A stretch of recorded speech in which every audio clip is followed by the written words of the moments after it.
Yeah, yeah. Okay. Okay. Are we live? We are live. We can't add a stream marker. Maybe something's not right. No. Okay. Uh, Bear with me 1 second. We are here and live and ready to do some Python polars. I think maybe I'll start with the pivot table quiz. But the main thing is going to be this polars thing. Let me get started with setting up everything, setting up the chat. And how was everyone's weekend? I took a longer weekend again. Uh, did not stream on Friday because I was getting my hair cut, and I hope it's good. I have not checked, actually. Maybe it's still a mess. I was wearing a hat earlier. Took Molly to the airport for her business trip this week. And having a bit of a late start today. Gonna go, it's almost 11 o'clock my time. And I don't know what I'm doing here. I'm trying to get there we go. I got to get the chat set up correctly on here. That should be popping up, right? That should be there. We need to interact with this. So instead of top chat, we get live chat. And live that one there. Then I got to get a couple other things set up here. Got to get the new job hunt day going here. New job hunt day. Today is day 12. Look at that. Right? Did I get that right? Yeah. Day 12. And we're going to explore Python Polar. So I'm just going to say today's day is going to be explore Python Polish. It's actually the first time that I'm going to actually take a look at this. How many times can I say actually? Let's see. Chat rate is 1. I don't see any chat, though. So maybe that's just a flaw. Maybe that's not right. Or maybe it's caught in something. I don't know. There's no views. I'm seeing how you can chat without viewing. Great. Okay, so bear with me for one moment. Yeah, so I got my haircut on Friday in the afternoon, so like it was kind of a messy day. And Hypatia's been just peeing everywhere. The poor girl. She's we have a pretty good situation, a pretty good solution now.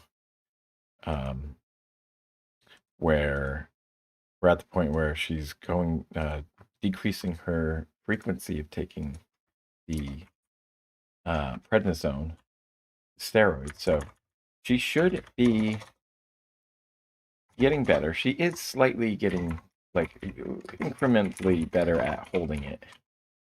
I think that she just has like feels like she drinks some water and then she's just like, I gotta go now. And not the best, right? Let me on Blue Sky Social. Get all of my socials up on here in the chat. Go follow me there. Got some fun stuff going on Blue Sky. Lots of fun this morning from the news of the AI DeepSeek. I actually have to download this model. DeepSeek. I don't know if I can actually. It's so huge. It's like a terabyte big. So I don't know where I would put it, but it would be like something I would like to explore that. And if I'm going to explore these, I think I'm going to start to look at Hugging Face. Because at least they have some open source models there. You can get the models from there, and so I'm pretty sure that's where DeepSeek is. Yeah, it's on here, and I don't know why it's not switching over to this side. Is it? Oh, it is. Never mind. I'm looking at the wrong thing. I'm on my studio mode. There we go. And then we get back over here. Okay, so yeah, this DeepSeek model is all the news.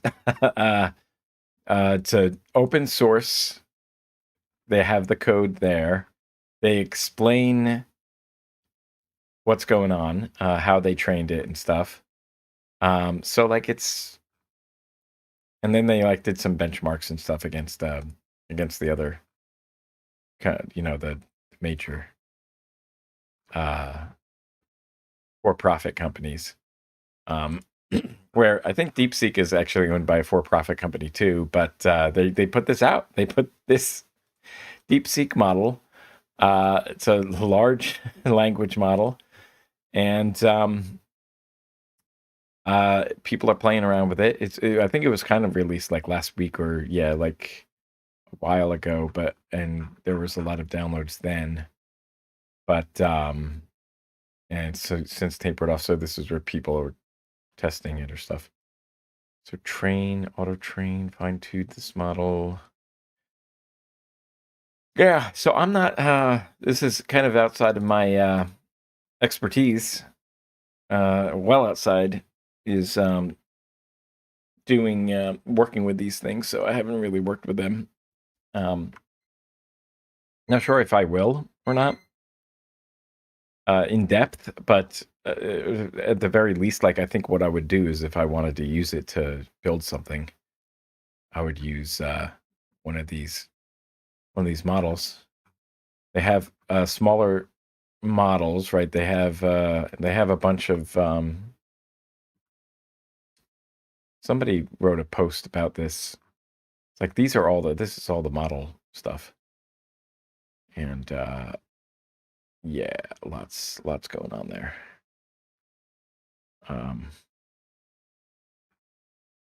So I think if you added all these up, because I just did the math like very loosely, like envelope calculation. If you did 160, there's about 160 model files, and like it's on average like 4 GB.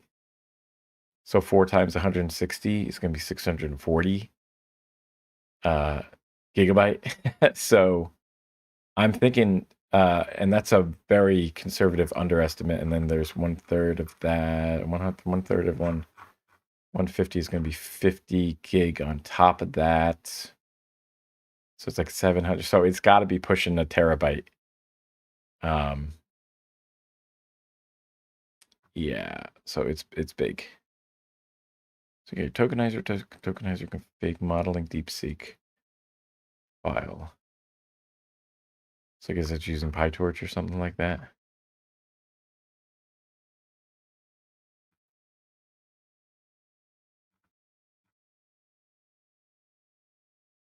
So interesting. Like this is the this is how you use it. Not a lot of code. Really, less than 2,000 lines of code for this part. Yeah. All right. That's in the back of my head for things I want to build.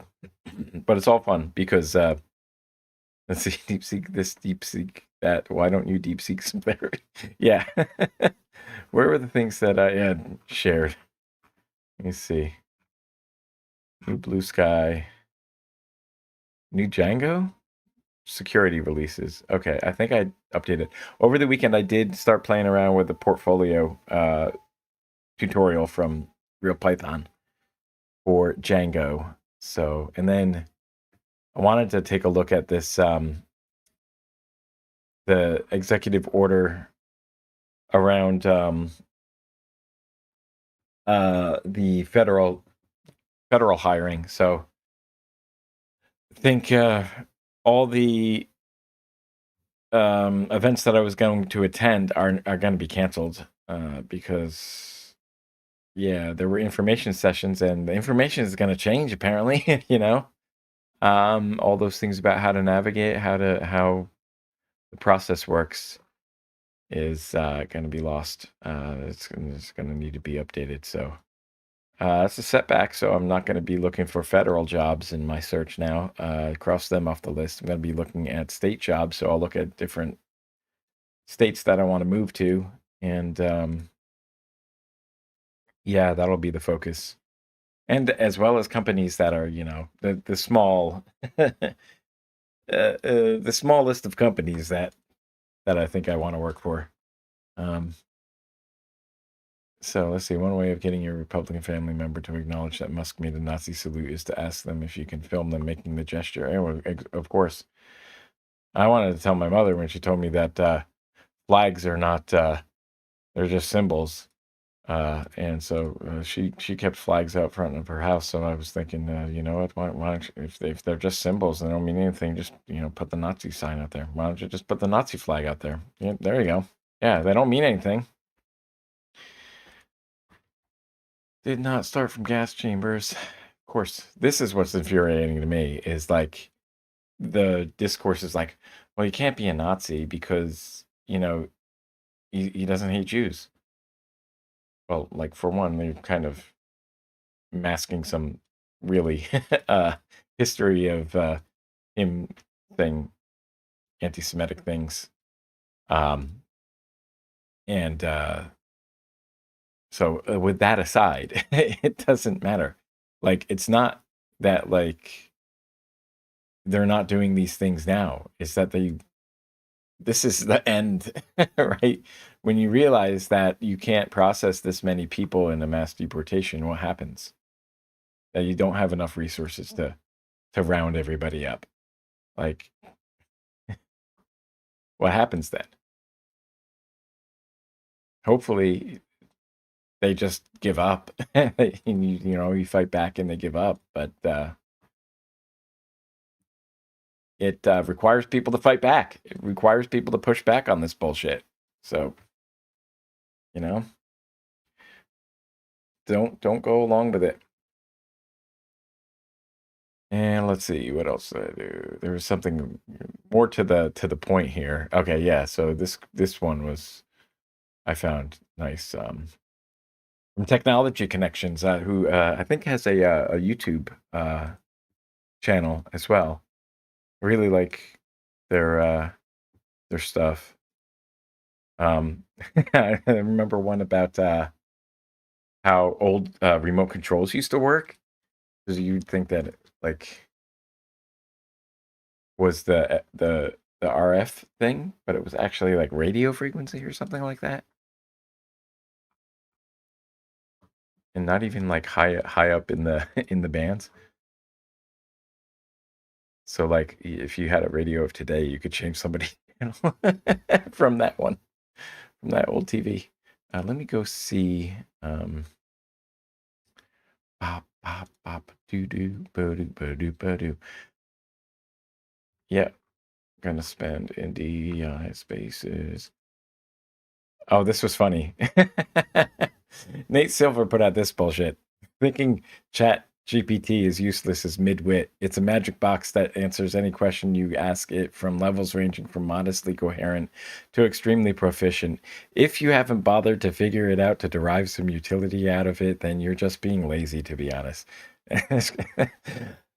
Jeremy Kaplowitz skeeted, I can see how you would come to this conclusion if your job didn't require you to ever be correct. That's obviously a jab at Nate Silver getting the elections wrong, his predictions wrong, and you just fall back to the thing. So I used to think that similarly to how Nate Silver would like defend his models, was that like he was making a model that like has a probability of being like, there's a probability of one winning over the other, but that's not a prediction. Right? That's not an actual prediction. That's a model. That's a thing, but he's not actually predicting anything. So like when so he went on this whole like rave on which like it wouldn't be a problem like if he was honest and said that like, look, these are not predictions, they're models, that'd be fine. But what happened in what was it, 2012 or so, where he went on all the talk circuit, writes a book, and goes around, is taking on all the praise because he predicted all of the states in the Obama election, and like, so which one is it, Nate? Which one is it? Are they models or are you making predictions? Are you which one? Are they just models or are you making predictions? And then let's see, Cardi Lou says, "LOL, did this dipshit just call me lazy because because I can write my own emails and my job requires accuracy?" It's like I'm the person people in our org come to for accurate data. Sorry, ChatGPT. Even for coding, it's about as much work to rewrite what you quickly spew out, and inaccuracy is a hard no. Yep. So unless you already know it, I wouldn't use it to learn. It's probably not a good learning tool while you're trying to learn to code. You're not going to be able to see what's wrong. you know. You can maybe try to get some information from it about, where it's going to scrape the documents and spit the documents back at you. But like, just read the docs. Just read the docs, guys. Just go right to the source. Yeah. Okay, so that's my soapbox for today. And I'm going to take a quick break after I get everything else sorted here. Let's see. I had my portfolio diary. So this is what I did over the weekend. Installed UV on my computer, created a Git repository for the inside my local folder for Django portfolio. And then I pushed that code to a GitHub repository, and then location, I just made a note of the location of the local server just to remember. I'm sure it'll come up again, so I'll have that 8,000 locked into my brain there. And then we need to, right, and then I finished the Real Python tutorial.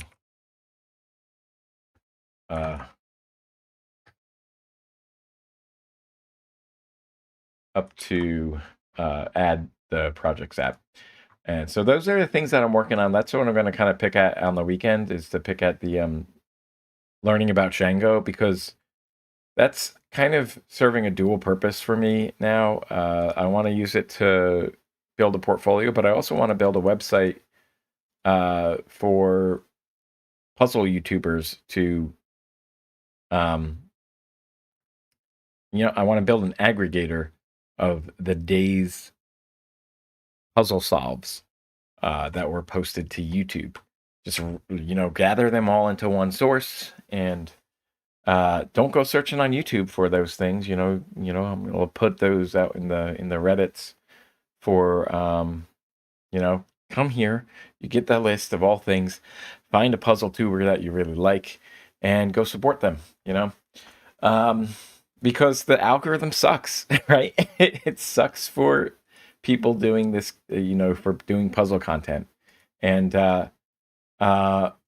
Ranks talked about on how he got really horribly mistreated by TikTok because their algorithm just kept flagging his account as low content, low effort content.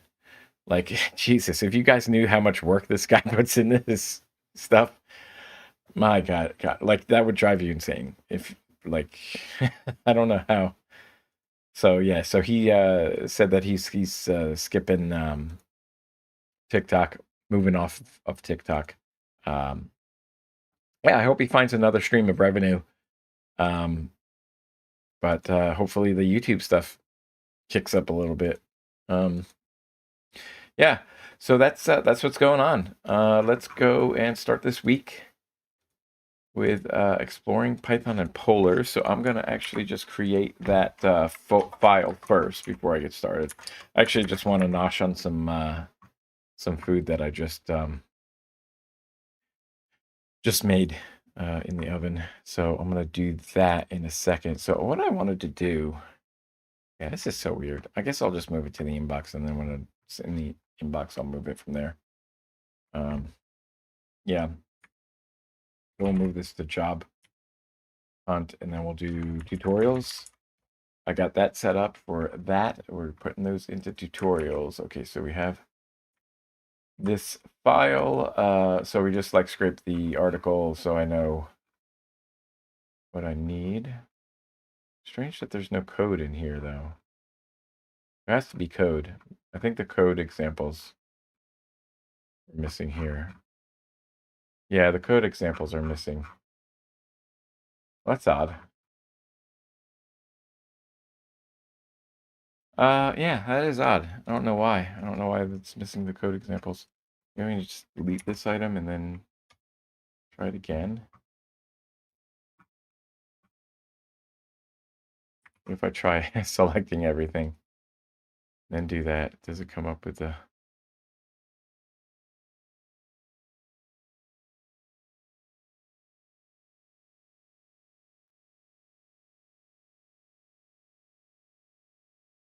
Yeah, I don't see any code.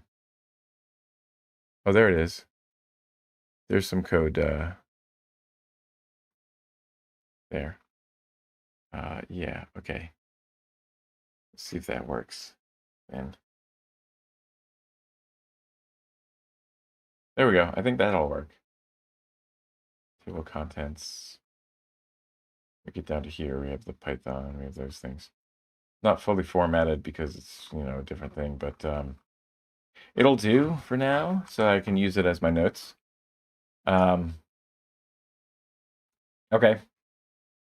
I'll just put a tag for Python. I did wrangle some of my tags with Tag Wrangler and for Obsidian, the plugin. And resources. So resources, we have the Python there, and we're going to move this to job on day notes. And I got to move this to today's job days. There we go. And then I think that's it. Okay, and that's what we're gonna do. And also just make me remind me to do this here. Do this.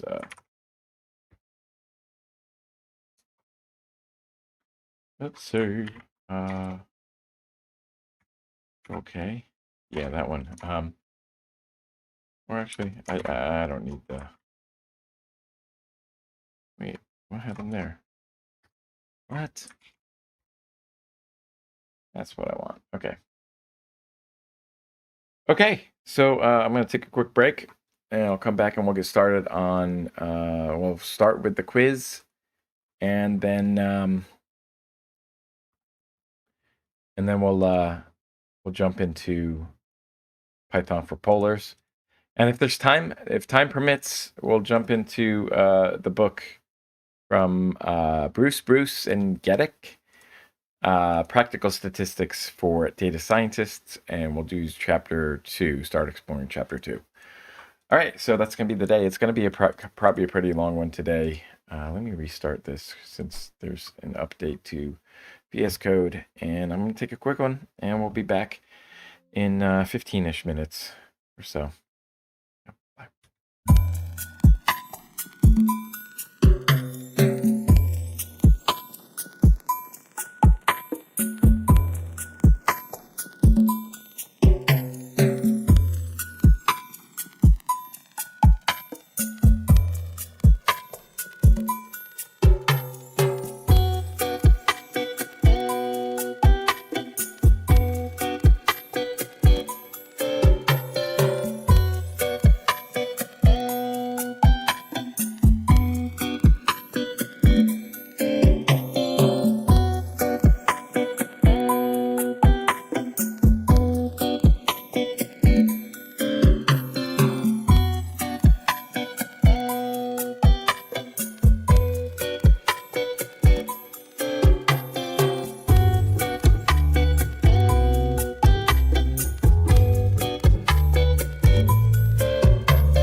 back over here. There we go. There we are. We are back. Okay, so it took a little bit longer than I had wanted, but we're here. We're going to do this quiz for pivot tables. Let me actually change something here.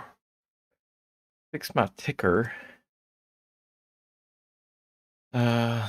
really quickly, and really needs like a shortcut to that. Be nice if I did that, wouldn't it? Okay, fancy zones. We're detecting animation. Okay, don't show that again. Fine. Let's see. Today's intention is ba-ba-dum-bum. Python polars. Lightning fast data free. Library? Something like that? Yeah, DataFrame library. Okay.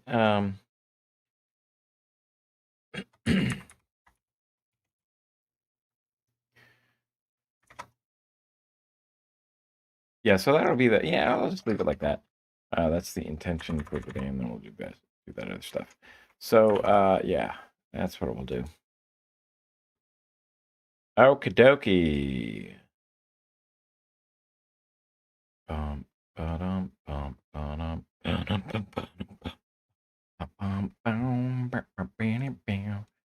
right, so I think I'm going to start with this quiz before we get to the polar sum. So it's 10 questions. There's no time limit.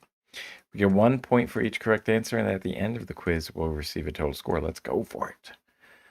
Let's test the knowledge that we gained on Friday. Fill in the blanks. A pivot table is a powerful tool in data analysis that allows you to get a different view of your raw data by calculating, well, it calculates aggregate statistics, right? Summaries is more likely. Yeah. That means that well, it's got to be like, yeah. Commonly use this tool to perform blank statistical calculations such as sums, counts, and averages. Aggregates. To create a pivot table in Python, you can use the DataFrame.pivotTable method from the Pandas library. That was so easy. We're off to a good start. These get more and more difficult as we go on. Let's see the explanation. A pivot table takes columns of raw data and transforms them into summary data, which can reveal insights from the raw data that the raw data might hide. This is pretty good, actually. I think I might want to like copy that into my pivot table note. I'm not sure though. So summary data. So we get summary data from pivot tables. What should you consider first when planning to create a pivot table? Oh, let's see. Well, you should consider what you want the output to look like, right? So which color scheme to use for the output table? That's very, very granular there. Not that way. You don't need to go that deep. Whether you can write the code in less than 1 minute, who cares about that? How you want the data to be displayed. It's obviously that one. This one's easy. When you pass a list of columns to the values parameter in Pandas table, pivot table, how are the columns displayed in the output in the order they were passed? No, it's alphabetically, I'm pretty sure.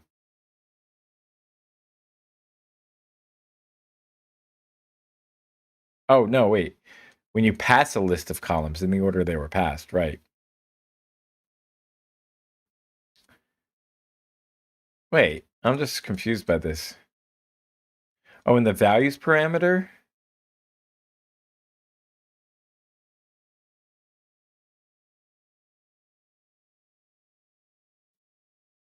Really? Okay. And then we had to adjust it. Okay, but then like what's the I'll have to go back to see like how did we had to then we had to use the .loc in what you call it method from for the data frame to pass the columns into the way that you want them, the order that you want them to be appearing in the data frame. Right. How to create pivot tables with pandas. Sometimes you may not want to include all of the data in a column. In your pivot table calculation, which one of the following techniques would best allow you to do this? So to exclude some of the data in a column? Hmm.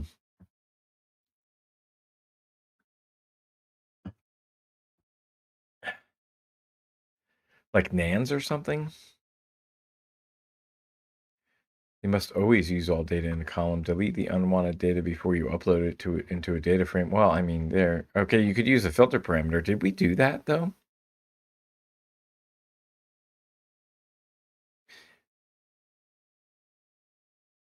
Is there a filter parameter? We didn't address that, but I would assume that you can just filter it up front before.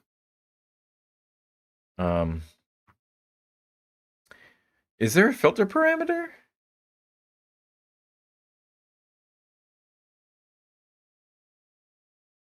I don't know this. Like we didn't go over that. I didn't see that in the list of things you can filter stuff by. Delete the unwanted data. I would say this, but I would be surprised if it does have filter. Yeah, I'm very confused as to why like there's no filter thing, right? Definitely didn't go over that. So yeah, you do a query. That's interesting. Oh, I gotta get better at using those queries for filtering. I thought you could filter. I would just use the filter function. Huh. Could delete the unwanted data, but this would mean you couldn't use it in another analysis unless you reload it later. The filter parameter does not exist. Yes. I was like, thank you for not gaslighting me here. There's nothing to prevent you from only using some of the data in a column. Of course, yeah, you don't have to use everything. There's always some way to get around that.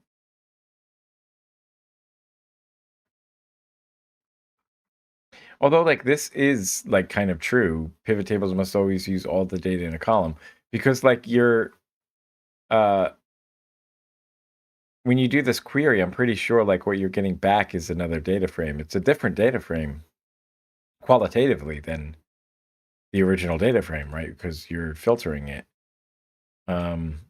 So you could say like philosophically, that's a different data frame, right?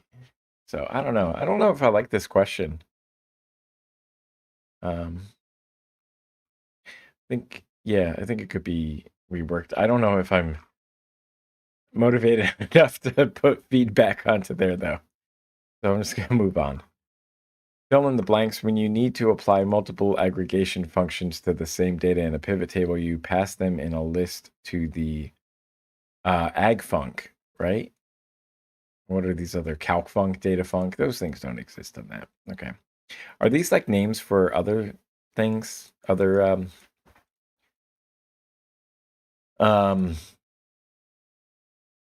either for other libraries or for other statistics software? I don't know. For example, assume that you have a data frame with the sales data presentation data that you named sales data. To find the maximum and minimum sales prices by customer type and product category, you would structure a pivot table like this. Okay. Yeah, this is just agfunc, right? That's the same thing. This setup allows you to see both the highest and lowest prices for each category and customer type. Right. What's the explanation?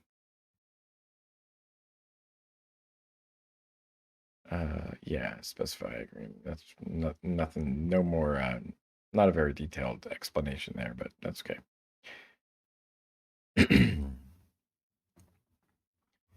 In pandas, which functions and methods can you use for data aggregation? You can use crosstab, group by, pivot table. Collect is isn't that a Spark thing?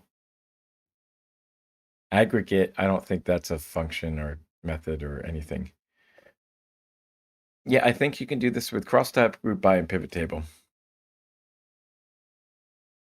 The explanation is that In Pandas, you have several methods at your disposal for data aggregation. 1, pivot table is great for creating pivot tables that summarize data.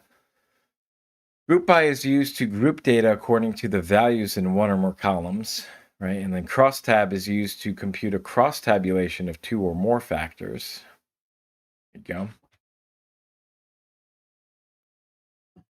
Cross tabulation. Okay.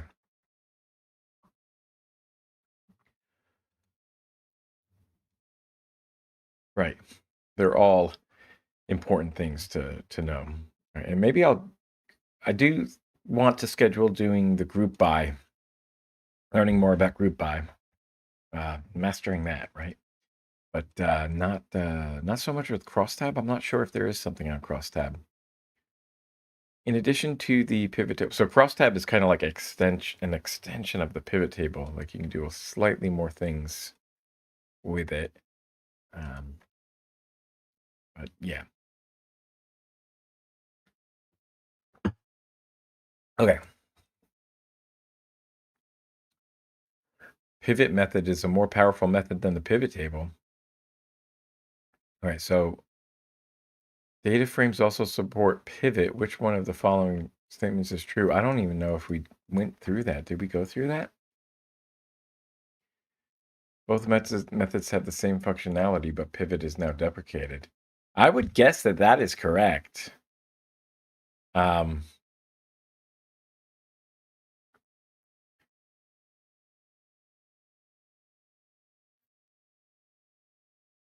Multi-level indexes where pivot table does not. I don't know what they mean by that because we definitely did create multi-level indexes, but I'm not sure if we handled multi-level indexes for DataFrame. I'm not sure there. Yeah. This is a guess, but I'm guessing that pivot is deprecated. Both methods have the same functionality, but pivot is not. Oh, wait, no. The pivot table method allows for aggregation calculations to be performed on data, while pivot does not. Aggregation calculations. I don't even know what that is. I'm going to have to take a look at that later.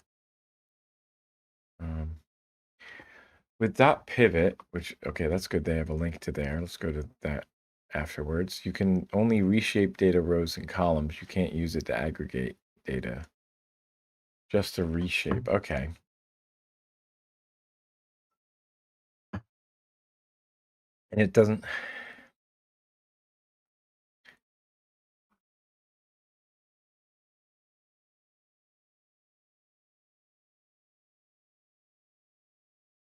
Right. Okay. So the pivot doesn't support multi-level indexes, but pivot table does.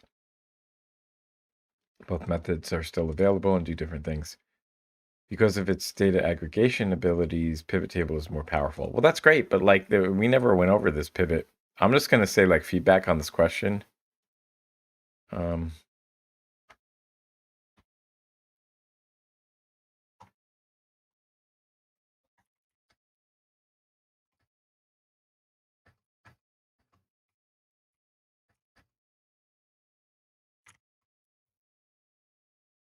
It's not discussed in the tutorial. I'm going to actually find that.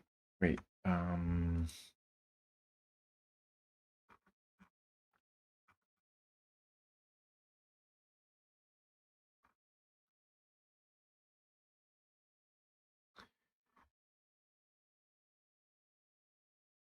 Okay, let's go to, yeah, this one. Let's just do a find. Maybe I'm wrong.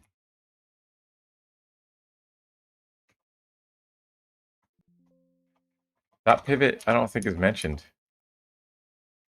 I don't think it's even mentioned. Not even once. Not even once. How about that? Yeah, it's not mentioned. It's not even mentioned.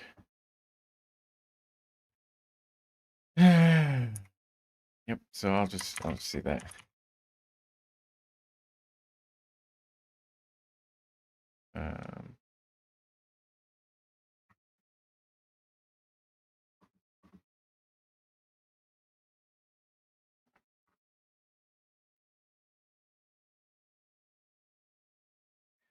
Throughout the tutorial, you learned how to format numbers in your pivot tables for readability and clarity. According to the Python documentation, which format presentation type will display a fixed amount of decimal places? NaN for missing value, missing data, and int for infinite data?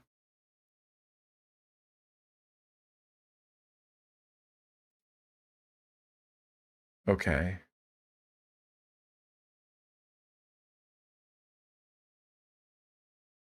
Oh, it was the F. Like we use that, the lowercase f. Right. I think that's like float or fixed.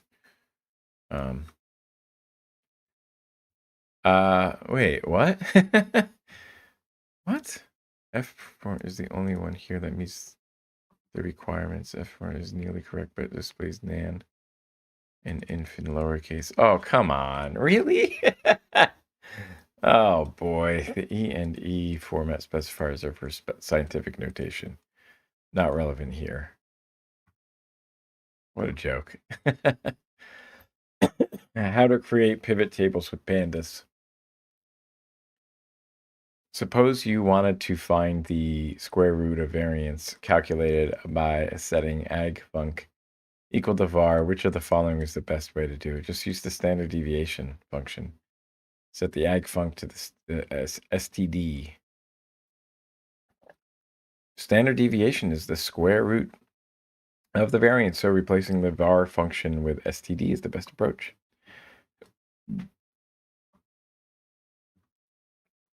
Okay. Passing var. Yeah, that's invalid. You could create a lambda and do that, I think. We did explore doing the lambda, but yeah, there's no function named. There's no function named var star 0.5. There's no function named that. Now, if you created a lambda function that used the variance, you'd have to find out where that variance function is coming from, though. You could create that like lambda using x as your variable, and then say var pass in x as a parameter, as an argument to var, and then take the square root of that, raise it to the half power. That would work, I think. You just need to find out where that variance function comes from. I'm not sure where it is in there. If there's one in pandas or something. Steve Jobs invented the pivot table. Mario Puzo. Pito Salas. Guido Van Rossum. I'm pretty sure Guido did not invent the pivot table. They've been around pretty much since Excel has been going, so probably like in the 80s or 90s. So I'm going to say Pito Salas. It's a guess, right? Because we've never heard of this guy. It's the reason pivot tables exist. Yeah. Mario Puzo was an American author of The Godfather, right? And Steve Jobs was a co-founder of Apple and a denier of science. So, and that's why he died. That's why he died earlier than he probably needed to.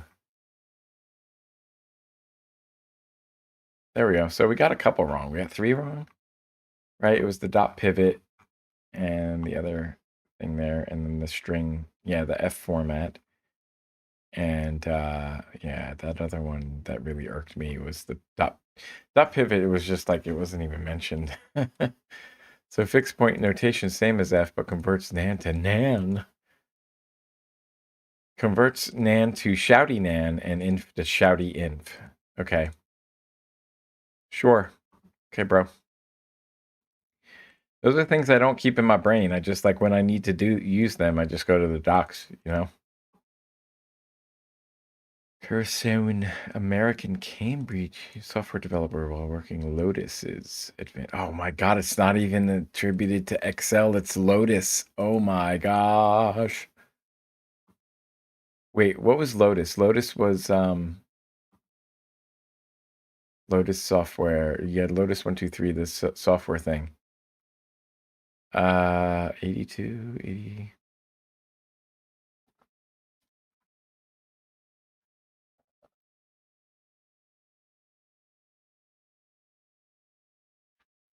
What happened to them? They got sold to someone, right? So IBM announced the sale of Lotus software to HCL for one point. So HCL, I don't know who that is. Yeah. In 2018, like what assets did they have that were even like worth anything at that point then? That's interesting.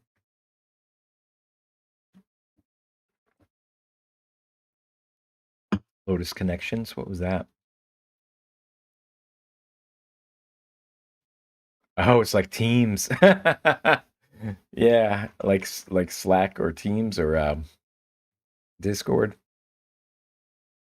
Well, a Lotus Magellan was a map thing? No, a search package. Okay. That's so funny. It's just funny. What's funny to me is that like it didn't come from Excel, like this very powerful idea, very very powerful tool. Lotus like has pivot tables, and then and then yeah, and then Excel just like co-ops it and takes it. Yeah.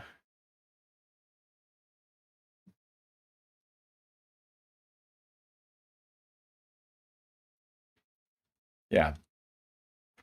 Allowing an analyst to replace 15 minutes of complicated data table and database functions with just seconds of dragging fields into place. Yeah, you can do this. Like you can construct a pivot table. It's just like very tedious. You have to like group by everything and like do for each cell in there, you're gonna have to do a whole sequence of operations. And yeah, and this takes care of it, and then it's optimized, of course. And so like he came up with the idea to abstract all that work away because it's really repetitive. It's the same thing over and over again. There's a structure there that you can abstract, and yeah, pretty cool.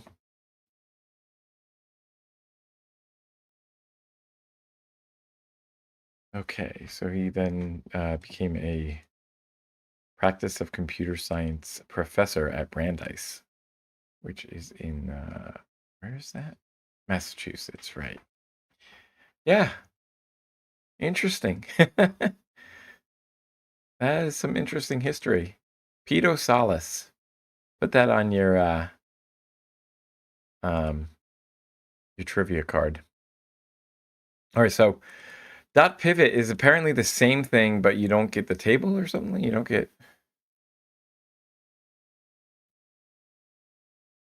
you just like pivot things around.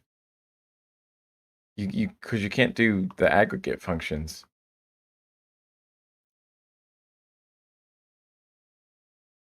I think this is the actual way I used to do this. I used to do pivot, and then you used to do the dot ag afterwards to aggregate. You had to aggregate afterwards, right? Or you had to aggregate before, group by aggregate, and then do a pivot. I don't remember. Okay.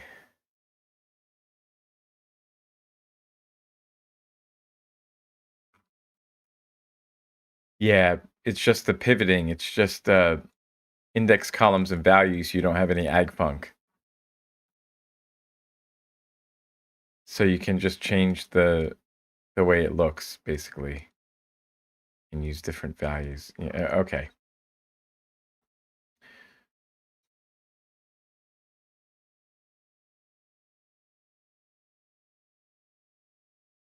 Yeah, I don't see the advantage to this, honestly.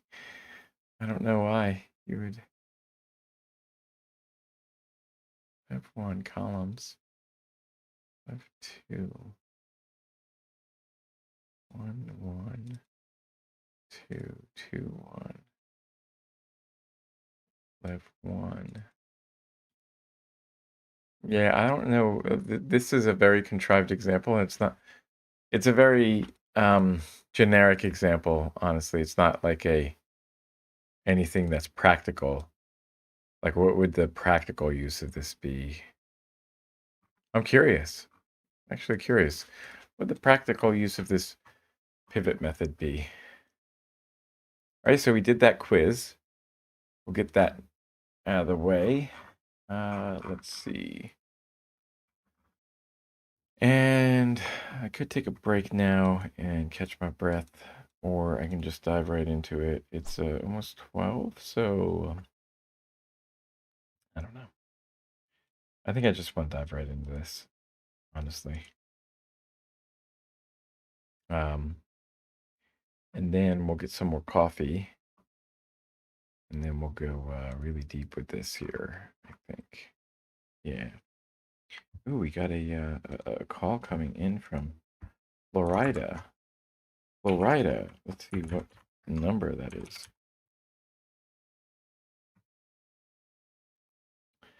RoboKiller lookup.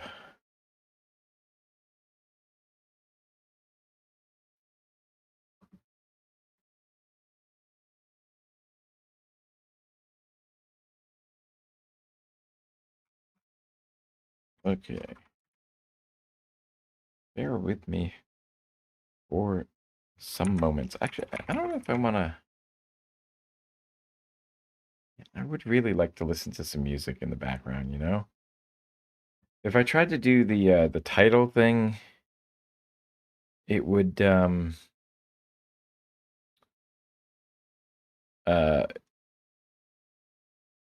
I don't trust anything on title. Um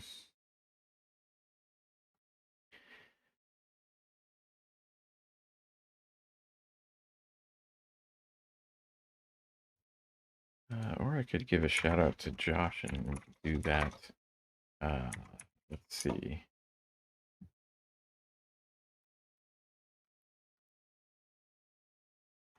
I wish title had does title have an API for Windows? For the Windows app or something?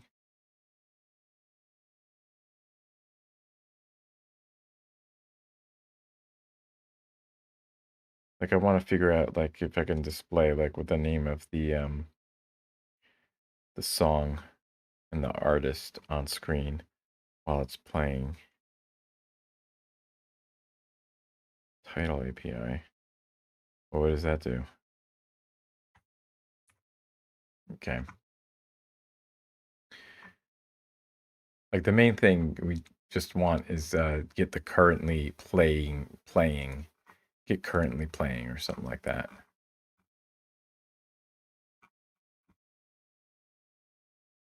Yeah, or I could do could have play from there.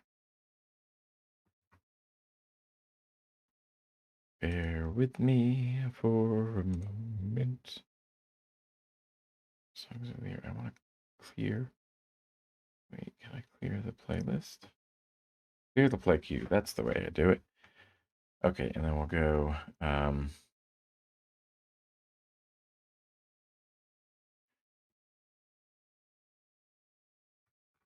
I guess I'll just go to artists. Oh shoot! What the heck, man?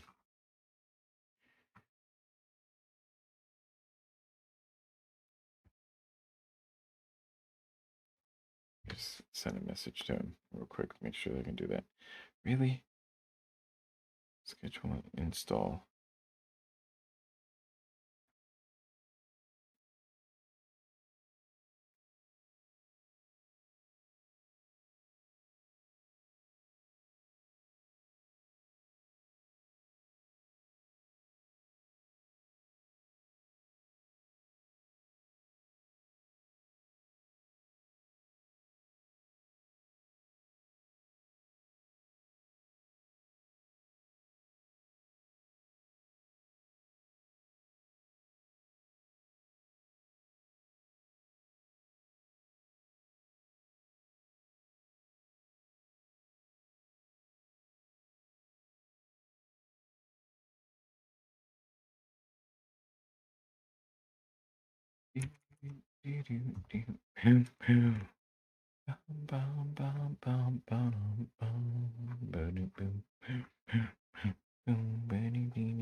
Update this. Okay.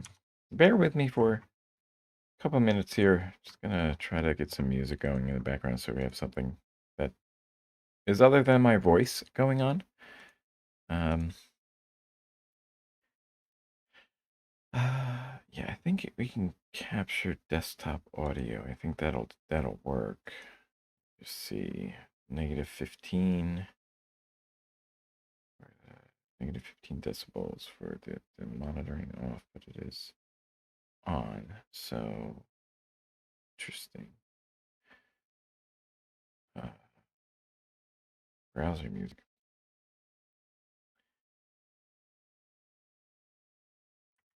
Otherwise, I think we're just like a little lost here. Just gonna ask Josh if I can use his music there. Otherwise, I think what I can do is there like a copyright free or something? Content ID free? Copyright free beats? Lo-fi? Like I don't trust these ones though. I don't trust that they're gonna be like truly copyright free because I don't know if they actually own it. Let's try chill.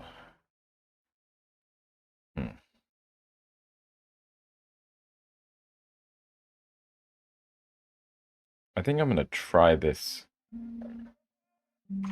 and I'll see how it goes.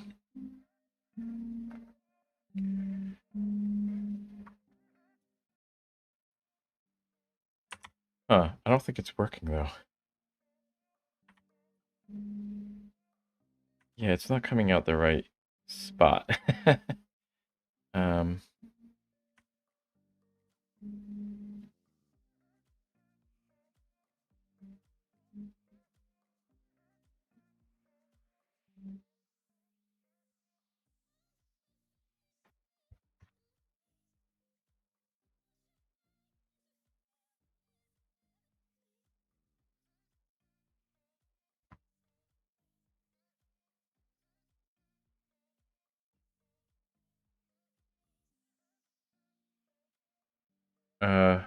yeah, I don't know how I'm gonna add this though. I guess I could add the music.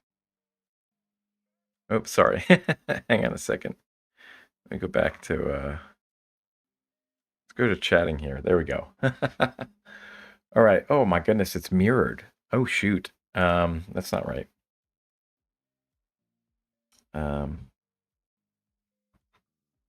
That's not correct. That's okay. What I want is, let me transition this over there. There we go. And now it's mirrored back. Okay. Is it? No, it's not. It's still okay. Weird. Okay. What do I want to happen here? I want music. So I have browser music, but I also want to have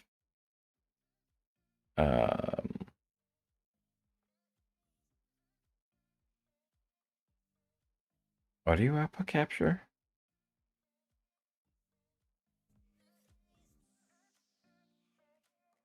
Oh no, that's not that, not that, not that. Never mind.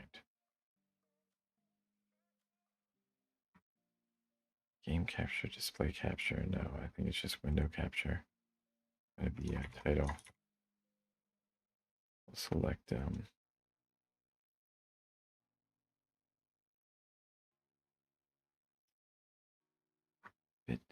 Lit window match. Wait a minute, that's a different thing, isn't it? Oh wait, yeah, you have to select if it's window thing. You do it that way. I'm gonna capture the audio. We don't need to capture the cursor, but client area. Do that and do that. It's weird.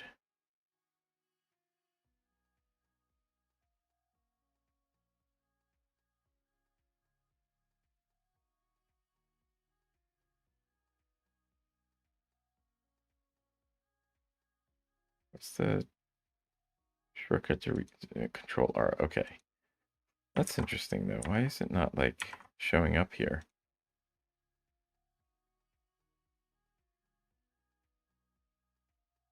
Oh, I think that's why.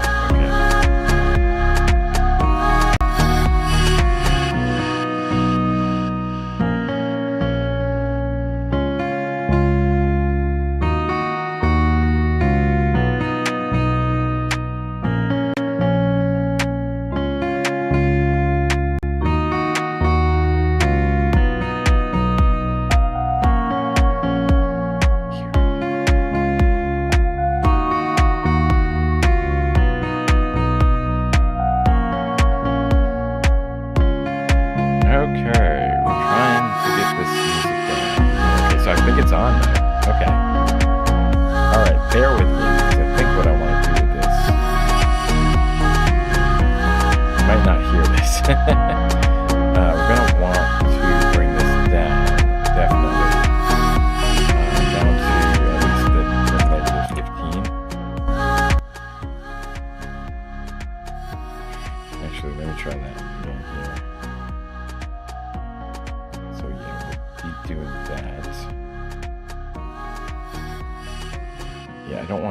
Get to the yellow, right? I don't want it ever in the yellow. So let me bring it down to like 20. Negative 18, I think, is where that starts. Or negative 20. Let's go negative 20. So if it peaks there, then yeah, that'll be good. And then I also want to add a ducking source for this, so I need to add a filter to it. Let's see.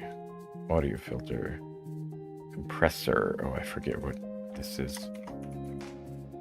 Ducking. Really heavy ratio, threshold at what, negative 20, I think, maybe, or less. Negative 24, because that's where my voice comes up into, like 20. Negative 25. Like immediate attack and a long release, and then the output gain is 0, and the side chain is the icicle, so that should squash it. Yeah, that should be doing it. Okay, so I think that's working then for the background music then.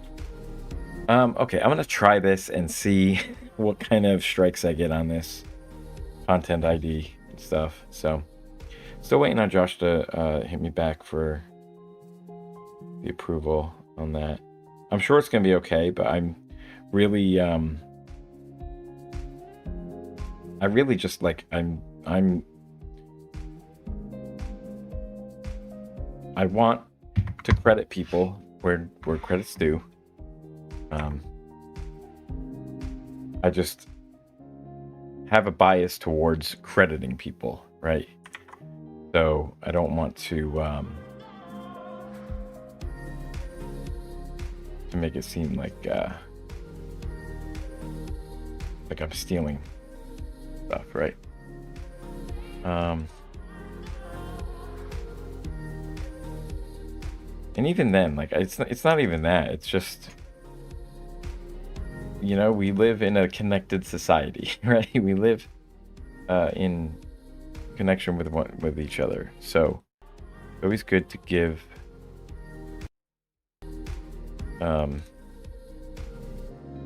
credit for the things that your fellow people have created, right? What is the other thing I want to do? I've got so much going on in my head right now. Sorry. I'm trying to get this all situated. I'm updating my phone.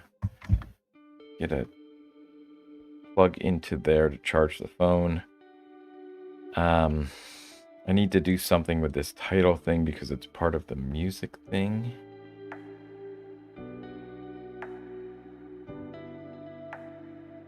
And unless the music thing is on, then it's not gonna work. So keep the music on, and then what I want to do is, I guess I have to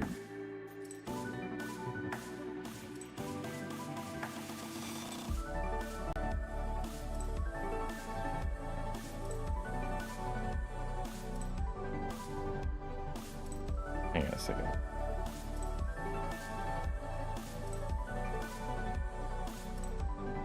How do I like refresh it? Refresh the window.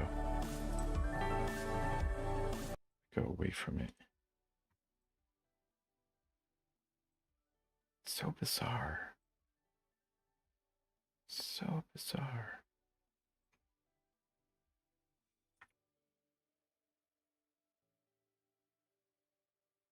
Client area. I get rid of that. I don't know what's happening here. So weird. Yeah. I'll just move it off screen, I guess. What I'll do? Like shrink it down or something. Move it off screen, shrink it. Shrink it, move it off screen. Okay. Pretty nice updates to OBS Studio here. You can move things around a lot easier. A lot more easily. Let's see here.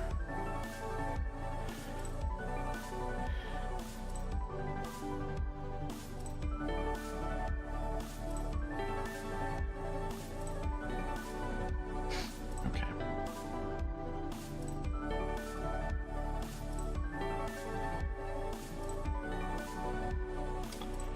Yeah, I don't know what's happening here. I think the music's coming through.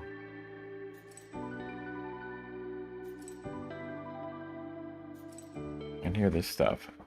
So this is from the Streamer Music Group.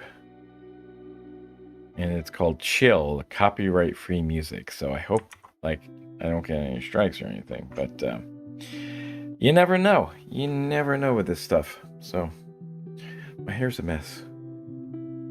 I gotta, like, poof it up somehow. Get it,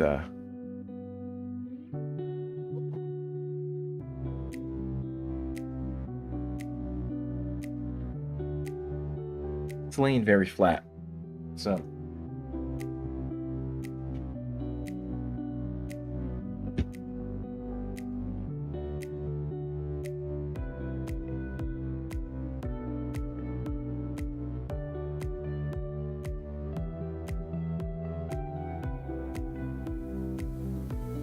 brush it out. Brush it out a bit. I think it's looking better.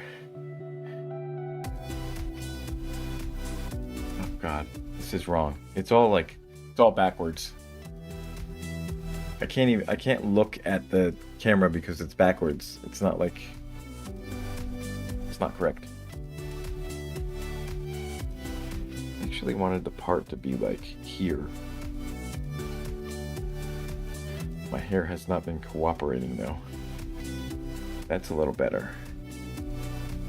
Yeah, I think. I don't know. My hair is always a mess. There we go. Do I look professional now? I must look like a professional boy. I'm a very professional man's. We're here to do businesses, guys. We're here to business. I'm gonna take it off studio mode. There we go. Okay. So I think I'm gonna take a break before I get started on this. Take the background music. We'll see what we can do with getting this started. Oh, I don't know why this is flashing. Something's going weird. Is that flashing on the screen?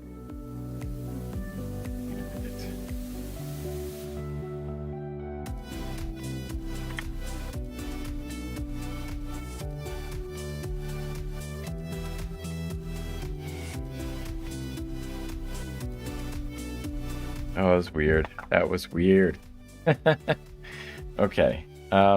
Yeah, before I get started with this, I'm gonna take a break. Yeah. All right, we'll be back in a few.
comp stream marker added. Now we're back to do some Python polars. Okay, cool.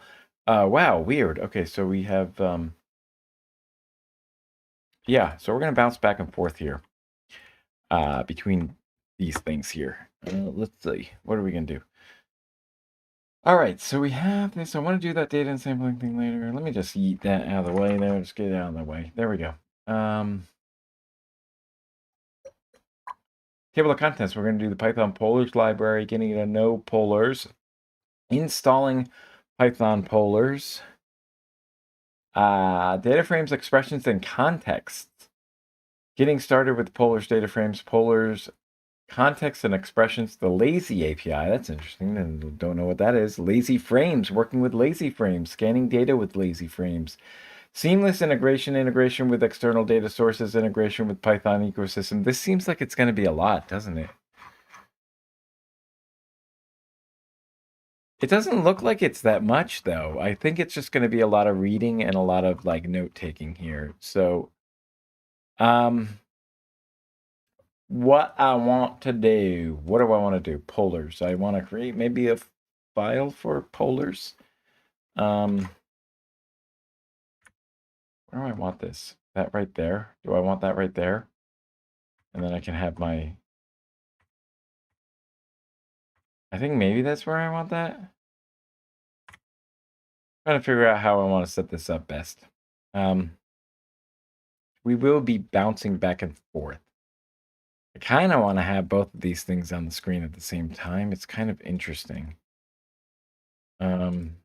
I have to think about that workflow before I code that up in the scene switcher and then the scenes, right? So, yeah, I think I want to make another scene that's like center. And then if I'm like over in that other screen, yeah, I think that's what I want to do. To try to split up my workspace into 3 things there. I think that's the way I want to do that.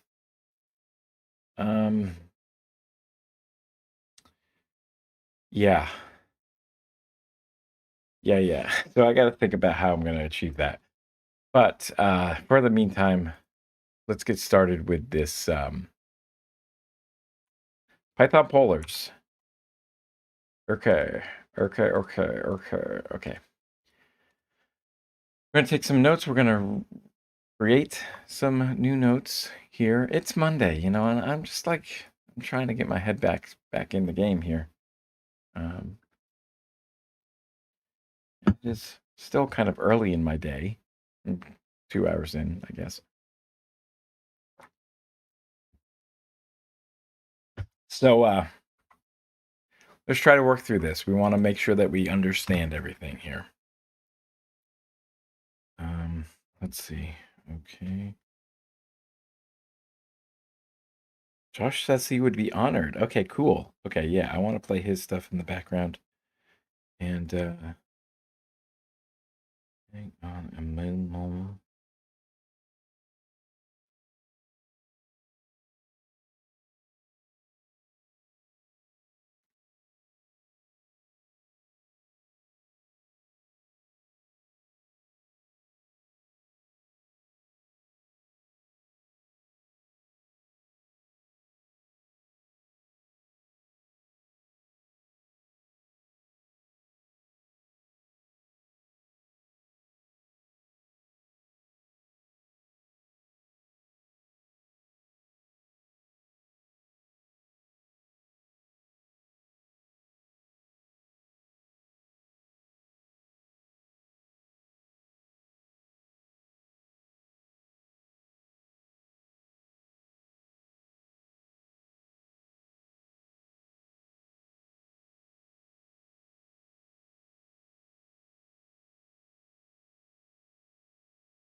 Let's see, and then let's go into the editing the details, I think. We can go into here, and then we can do that. I think that's the way we want to do this. Okay, we want that there. Okay.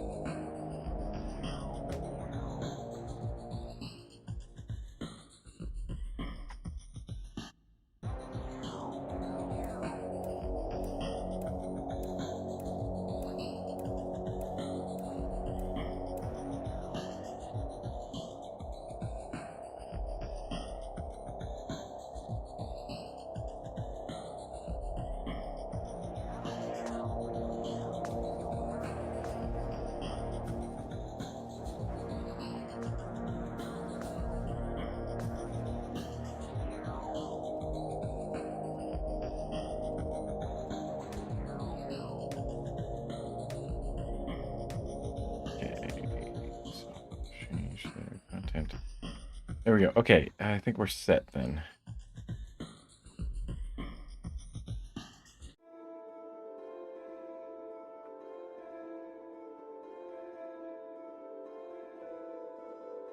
Okay, that's good. All right, so I think I have everything set up pretty well here. Music should be going in the background. I'll try to figure out a better way to do that. So the music is by my friend Josh, who has a couple. It's got a lot of spots where you can check out his music. You can go to his YouTube, which is the Aftermath Equation, and let me actually bring that up. Why don't I bring that up? The Aftermath Equation, YouTube, yeah. So big thanks to Josh for the music. Use the music on this on the channel for the background. Check out his stuff. It's very good, very like ethereal ambient sounds. Help you relax or go to sleep or just study and relax. So I'm gonna keep that going in the background, and we'll try to get our brains around these data frames in polars now. Okay, so let's see. Hopefully the music's not too loud. I think I might actually want to turn it down a little bit. Down to like 25 or so. Because then if my voice clips above that, we want it to be there.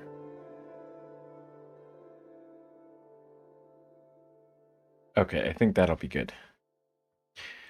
All right, so let's get started with exploring polars. Okay.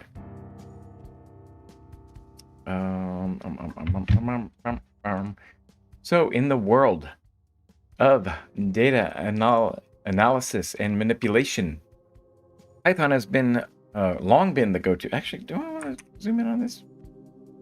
Yeah, why not? Let's go with that. Yeah, the go-to language. Yeah, I mean, yeah, for manipulation of data and stuff, cleaning data. For data analysis, R is pretty powerful. It's very high level though, so there's not a lot of.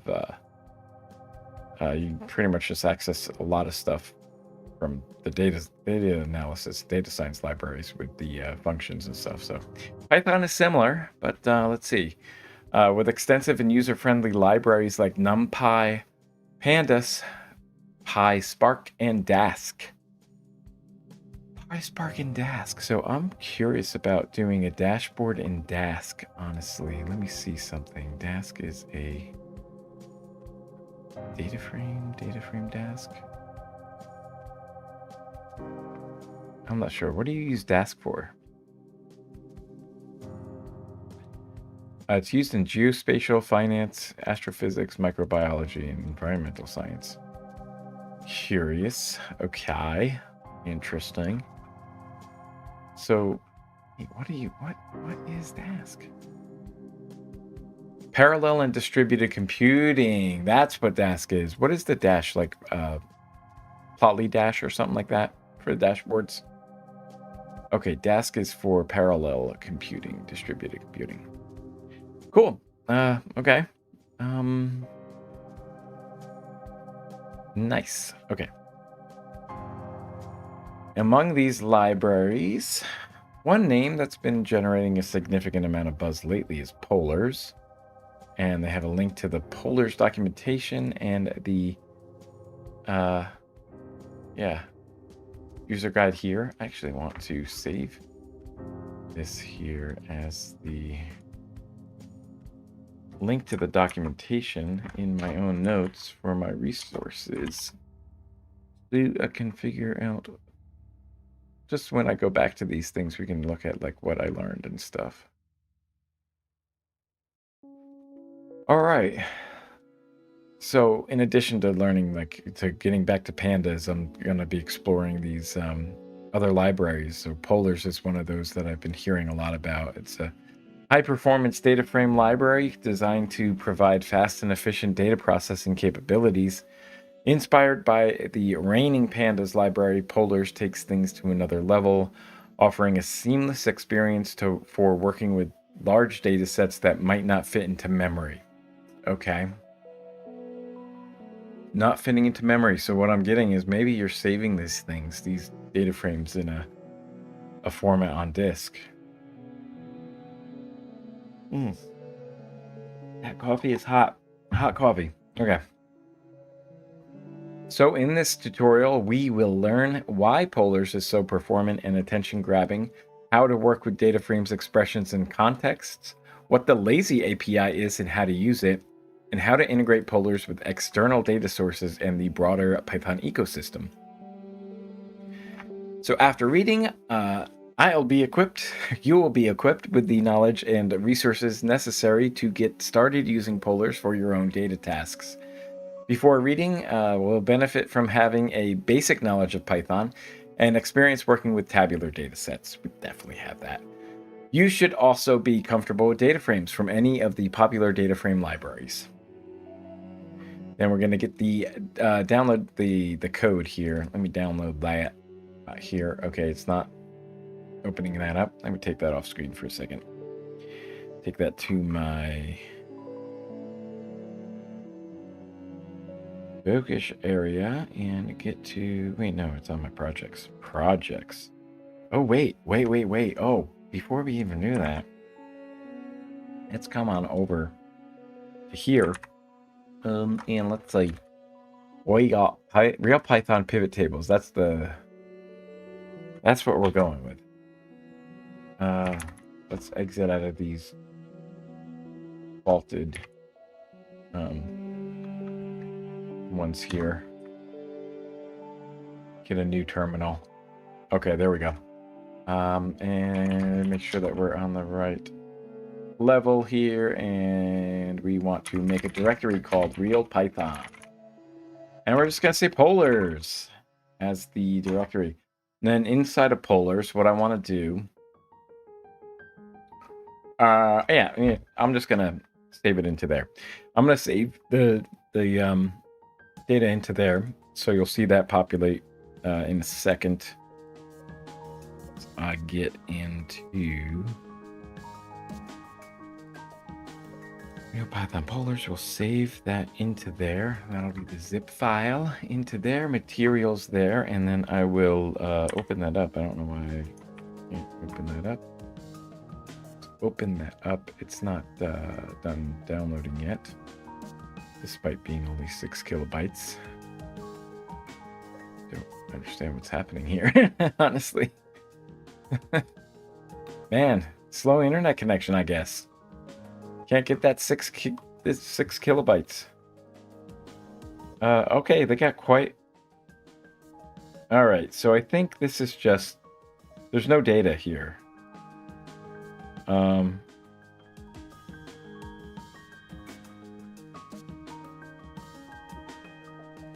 There's no data. No data. What is going on? This thing's all funky. Keeps disappearing. It's glitching like crazy. Okay. Yeah.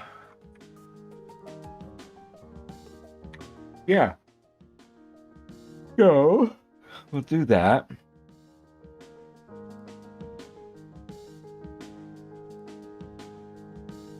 Honestly, I don't know. I don't know what I want to do with this because it seems like we're going to go over all of this.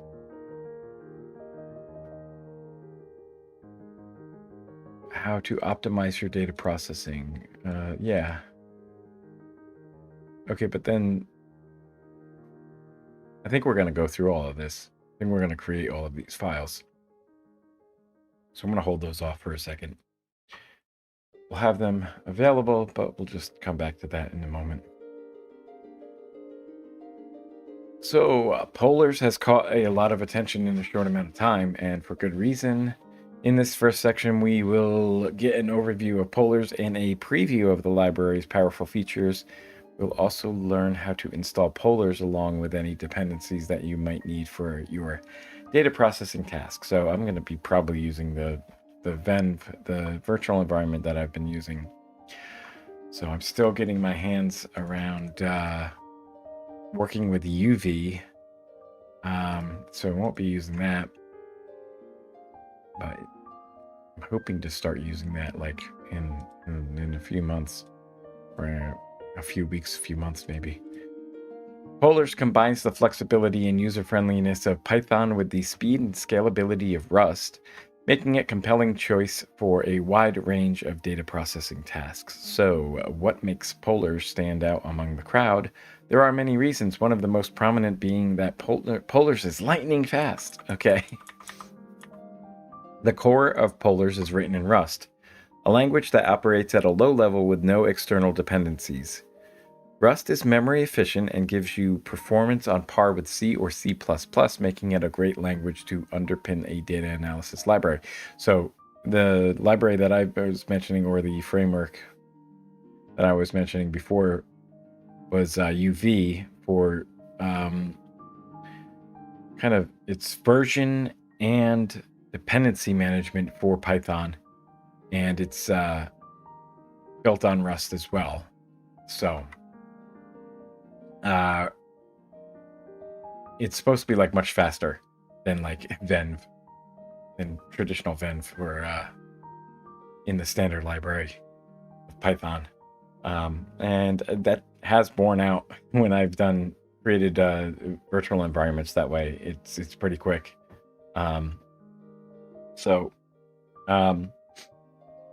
Yeah, and especially like you probably noticed the difference a lot when like installing like sklearn or something like that. I got to do that. See like what happens with how long it takes for that. So yeah, okay. Polars also ensures that you can utilize all available CPU cores in parallel, and it supports large data sets without requiring all data to be in memory. Cool. Yeah. Okay. The CPU cores in parallel. Well, I mean, I'm curious if that's going to be even needed. If pandas can start taking advantage of the disabling the GIL, the global interpreter lock, which kind of prohibits you from doing multi-threading, right? So you should be able to do multi-threading if you have the GIL turned off. But yeah, so okay. I want to explore that in the future too. So it supports large data sets without requiring all data to be in memory. I'm curious how. I'm curious how that's going to take it, how that's going to be. So like for CSV files, or are we going to be loading in like Parquet or something? Because you're going to have in for the schema up front, right? Before you start loading in everything. At least row by row. I don't know. You want to take a deeper dive into Polar's features? There's a Real Python episode with Liam Brannigan. Liam is a Polar's contributor, and he offers a nice first-hand perspective on Polar's capabilities. Alrighty, so another standout feature of Polars is its intuitive API. If you're already familiar with libraries like Pandas, then you'll feel right at home with Polars. The library provides a familiar yet unique interface, making it easy to transition to Polars. This means you can leverage your existing knowledge and code base while taking advantage of Polars' performance gains.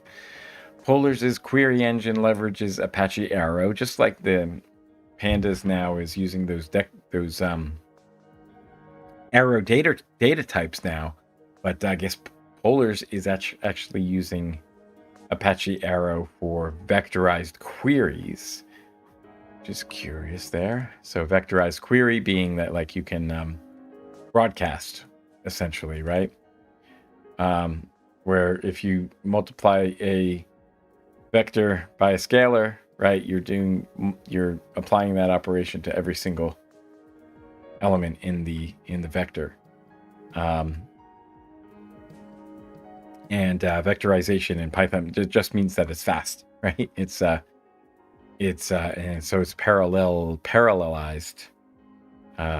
Single core performance by implementing a single instruction, multiple data paradigm, arithmetic applications. Yeah, that's basically what that means. So if you like adding a scalar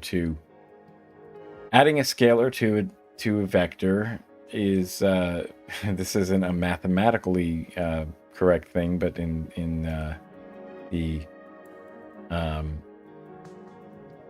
computer science and Pandas world here, adding a scalar to a vector is going to give you every single element of that vector added, plus the scalar, basically. So each one of them individually. And the same is true with the multiplication, but multiplication is similar to how we think of normal multiplication of a vector with a scalar.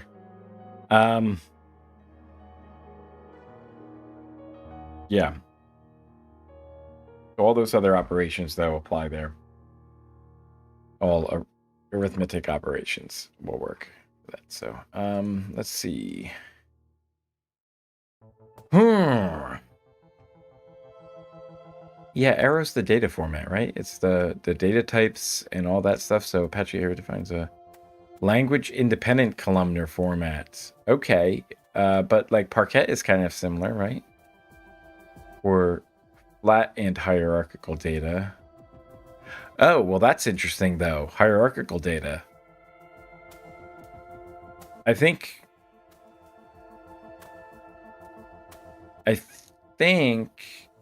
Parquet is only for flat files, but I'm not sure. Hierarchical data organized for efficient analytical operations on modern hardware. Yeah.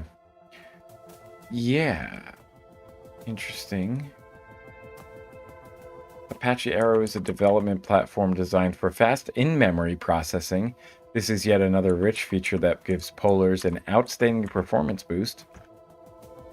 These are just a few key details that make Polars an attractive data processing library, and you'll get to see these in action throughout this tutorial. Up next, we'll get an overview of how to install Polars. So installing Polars, if I can pronounce it. Make sure you have Python and pip installed on your system.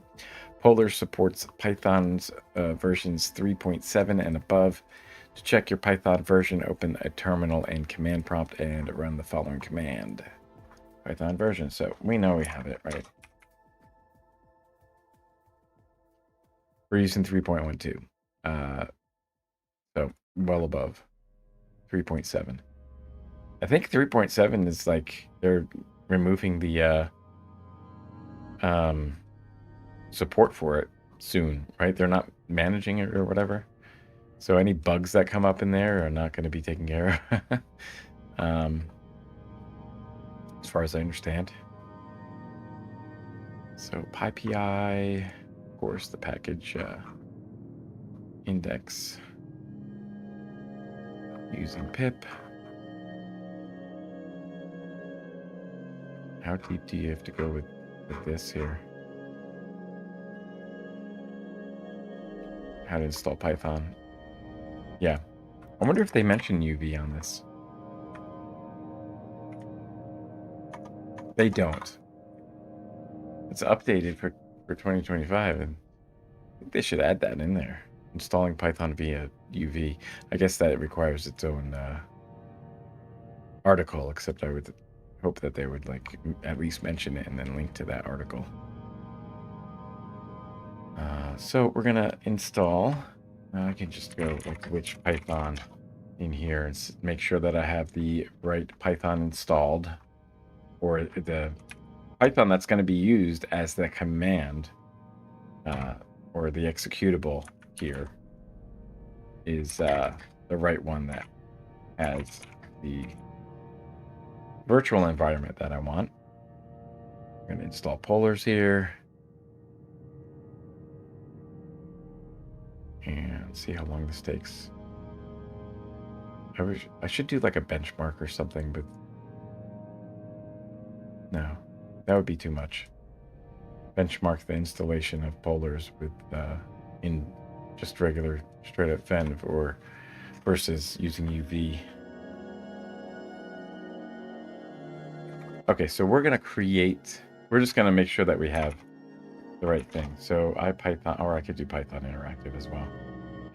Import polars as PL, and we're just gonna verify that we have that installed. It is, right? So cool EO help on PL.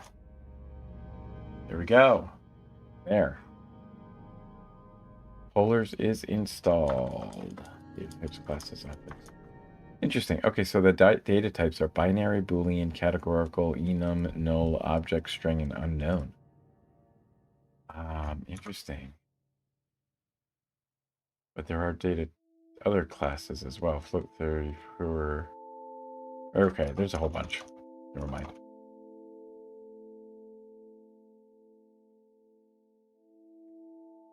Okay, so I'm going to exit out of here and create a new file, I think is what they're going to suggest that I do here. So if the import runs without an error, which it did, then we've successfully installed polars. We now have the core of polars installed on our system, and this is a lightweight installation of polars that allows us to get started without extra dependencies. Polars has other rich features that allow us to interact with the broader Python ecosystem and external data sources. To use these features, you need to install polars with the feature flags that you're interested in. Okay. I need to know more about that, about what feature flags are, honestly. Why did it do that? Why did it jump back to there? Feature flags? Here it is. I don't have a GPU, so, or like the GPU is like integrated. It's a integrated with the what do you call it? The CPU, I think. So we'll follow this and say Python if install, I'll do polars, numpy, and pandas using those dependencies. Okay, so it's already satisfied, it says, for everything. All right. So that installs the pandas core and the functionality that you need to convert polars data frames to pandas and numpy objects. You can find the list of optional dependencies that you can install in the documentation. Right, it's the same thing I was looking at before. Alternatively, you can run the following command to install polars with all the optional dependencies. This is the best way to go if you feel like you'll utilize a wide range of polars features. Otherwise, if you'd like to keep your environment as lightweight as possible, you should only install the optional dependencies that you need. That's probably the way I want to go. Throughout this tutorial, we will work with both NumPy arrays and pandas data frames. So we'll make sure that we have those features. If we don't want to install polars with Python, then we need to at least run, yeah, at this point, okay. With polars installed, we can now dive in, right? In this section, we'll get an overview of polars' core functionalities with data frames, expressions, and contexts. We'll get a feel for polars, the syntax, and start to see why the library is so powerful. Okay. Data frames, expressions, contexts. We know what a data frame is. What's an expression? Is that going to be like a query in SQL? And context. I don't know what they're talking about with contexts. I think of context managers. So like if you, that's got to be a completely different idea than what they're going to be talking about, I bet.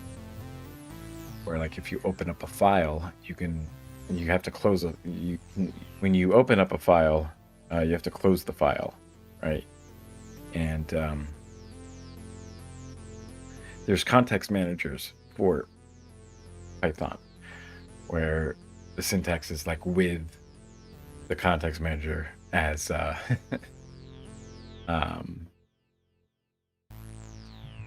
or with the function, which then returns like a file handle or something as file or something. Then you do your indentation, everything inside of that indented loop there is executed, or that indented block is executed. And then when it exits out of that block, it automatically closes the file. So that's what I'm thinking about with contexts. But I'm not sure that this is what they're going to be talking about in here. So I'm going to expand our how we think about contexts. So now that we've installed polars and have a high-level understanding of why it's so performant, it's time to dive into some core concepts. In this section, we will explore data frames, expressions, and context with examples. Now, get a first impression of polar syntax if we know other data frame libraries, which we know pandas pretty well, I think. Then you'll notice some similarities, but also some differences. Getting started with polars data frames. Like most other data processing libraries, the core data structure used in polars is the data frame. A data frame is a two-dimensional data structure composed of rows and columns. The columns of a data frame are made up of a series, which are one-dimensional labeled arrays. Right, okay. I feel like I should take a note of that. Data's series in pandas are one-dimensional named arrays or something, labeled arrays, same difference.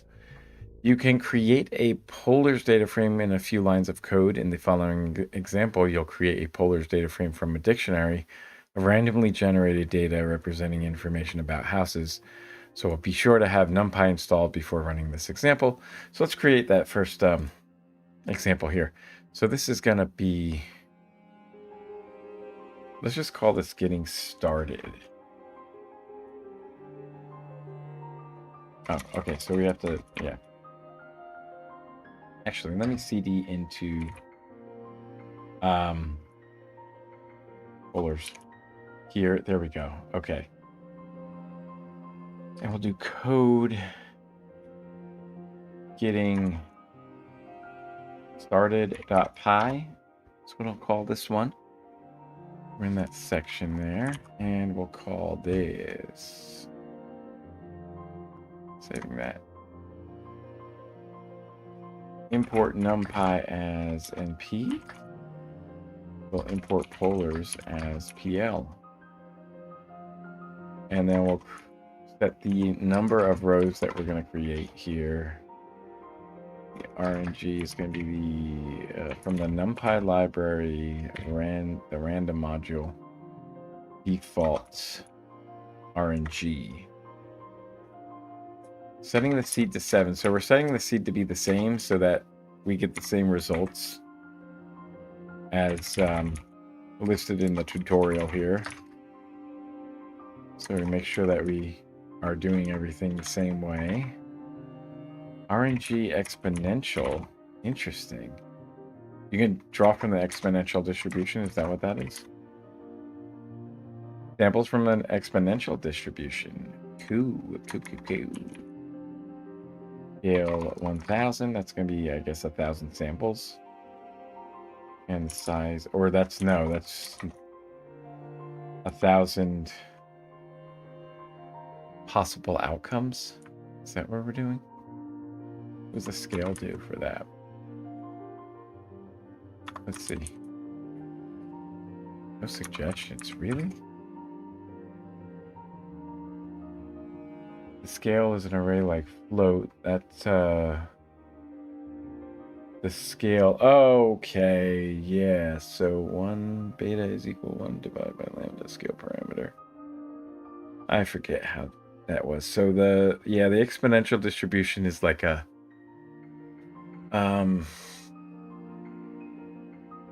what did we say? It was a special case of the beta distribution or something like that.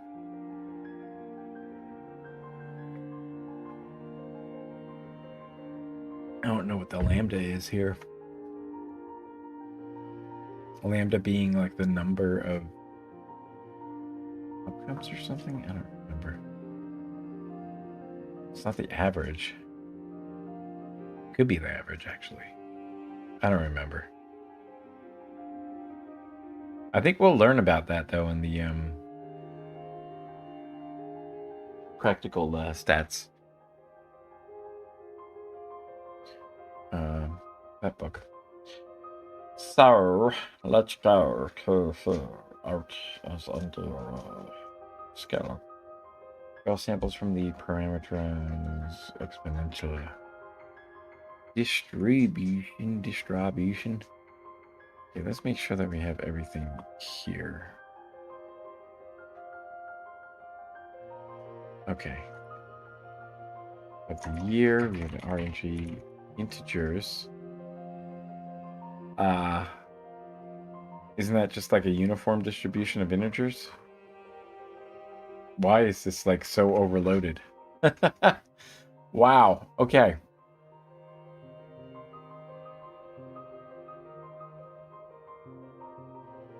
Lots of ways that they overloaded this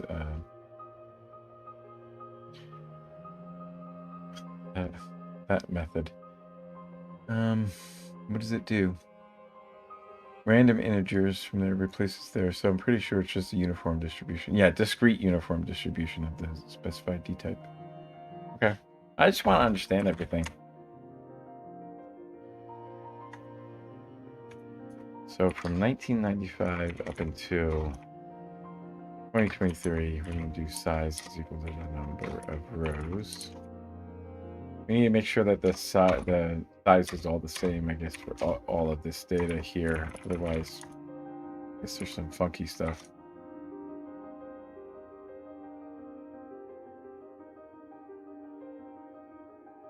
Sorry, Hypatia is acting very strange.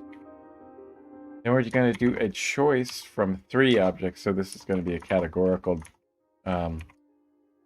variable here. And size is going to be number of rows.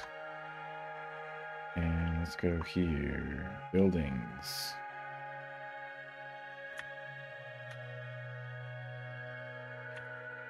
Buildings is going to be equal to pl.DataFrame. Buildings data. So why are we doing this in Python? Why don't I do this in a IPy notebook? Why don't I do that? I think I'm going to do that. I'm going to create a new file. Oops. Called... let's just take that same one and I'll just say IPy notebook. Why don't we do it this way? Why do I not do it this way? This is the way I should do it. This way I should have done it. I'm like, it's Monday. I'm like not thinking. I'm not thinking correctly. So we'll do the markdown. So the first thing we had was Python polars.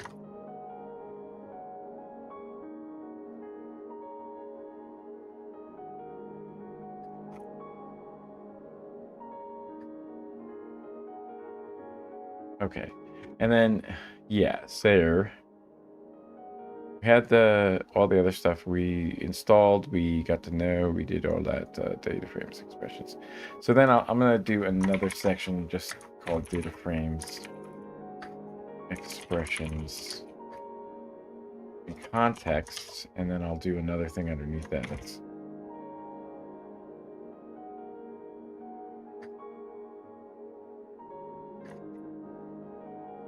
the Polish data frame. So that's where we left off here. So I'm going to scroll down here. Make sure I got everything I need for that. And so this was really just one cell of that. So let's just go ahead and copy that in then, right? We'll just copy all of this in and we'll get rid of that and we'll save that for the side and let's make sure that we have a why? Oh, because it didn't select a kernel yet. Give me that kernel. Kernel me. I think I might need to restart this. I don't know why it's acting so funky. This very strange. What if I change something here? Hang on a second. Do it to Windows. Oh, maybe that's it because we did update, and I think maybe there's like a difference now. No, it's still acting up. Maybe we need to restart. I don't want to restart because I really lose the stream here, but I should maybe try to restart this. Is it like... I'm going to try restarting this here.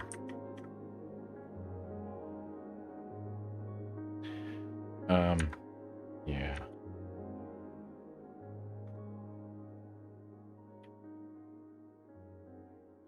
Bear with me for 1 second. I'm going to black out that part for a second there. Wow, what happened? Okay, never mind.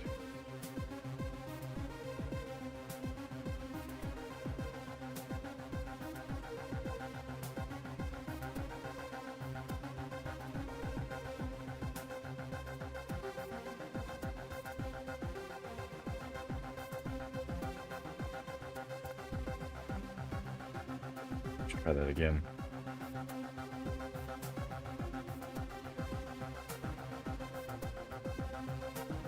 See if this is gonna work now. Because on my screen, it's just going nutty here. Yeah, it's still doing it. I don't know what's going on.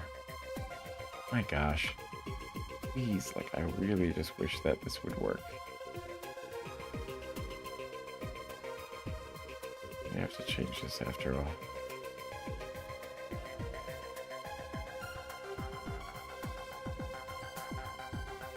We don't have the capture.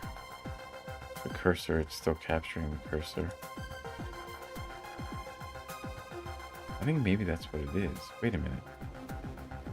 Wait, now it's not capturing the cursor. But when I did it automatically, it did. Capture cursor that way.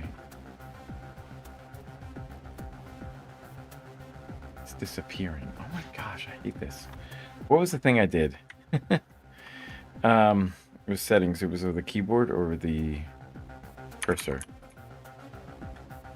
Mouse pointer style. That's what it was. Mouse pointer style. I'm just gonna try something. It was advanced, right? Additional mouse settings. It was here. Pointers. Windows system scheme. If I do none, does it like help me out there? No, that doesn't work. How about inverted? Nope, that doesn't work. How about go back to default, go back to large? Oh, nope, that sometimes works, sometimes doesn't.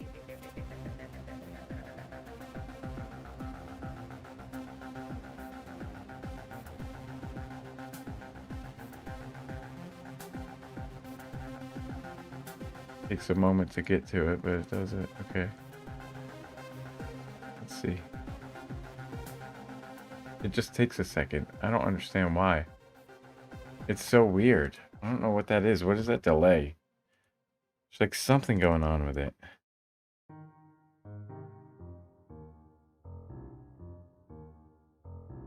I don't know.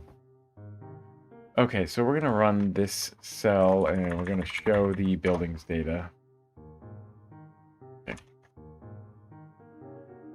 See how long it takes. Okay. There we go.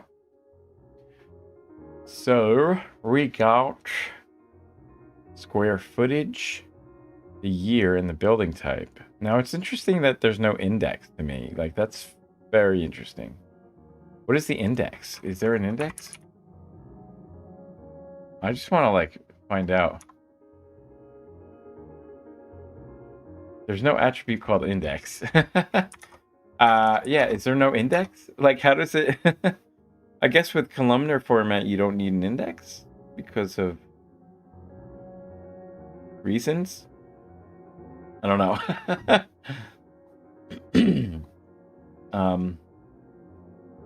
Column indexes, I bet, right?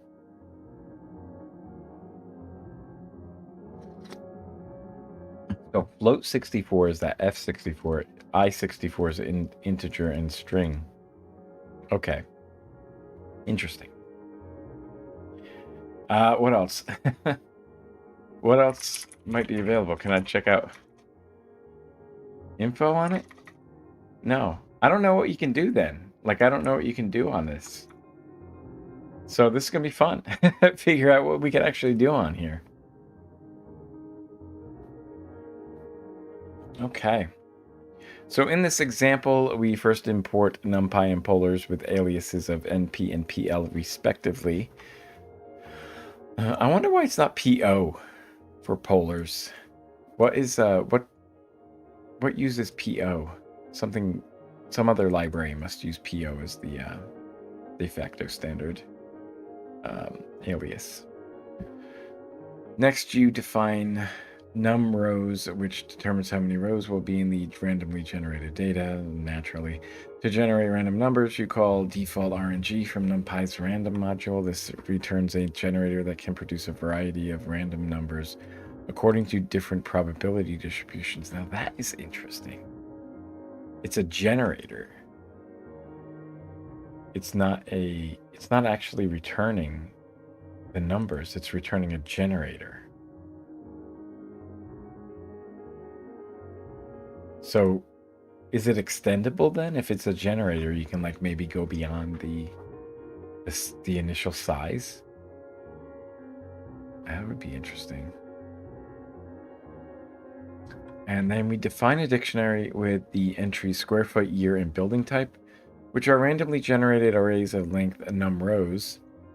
The square foot array contains floats. The year contains integers, and the building type array contains strings. These will become the 3 columns of a polar's data frame. That's pretty fascinating to me, honestly. The square footage.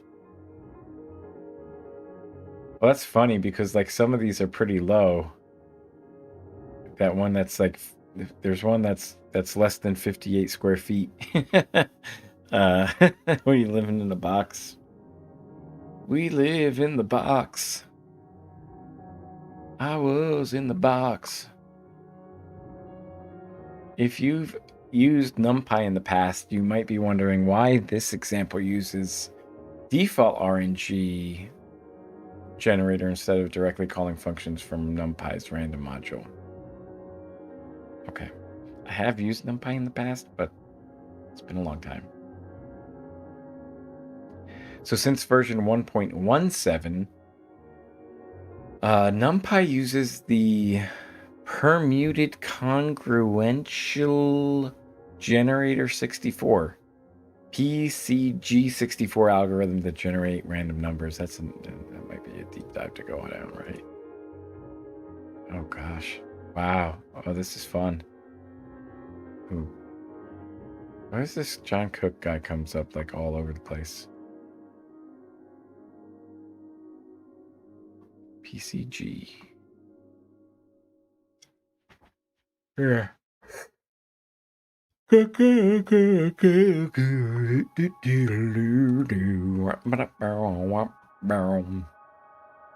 So PCG64 is more efficient than the previously used Mersenne Twister. Mersenne Twister. What the heck is that? Is that like a family, a party game in France? I don't know. Derives from the choice of the Mersenne prime as its period length, or a single Mersenne prime as its period length. That's curious. I don't know why you would use a prime with a length. I guess because I don't know why. Adding them all together. I was gonna say, like, can you add two primes together and get another prime? That's the Goldbach conjecture part of it, right? Is can you add two numbers together and get a? Can any number be broken down into two other primes? I think.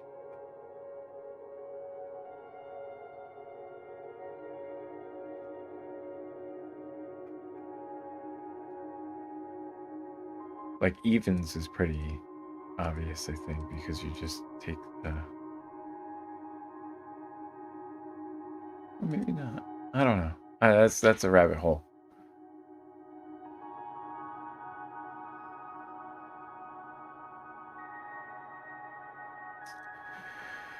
Okay, so to create the Polars data frame, we call pl.dataframe this class constructor for a Polars data frame accepts two-dimensional data in various forms, a dictionary. In this example, you now have a Polars data frame that's ready to use. Check something out here.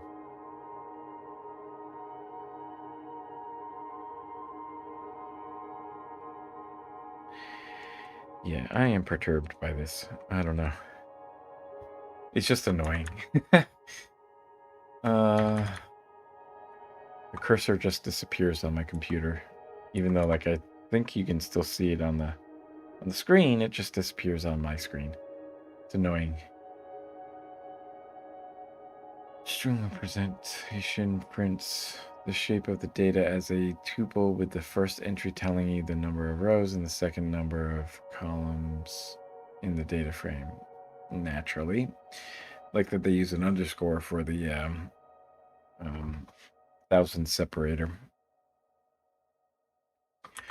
You then see a tabular preview of the data that shows the column names and their data types. For instance, year has type float 64 and building type has type string. Polars supports a variety of data types that are primarily based on the implementation from Arrow.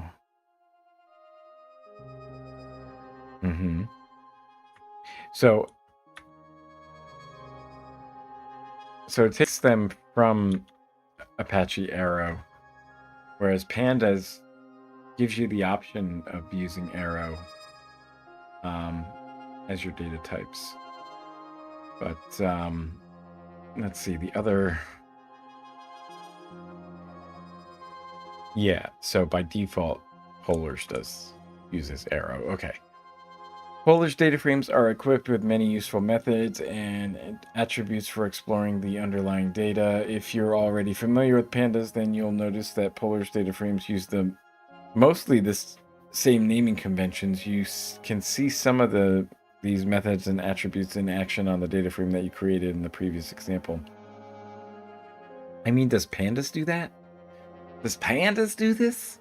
I mean, what if I wish I could do this side by side and see the difference, right? Use Pandas with this as well. So the schema, there's a schema involved. I'm pretty sure there has to be, because if you're using columnar format, I'm pretty sure you need a schema for that.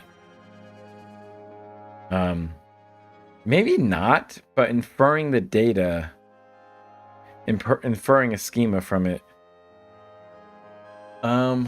Well, maybe it is. Maybe it's faster, right? Because you just take in each column one by one.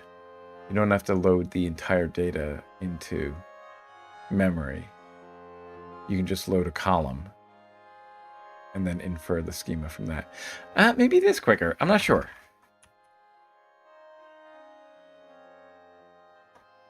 And you can use buildings.head. Can I do buildings.sample? Let's see if I can do buildings.sample.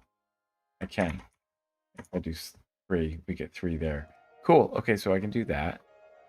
Oh, it's describe. You can't do info, though, which is what I would want to do there. Okay. So we do have categorical things, though, popping up by default, right? Or string type, actually. We could set that as an enum, right?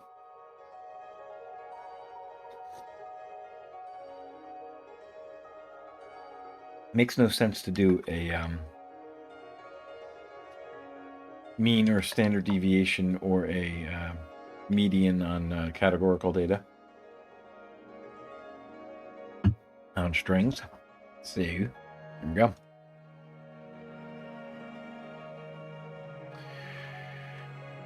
Okay, so the mean is 99. I think the scale is supposed to be the mean with that. Like, if I'm remembering correctly, like the mean of the exponential distribution is lambda, right? Or 1 over lambda. Whatever the lambda parameter was. So if you have like e to the lambda k, the mean is 1 over lambda. I think. Right? So then 1 over... Yeah, so an exponential yield to... What would 1 over 1,000 be then?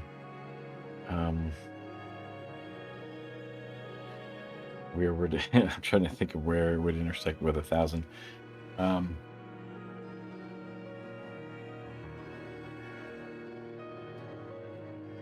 Yeah.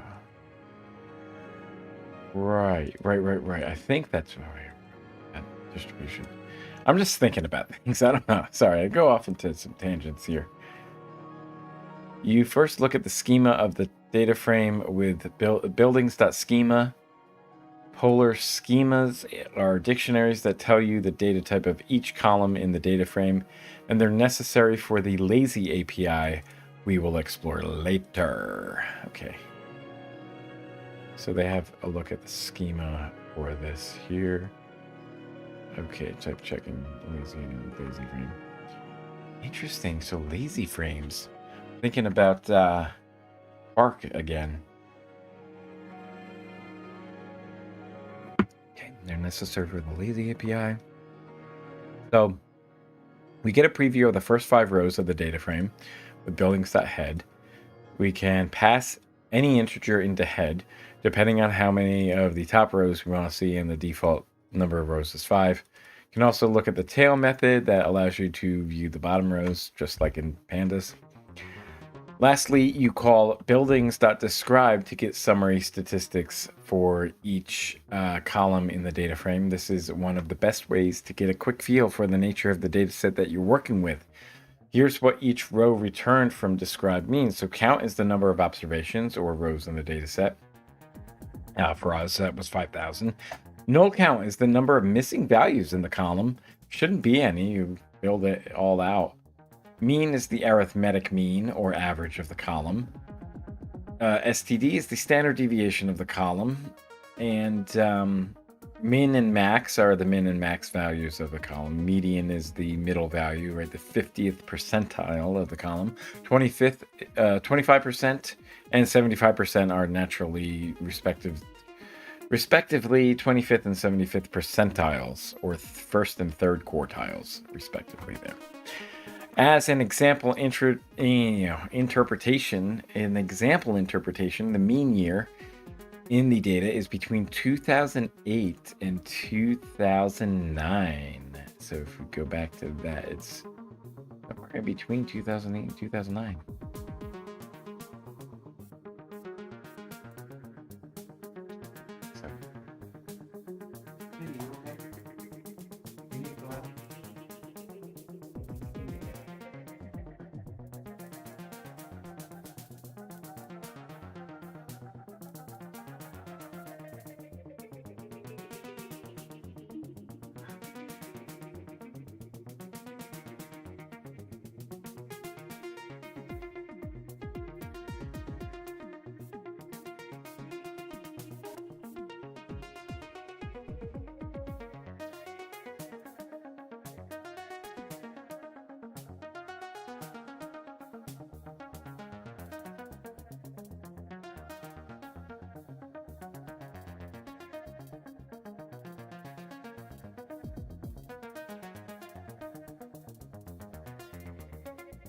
Okay. Okay.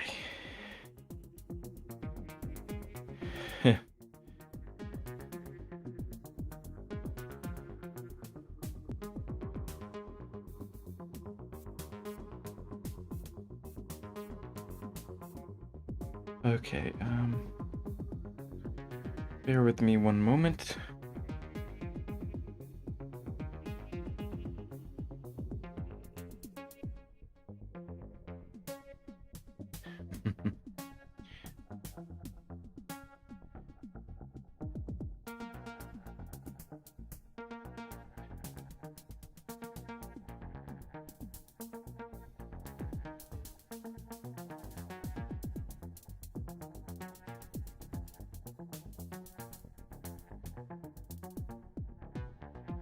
Never done about imagine this.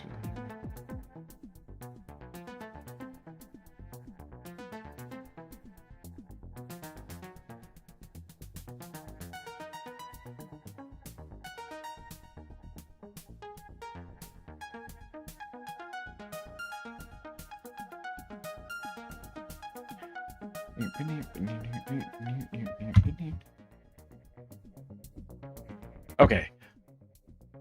Looking at the summary statistics here. So, building type column is missing most of the summary statistics because it consists of categorical values represented by strings. Now, can we do that? Like, can we look at the mode and stuff like that?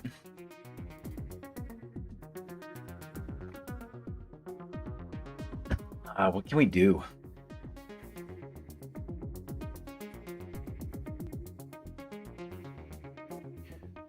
Interpolation. Okay. So it doesn't work with categorical data at all.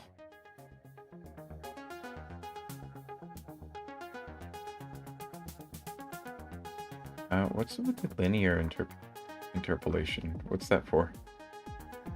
Is that for the median and stuff?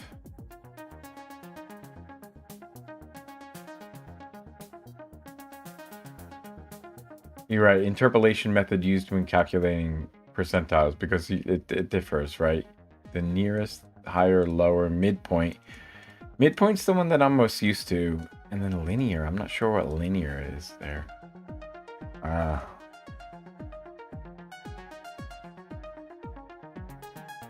Yeah. Does it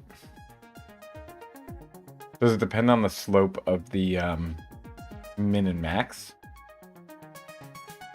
You know, the slope made by the min and max values? I don't know. I don't know.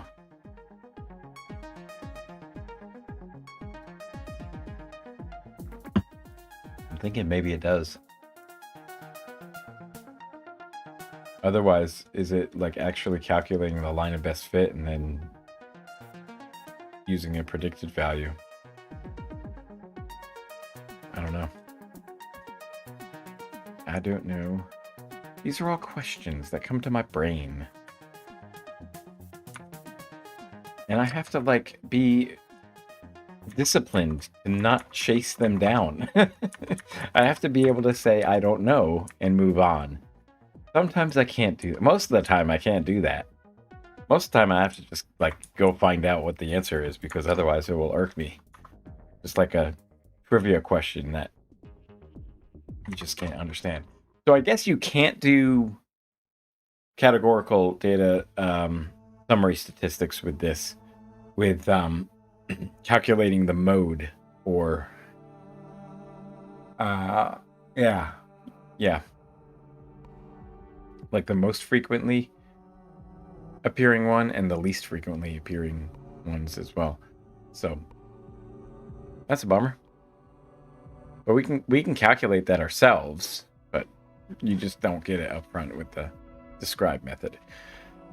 I think I need a break.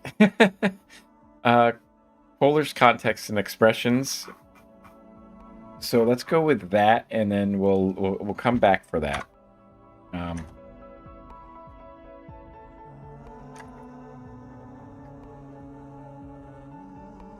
Context and expression. So we'll go by that in a few minutes.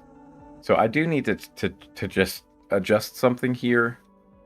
And that adjustment needs to be when I switch to the be right back scene. I need to mute I need to mute something. And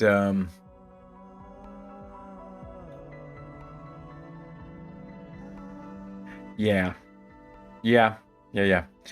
So what it is, it's I need to just mute the audio for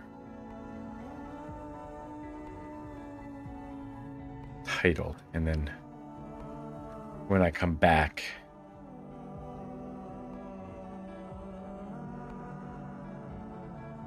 yeah, okay.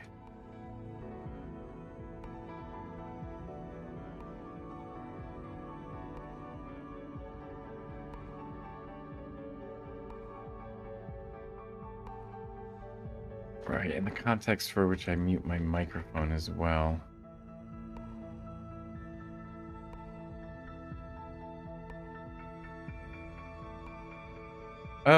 Oh, I can do a similar thing. Never mind that. Duplicate this one. I'll just say mute title. And then we'll do, if seen as be right back, we're gonna do the audio, mute the audio of the title, and then otherwise unmute title. That should work. This is the same thing as doing the, yeah, doing that. That should work. And if I'm on scene, be right back, I'm just gonna change that one, delete that, and then there we go. I think that should work. So I'll test it out. We'll be back in just a few minutes, okay? We're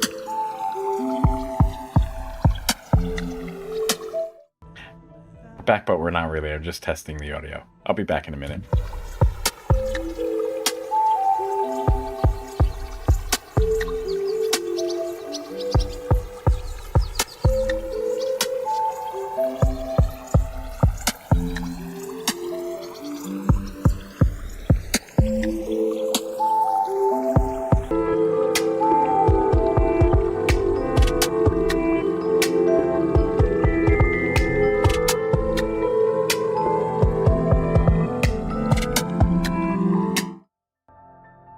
Going on here. I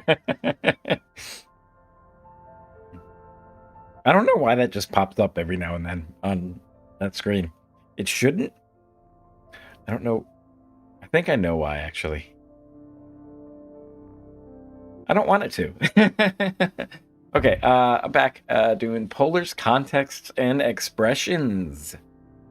Texts and expressions are the core components of polars' unique data transformation syntax. Okay, why is that?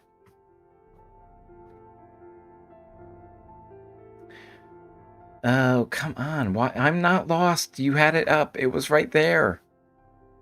What is up with this, like, documentation? It's very strange. Very strange indeed. Concept expressions. Like, it's there for a second as if, like... Oh, no. Okay. Can I just go to, like, expressions? Weird. There it is. There it is. Okay. Expressions. Oh, gosh.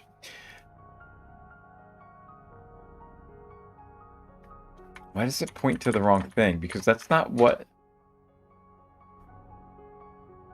Oh, it's not even there. Wait a minute. Let me copy the link address. Post it.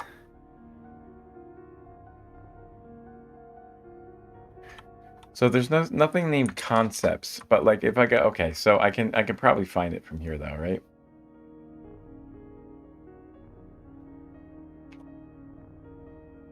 Expressions and context. It's a domain-specific language for transforming data. The language is very easy to use and allows for complex queries that remain human readable. Expressions and contexts, which will be introduced here, are very important in achieving this readability, also allowing the Polar's query engine to optimize your queries to make them run as fast as possible. It sounds a lot like Spark, honestly. I wonder what this is about. So expressions, right? PLD, okay, so weight divided by that thing. Yeah, right, okay. Yeah, that's an expression. Contexts. Select with columns, filter, and group by. Those are contexts. And so what was the two main things from Spark? From Spark, it was actions, which will trigger the running of a pipeline, right? It will trigger the running of a sequence. What do they call those things? Of a job? Yeah, I think they're called a job. And then what's the other thing? Yeah, there were expressions and then actions or something like that. I don't know, something along those lines. I forget. All right, so they have some examples here, except I don't want to do that. We have some Rust stuff here. Let those things be those things. Okay.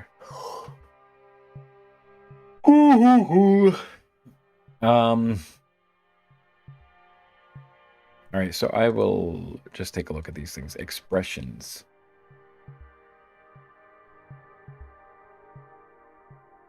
NumPy functions, how they work. Okay, so we're gonna, hopefully they'll explain them a little bit better here. All right, so there's core components of Polar's unique data transformation syntax. That's contexts and expressions. Expressions refer to computations or transformations that are performed on data columns. They allow you to apply various operations on data to derive new results. Expressions include mathematical operations, aggregations, comparisons, string manipulations, and more. And a context refers to the specific environment or situation in which an expression is evaluated. Okay. In other words, a context is the fundamental action that you want to perform on your data. An action. Okay. That's... Maybe they just didn't want to say action. Because that sounds very similar to Spark. Polars has three main contexts. Selection, selecting columns from a data from, filtering, reducing the data frame size by extracting rows, and group by aggregation. I want to, I'm like tempted to make quizzes and stuff for myself, you know?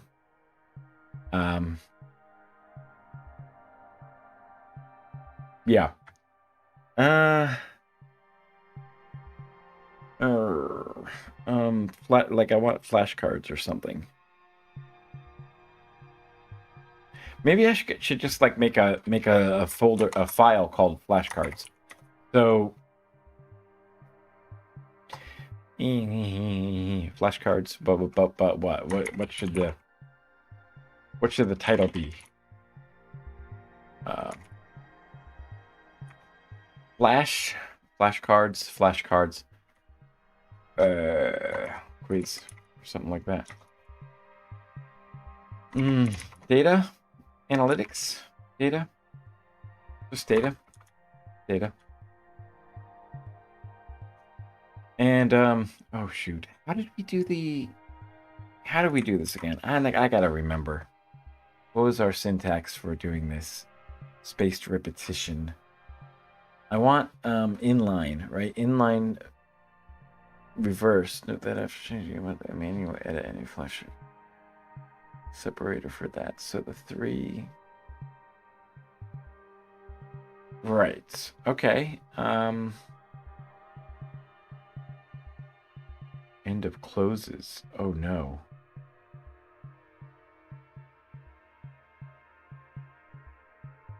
Oh. The end of closes. Oh no. I don't know how to do that. See, spaced repetition is an interesting plugin because it kind of like fucks with your data, right? It kind of fucks with your notes. I wonder if there's a better way to do this. Actually, I should check for notes. We're just going on a brief aside here to try to, you know, make sure that I get some notes down here. I guess we don't have anything in update? Nothing? What is available to update? Code editor shortcuts. Why is that small? That's so weird looking. Excalidraw, naturally. He does it like once a week. Read it later. I don't even like really use those things though. Local images. I think that's coming to the next version of Obsidian. Oh, now we can disable it in the plugin settings. I don't need to know the update, honestly. Error. I don't know what that error is. Let's go to Excalidraw and...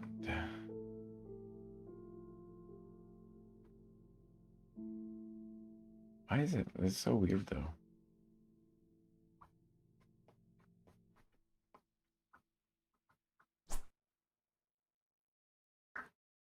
Ah, you. What are you doing? You there. Okay. Wow. It's a bit much. So it's a bit much. It's probably in basic, right? I don't need the release notes plugin. I don't need that. Don't need that. I don't need it really. And I can get back to commodity plugins and okay, so the updates. Let's just check for updates again. Make sure that we got it run. Okay. What we wanted was like flashcard, right? So flashcard. There's something better.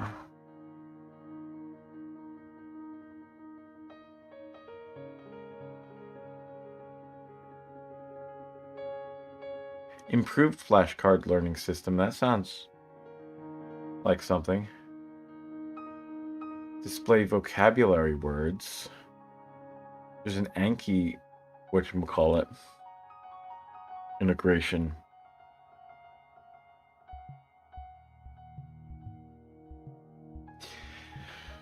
Spatial repetition is probably the way to go.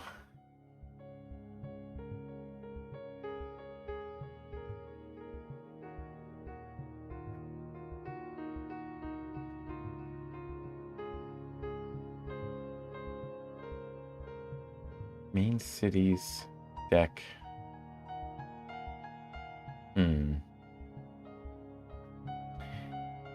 Oh, you actually need to create a card manually with this. You can't just take your notes and integrate it into your notes. That is maybe...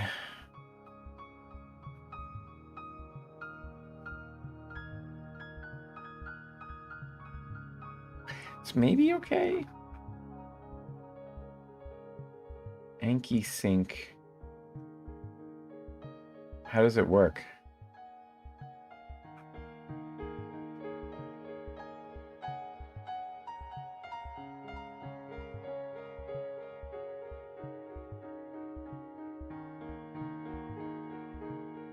I don't know.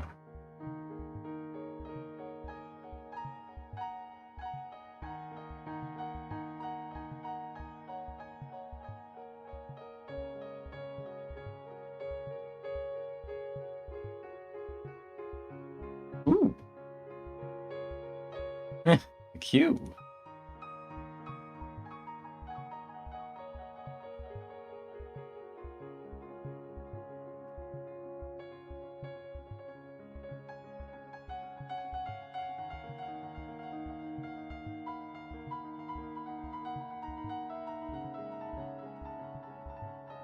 So it's front matter data.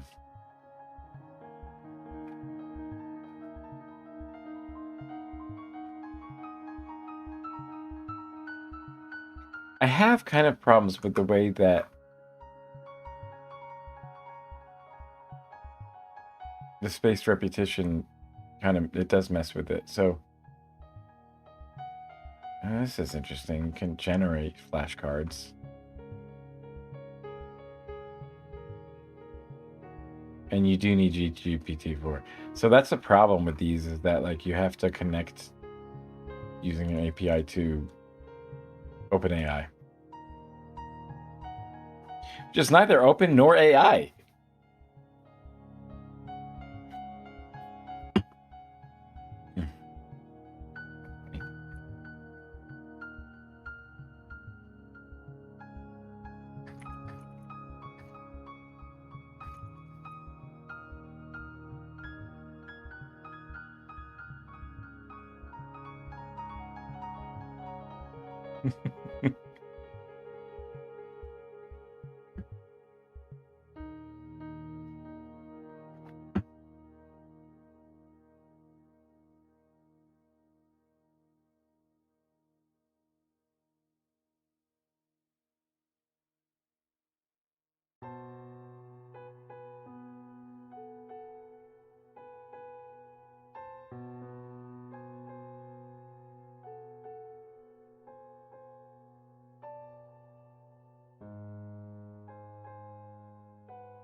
Yeah, I don't know what the heck I want to do with this. I guess I'll just use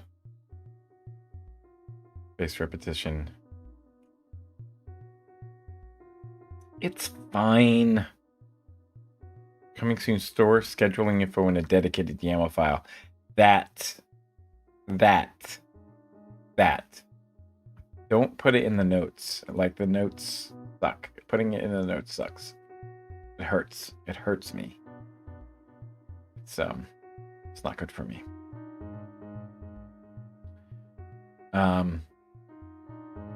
Because like, ideally I'd like to use my notes with that, but yeah. But I guess it's okay if I'm gonna like create a flashcard. So I want to say like, I guess we'll just say Polar's flashcards, and then we'll do that. Do it that way. Where did I put pandas? Yeah, okay. So we'll do it that way, and then I'll just put it as Polars.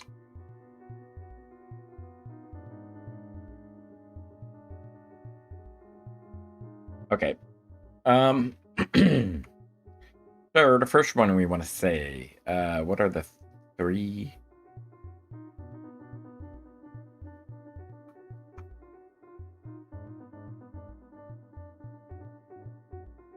Context and expressions. Like, I'd like to link to context and expressions, even though, like, I don't know.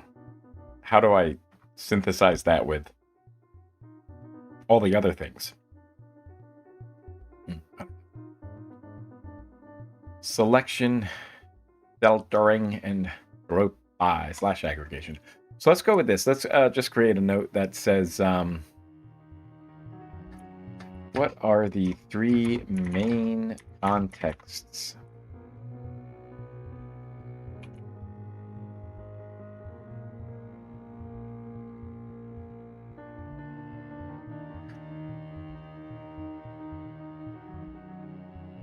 And, wait, which way did I go with that? Which way did I go now? Ow, ow, ow, ow, ow, my bam. Space repetition. It's been a long time since I've done this. What is that? There's a hint? Oh, you can put a hint in there? Oh, there's something new here. Well, that's interesting. 1, 2, 3, answer. I have to check the new one because this is different. Okay.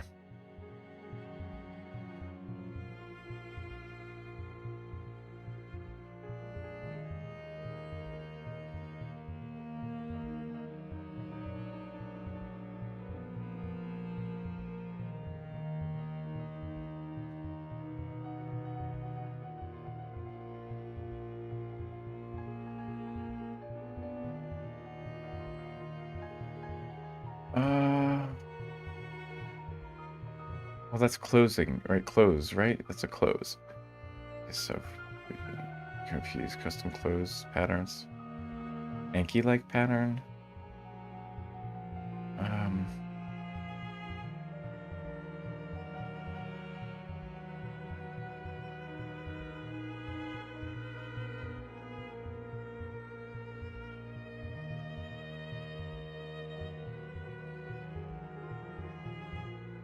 Definitely fleshed out the documentation a lot better here. This is good.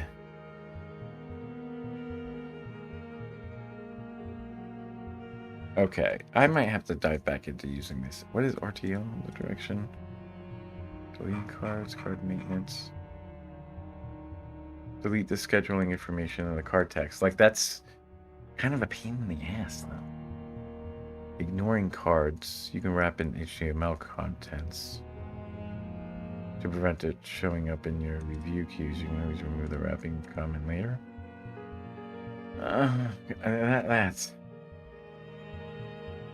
That's not elegant. That is not elegant. Inline reverse flashcard. I think I just want like a regular flashcard, I guess. Can I do it like this, though? And that's a separator. I guess. So the 3... I can test myself right now. Selection. Can I do it like this? Can it... Selection to... filters? Or filtering. And the last one was group by, groupy, and aggregation. So group by aggregation is the same thing. Yeah. And then what I want to do is try to see like if the spaced repetition is there. Select the deck. There we go. Oh, right. So I need to actually put in there that we have a deck called Polars or something like that.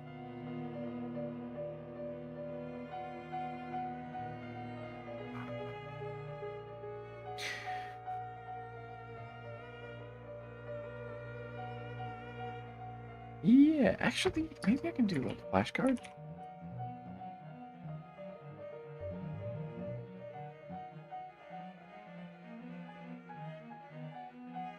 Honestly, flashcards. I'll do that. Because I think we're changing the way that I want to work with this. So we have trivia, we have interview questions. And the thing I also want to do is flashcards. So let's try to do that. Interesting documentation here. Notes. Text to review. Flashcards are there. Interesting. I'm gonna have to take a look at this a lot better. There's been a lot of updates here. Yeah, there's a lot here for me to go over. So let's do space. Reputation, and we'll select a deck. I don't see it though. I don't see it. I don't see it. Weird. Weird. I mean, that is a tag. Flashcards is a tag. Oopsie. Cancel that. What was that? Quick add. No, I don't want that.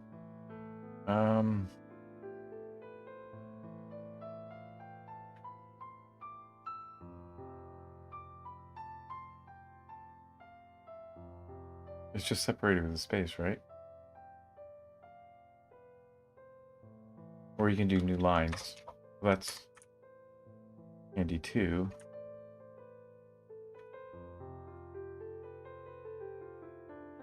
Convert folders to decks and subdecks. This is an alternative to the flashbacks and text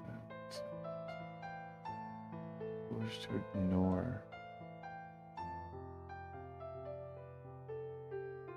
Oh gosh, come on, why is this so awful? Readwise libraries there.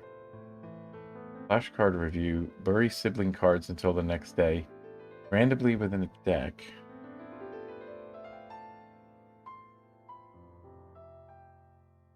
Highlights are closes, and then these are the inline. Okay.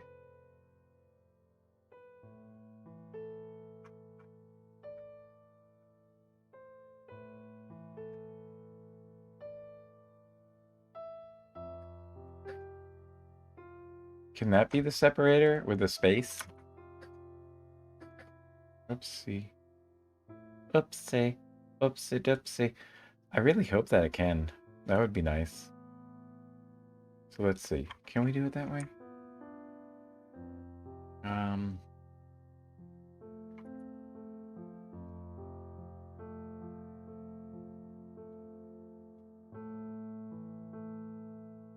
Oh, wait a minute. Maybe because I have it in my inbox? That's probably not it, though. Resources, template, files. Journal, library. I don't know. It can't be that. It can't be that. That can't be the answer.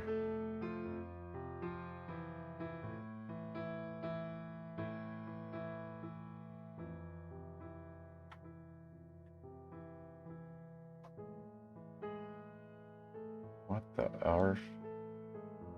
What the arf?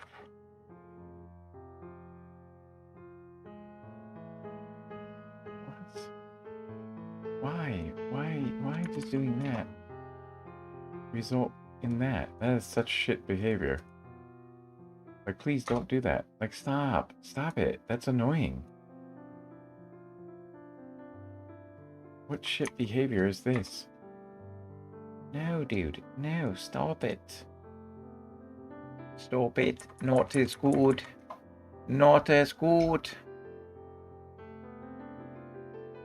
Okay, now we can delete that. Hit enter. Okay. Are you okay? How you doing?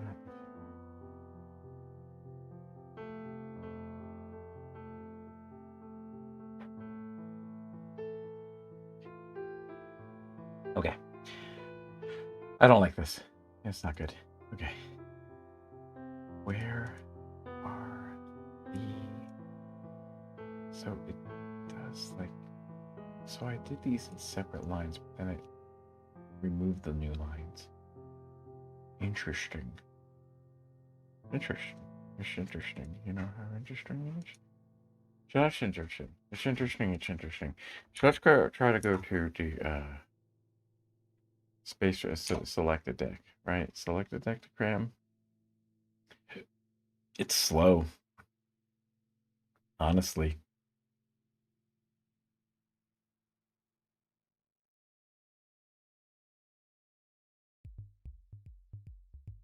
Why is it slow?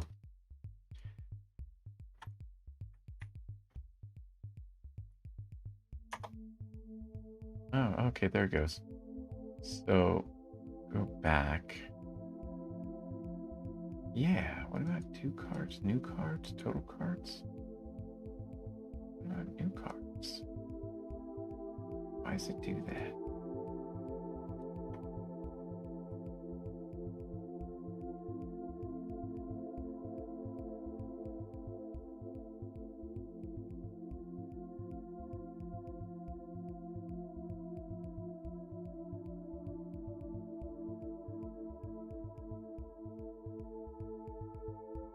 Okay. What?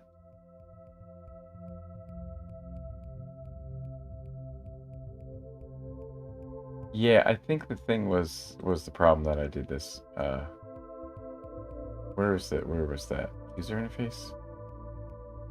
I think maybe it was notes.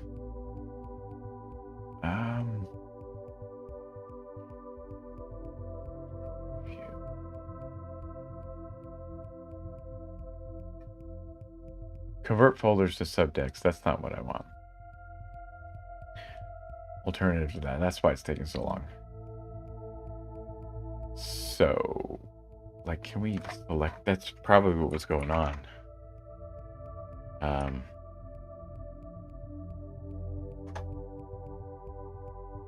Okay.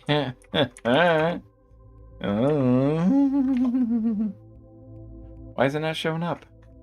Why you no show up? Why you no show up? Okay, so let me do a test. Why? That's my question. How dare you? What are you talking about, bro? Like, there is definitely a thing in here. These are definitely flashcards. Flashcard. Like, hashtag flashcard. Hashtag flashcard. Do I have to, like, refresh? Let me try refreshing. So refreshing.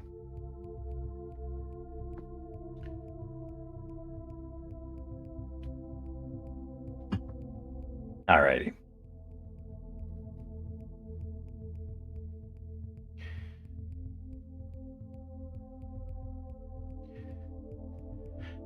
Yeah.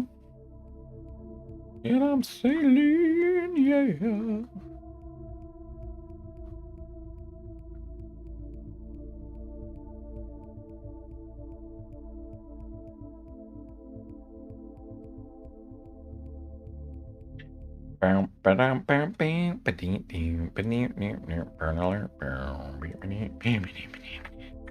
I am going to flip some shit if this doesn't work. Come on, really? What is going on? It's gonna load the daily.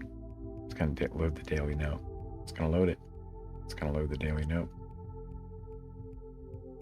I didn't want it to go to the last thing to load the daily note. I want it to load up from the file that was right there. The file over there. What would be nice if it would, like, yeah, I don't know. It would open a new tab and then do that bullshit. But that, you know what? Let me just eliminate that from being the default. What is it, in calendar or something like that? No. Oh, I don't know where calendars come from. A dot. How many words are represented in a single dot? 300? I don't know what the point of that is. I don't know why I keep it that way. Okay, what I want here. What is it? Simple notes or notes or what is it? Periodic notes? Periodic notes. Okay. Weekly migrated. We have those things, and then so it's It's not Note Composer. Do I use that? Oh, that's a core plugin now. Template file location. Oh, right. Text extra after extract.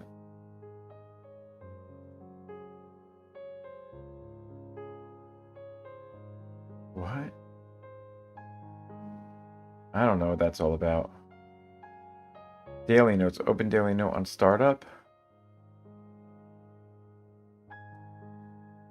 I know there's like, there has to be something that like creates the note every day that I'm like logged in. That must be coming from somewhere.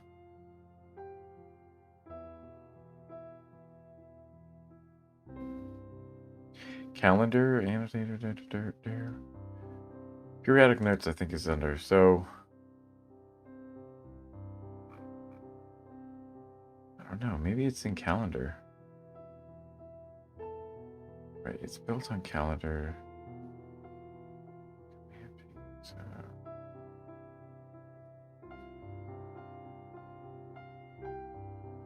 Okay, this is so weird.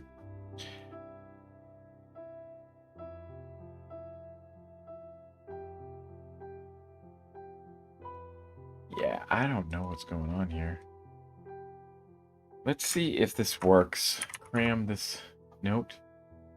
It's still not working. They're not showing up. Why are they not showing up? Like, I don't have this... I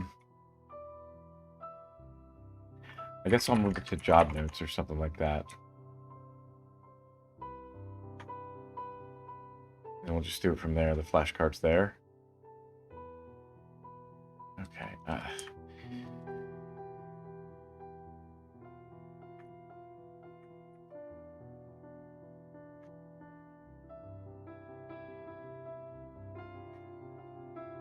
Select a deck to cram.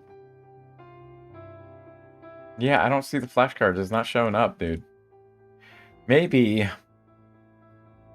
I don't know. Maybe there's something I need to do. Like disable this and then re-enable it or something? I have no idea. Show the schedule is debugging information, parsing.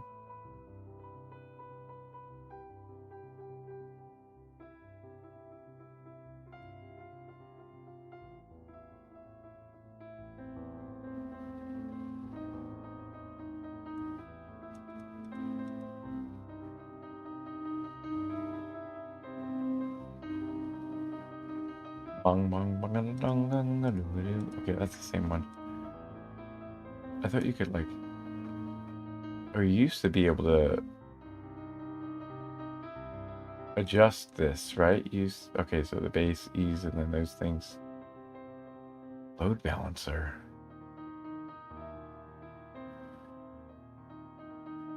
What?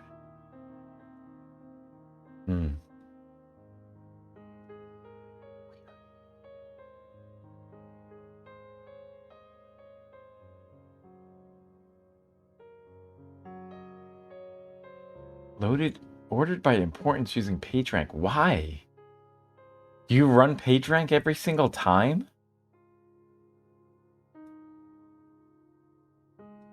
God, that's awful. Sorry.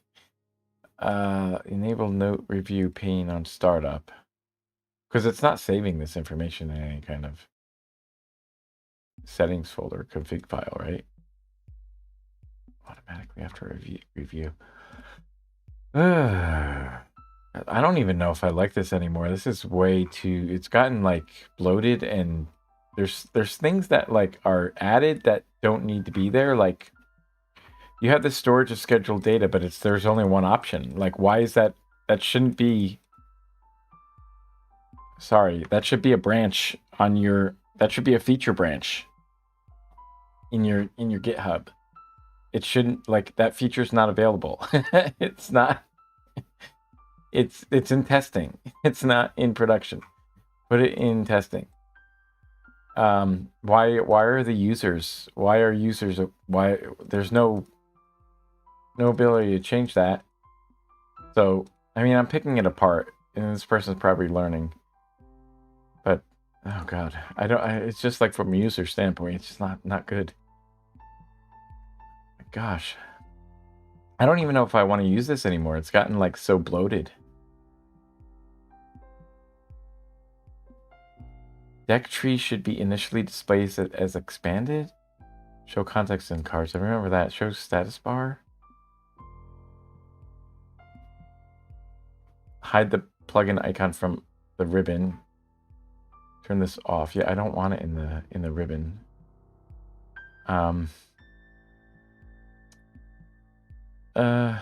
Yeah.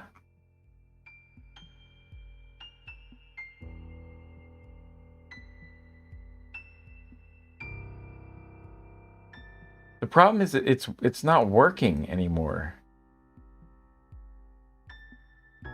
Those are folders to ignore, which I think are the same from here. I think.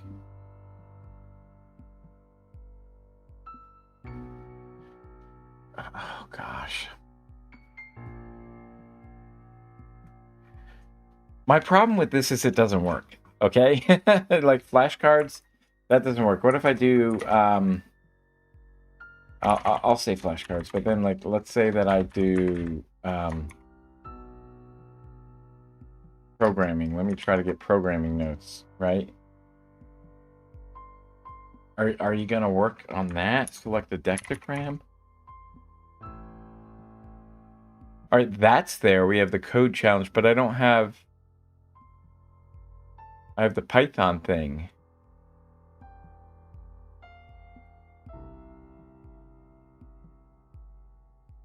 All right, I need to take a look at this and take a look at the note. Let me go to the note. How do I see? How do I view the note? Can I go to the note? Like you used to be able to go to that note.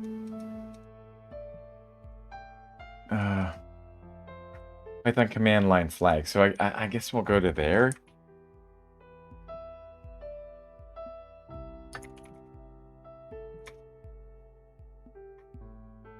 Uh, 360 hours of Python. Is that what we did? Okay, so I had the note from here. Okay. Programming language Python. Cool.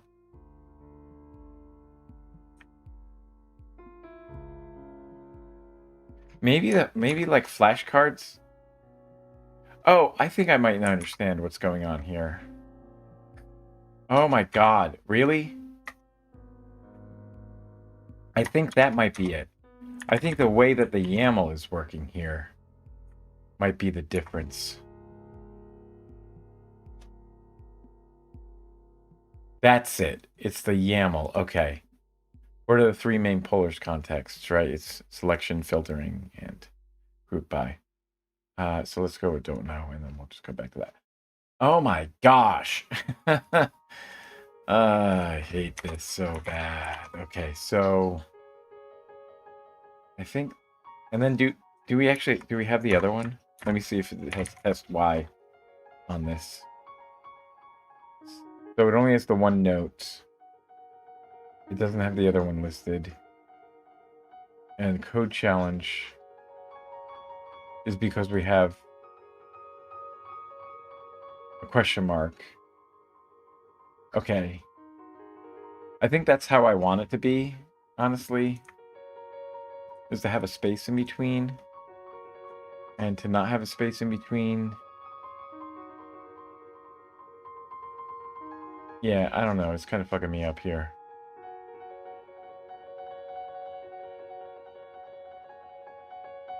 I wonder if we could do like an arrow or something. That would be a nice close, right?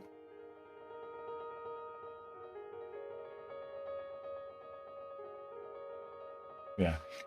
I'll be back in a minute. I gotta take Hypatia out for a little.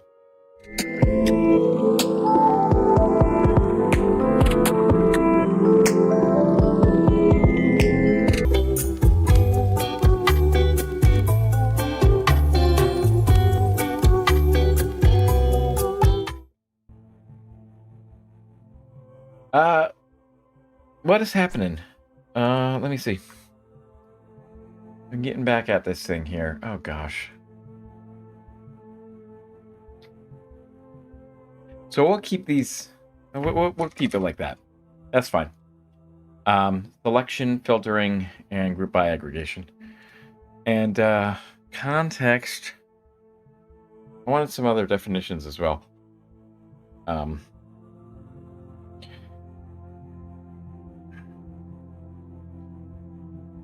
I wish there was a way to review definitions like that. Like, I need to, I don't know, come up with a studying system. Include mathematical operations. True context. The three main polar contexts are selection, filtering, and group by aggregation. So, what is selection? So let's go with that. What is...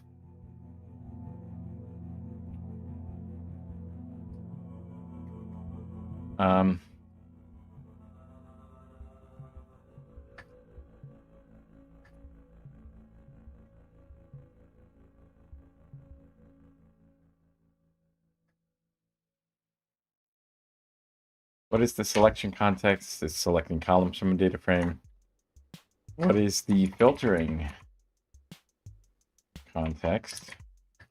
And that is reducing the data frame size by extracting rows that meet specified conditions. And then I think what I want to do is to reverse these.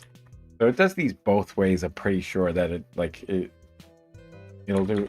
it'll ask you what is the filtering context, and you can recall the definition of that, and then it'll give you the other side, reducing the data frame size by extracting rows that meet specified conditions is what, and then you can say, well, that's the filtering context. We'll do it that way.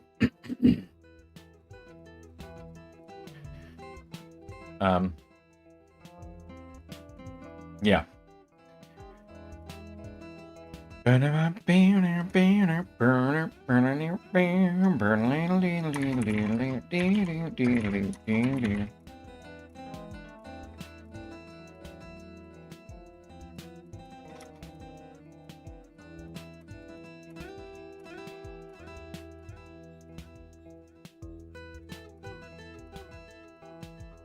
That is computing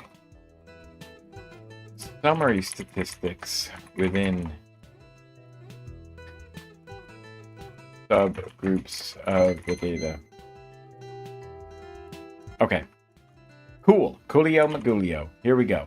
You can think of contexts as verbs and nouns, expressions as nouns.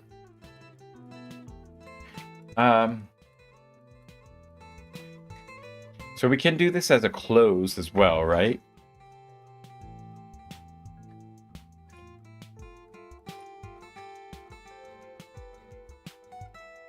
I actually want to get the Goody Magoody.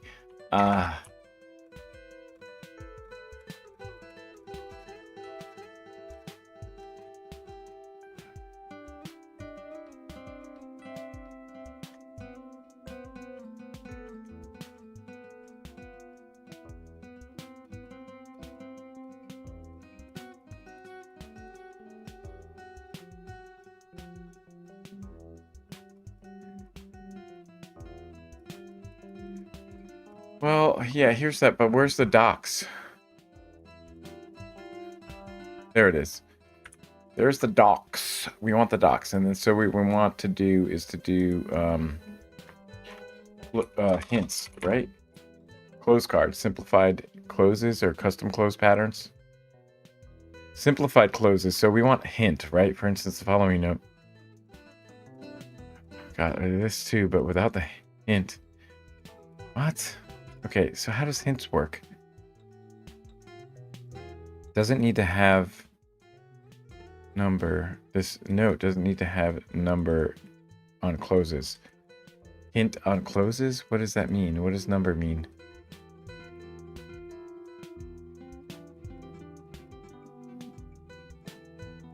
Okay, I want to test this.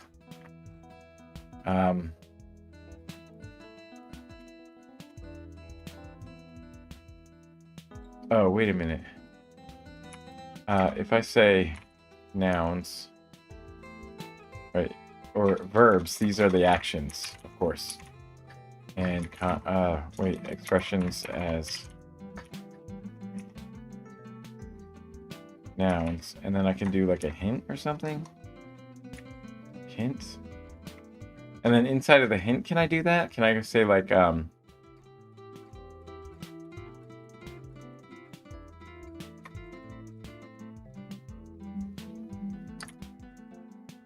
it's a part of speech, and then can I do the same for the other one? But I don't know if you can actually do it this way. We'll try it and see if that works. I don't know how this works, honestly. Cram this deck in the flashcard on the note, and we'll see this one. Okay, so we have 9 of these. So we have a part of speech is the verb. Okay, so the hint is there, but can we like hide the hint? Yeah, I wish that you could do... Can you...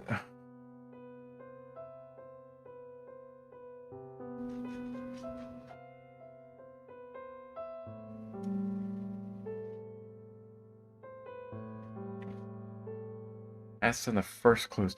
This one is together. How do you...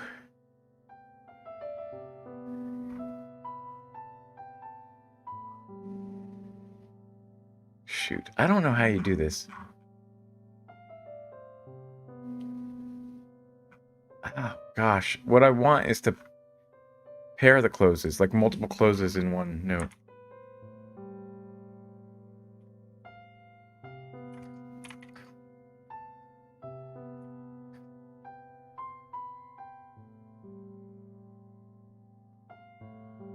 That was 2 years ago.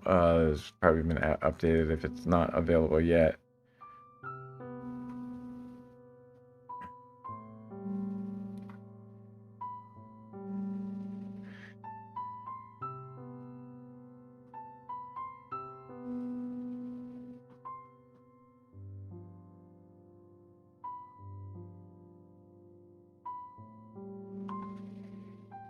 Well, as recently as October, it's been a feature that has been asked for.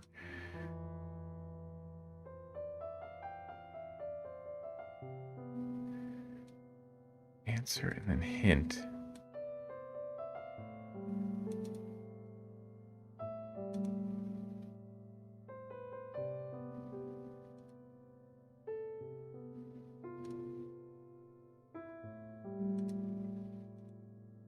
This is so convoluted, and it makes your notes look hideous in plain text, right?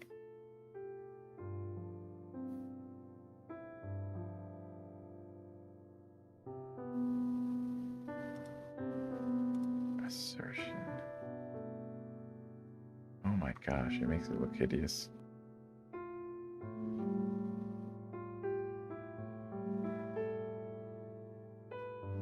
Creates a single. Okay, so we can do custom closes. This one and then this. And then you can do the hint within that. Okay, so we have to do like some kind of weird thing. I don't know, man. Oh, gosh. So... Those patterns are like this.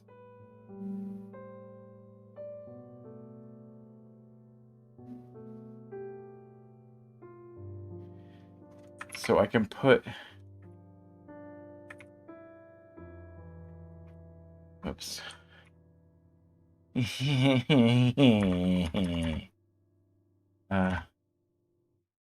can put hint or something. What was it?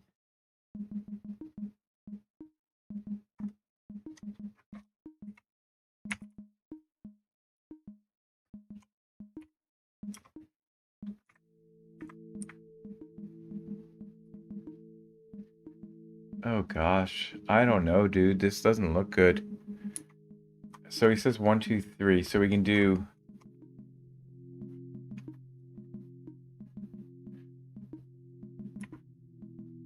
one like this, and then verb's part of speech, and then I can do the same for the other one.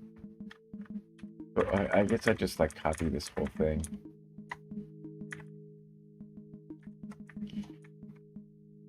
and then I'll just get rid of it afterwards.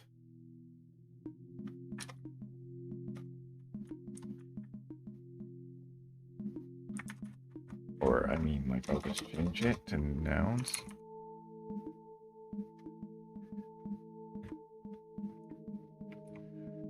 And then it ends up looking like that. And it looks hideous. Honestly, it looks like trash. So then, but then when it gets through the, through this, well, obviously that's going to be selecting columns from a data frame. That's the selection, obviously, naturally. Selection context is selecting columns from a data frame. Can we go like, yeah.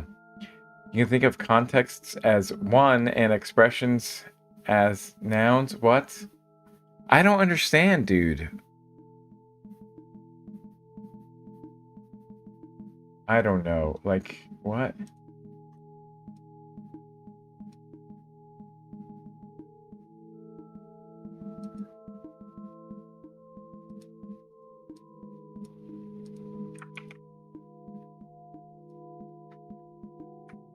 This doesn't work, dude.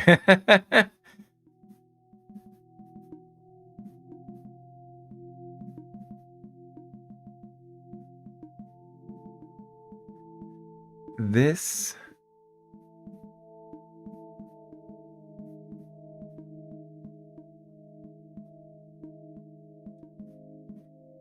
and this, but that has to be the same thing? But this has to be the same thing?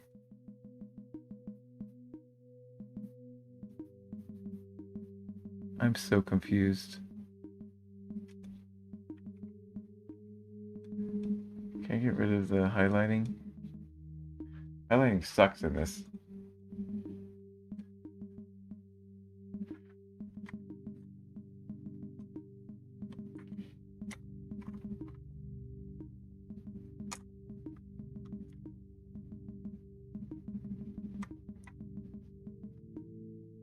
What?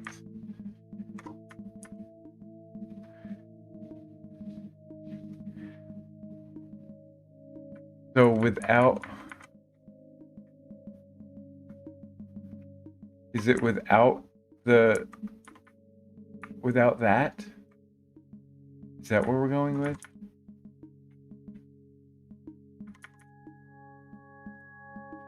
So without...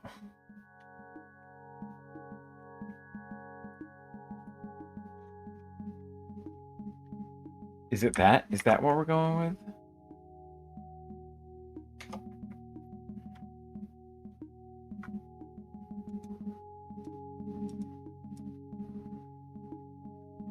That's aggregation, of course. Part of speech and part of speech. Right. Okay. Well, that looks okay. Honestly, it's not terrible. Right. Part of speech, part of speech. So, think of context as actions, so they're verbs, and expressions as nouns. There we go. Okay. So, I just got to get a handle of this. It's a little funky, but it looks like trash, guys. It looks like trash in the note. So it renders the notes like themselves kind of trash. And then you have to I have to keep a separate file, I guess, for flashcards. That's what I got to do.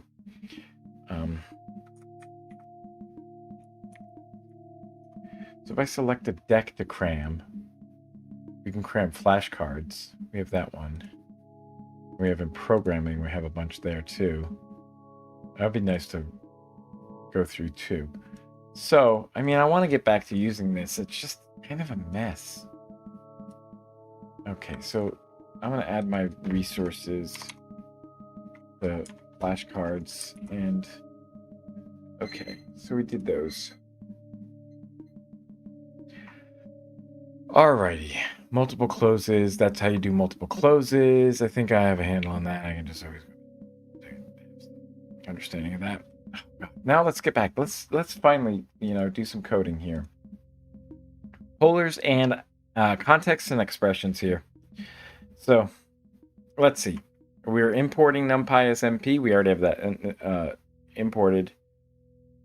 We have the num rows. We have the RNG already set to 7. And then is there a difference in here?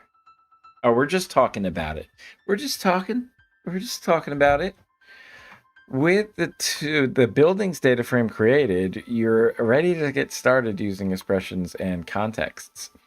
Within Polars' three main contexts, there are many different types of expressions, and you can pipe multiple expressions together to run arbitrarily complex queries. To better understand these ideas, let's take a look at an example of the select context. So we'll take a look at select by, so we go buildings dot select square feet. Okay, well that's interesting because this is vastly different than just going buildings in the square notation and doing that. Although it's the same exact thing. Okay, but it's better to use select, I guess, because that's lazy evaluation, I suppose. Yeah. Okay. I think I'm getting it. Here, guys. Select pl.cal square footage.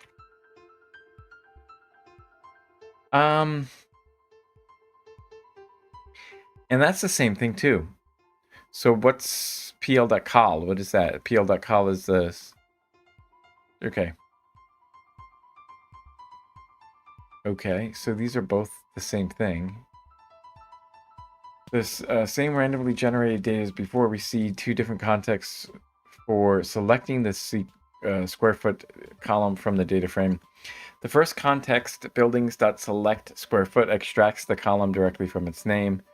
And the second context, buildings select pl.col square foot, accomplishes the same task in a more powerful way because you can perform further manipulations on the column. In this case, pl.col square foot is the expression that's passed into the select. So you can do multiple. Okay, so you can do manipulations on the column while you're in this like pl.col square foot, I guess. Maybe? Yes, that's the way they're going. So that's what they're going with. Let me actually, I think, did I add that? Polish context of expression. Yeah, okay. Just make sure that I am at the right hierarchy for my notes here. And go back into here with Python with the same. Select square feet. Before you see different contexts for selecting the square foot column from the data frame, the first context, buildings. Just come a second. Right, we did this. Okay. You can do further manipulations on the column. In fact, you can pipe as many expressions onto the column as you want, which allows you to carry out several operations. For instance, if you want to sort the square foot column and then divide all the values by 1,000, you can do the following. So I'm going to do this in a very much more Pythonic or Pandorable, I think is the name. I don't know, Polarable.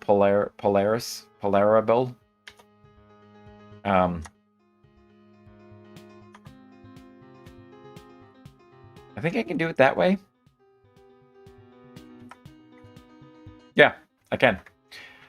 Yeah, and it just like, okay, so I'm getting that column, I'm sorting it, and then I'm dividing it by 1,000. So each line is a different operation, different manipulation. So that's the piping that's going on there. So square foot column, piped to sorting, piped to divide by 1,000. Ooh. So this select context returns the square foot column sorted and scaled down by 1,000 on the context. One context that you often use prior to select is filter. As the name suggests, filter reduces the size of the data based on a given expression. For example, if you want to filter the data down to houses that were built after 2015. Actually, let me see if I can figure that out. Filter that data down to there. I just love to try to see if I could figure it out from the documentation without having any knowledge of this. So we want to go from the square foot column, right?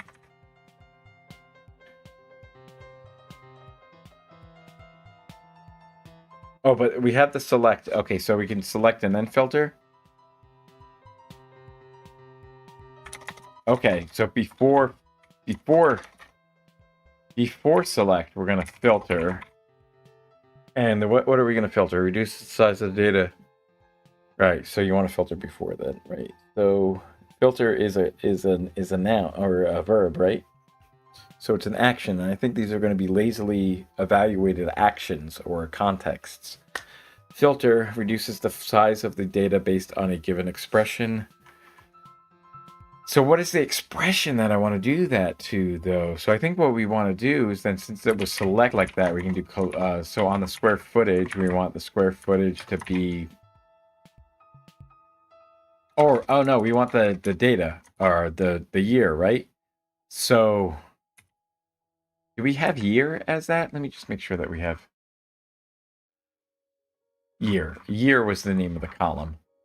We had year as the name of the column. And what do I want to do to that is to say, I want the year to be greater than 2015. Is that what we're saying? 2015? Does that help me? Oh. Naturally. Yeah. Okay. And then we can save this as after 2015. And is this like after we... So are we saving is after 2015? Oh, yeah, let's find it out. Let's find it out. See if it's a Polars data frame or if it's like a object of some sort. It is a Polars data frame. Okay, well, that's good to know. And above, we want to do after 15. I want to do the shape of that, or maybe it's just an attribute, not a function of that. So 1230 by 3, so there's 1,230 rows and 3 columns, naturally from there. And then from here, we want to select the pl.col year. And we want to take the minimum of that. And you get the minimum as 2016. Which sounds good to me because we filtered it down to only include 2015, anything after 2015. Okay, by passing the expression pl.col year over greater than into filter, you get back a data frame that only contains houses that were built after 2015. You can see this because after 2015, only 1,230 of the 5,000 original rows and the minimum year in after 2015 is 2016. That's actually far reduced. Where did we start from? I think it was 2000 something, right? 1995. So, okay. Does that make sense? Like, I just want to check something because I'm 1995. So we want to take 20. Where did we end off? 2023. We could do 2025. Why not? Minus 1995, and then what we want to do is to divide that by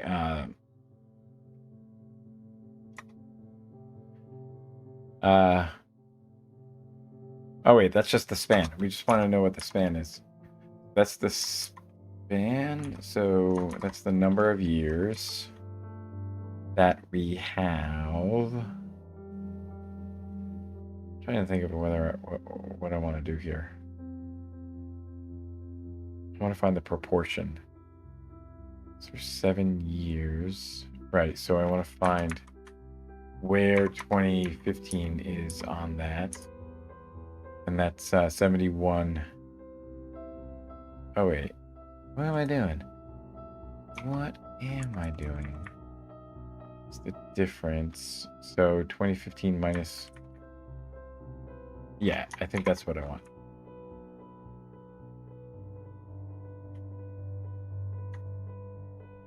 Oh, there we go. 71%.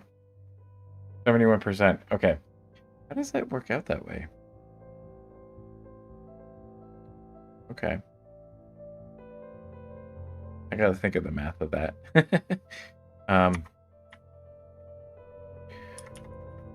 Because it's a seventh, right? It's or 6/7. 6/7? No, that's too many. Be 5/7? I don't know. What is it? Oh, come on.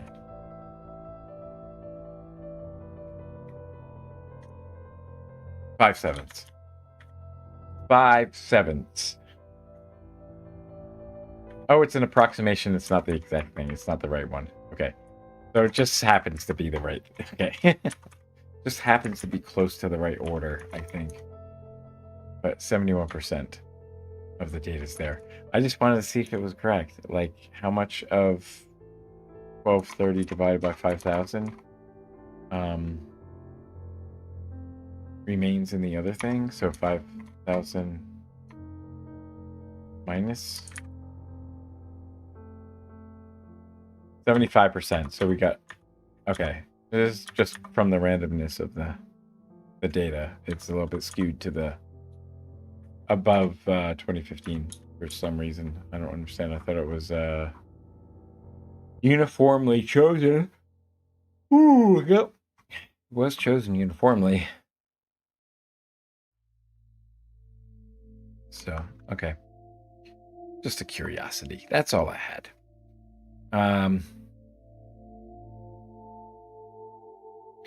For 2015, only 23rd. All right, so let's take a look at the group by context. Because we're not getting too deep into these things to do examples. It's really the bare bones here. I have to take like a whole course on how to like apply these to real world examples or real data. Data analysis more broadly is the group by context, also known as aggregation. This is useful for computing summary statistics within subgroups of your data. In the building data example, suppose you want to know the average square footage, median building year, and number of buildings for each building type. The following query accomplishes this task. So this is what I am used to, is using the ag function. So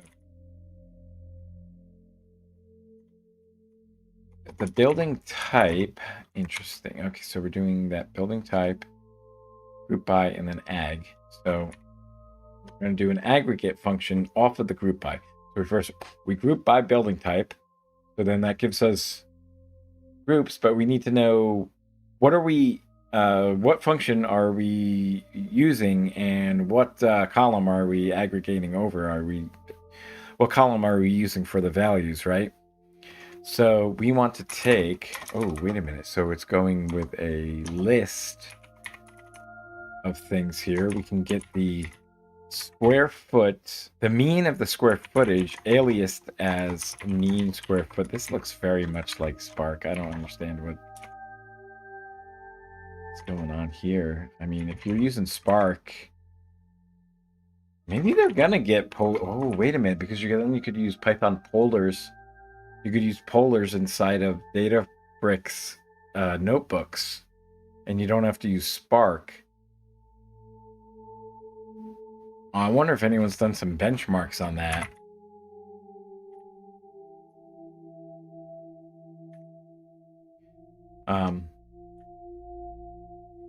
Because, I mean, the main advantage would be that if you're very, well, I mean, see, this is closer to Spark than it is to Pandas to me.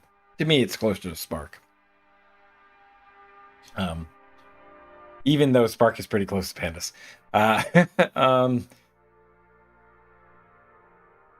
Even though Spark is pretty close to Pandas, like Pandas, Spark, or Spark, Pandas, Spark, Pandas, Pandas, and then Spark are separated by like something, right? I would say that Polars is closer to Spark than it is to Pandas. That's just my thinking. Just from looking at these first couple examples, it feels a lot more like Spark. Or at least PySpark, the API, the Python API for Spark, I should say. Because this is definitely different than using, what was the other one? Oh, what was the one? It was like kind of like Java Python blend.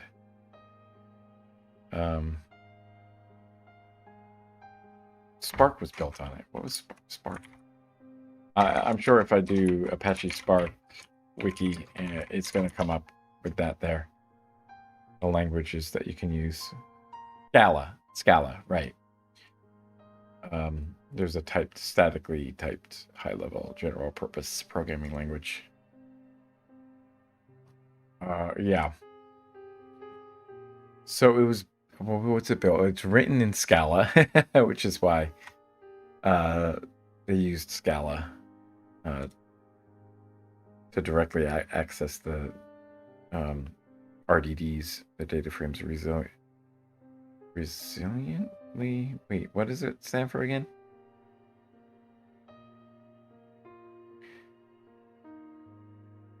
What is it known as again? Should be up here. Resilient distributed data set. Yeah, okay. Distributed data sets. So it has F# API, a C# API, a R API, a Python API, SQL API, Java API. Yeah, I guess so. So what's interesting, I want to know, people use R for it there? I wonder what RSpark looks like. So in this example, you first call buildings.groupBy, which creates a Polars groupBy object. The groupBy object has an aggregation method called ag, which accepts a list of expressions that are computed for each group. For instance, pl.mean of the square footage takes the square foot row and calculates the mean of that, right? The average square footage for each building type. Right, for each building type, because it's aggregated and it's grouped, right? Okay. Excuse me. pl.count returns the number of buildings of each building type. Right. Did I run this? I didn't even run it. That's so weird.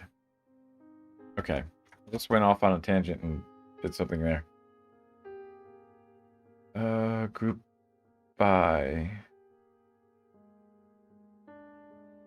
Oh, that's weird. It says it has no.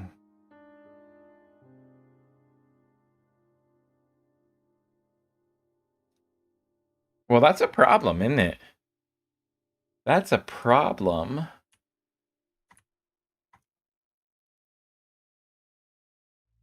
Yeah, that's a problem. It doesn't have a group by thing? Is it? It's underscore. They need to fix this. Okay, let me. I'll note my location. So this was only back in 20. Okay, so we should just add a note. Feedback. So this is from 2023, so that needs to be updated. Yes, this needs to be added. Oh no, I need to log in. Okay, to my discus. There we go. Let's just add a note.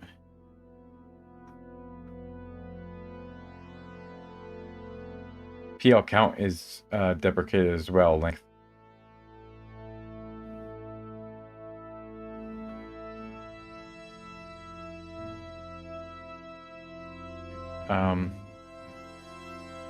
Let me take a look at which Polars version we have.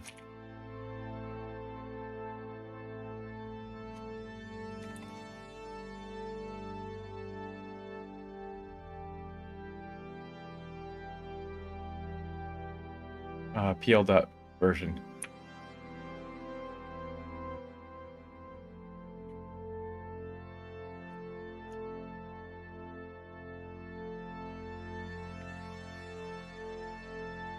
Can I move this to the top?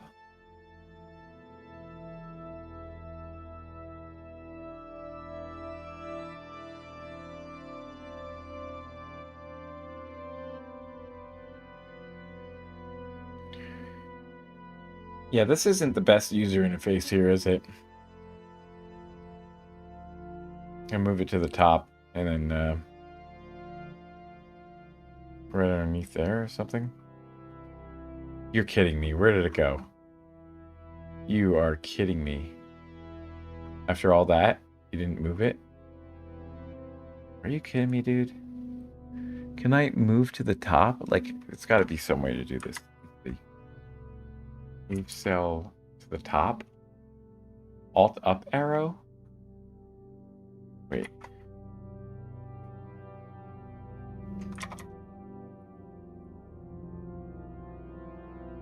Oh, you gotta be kidding me. That's awful, man. So, well, that's not helping me out now, is it? Because if I'm escaped into it... Escape. Alt up arrow?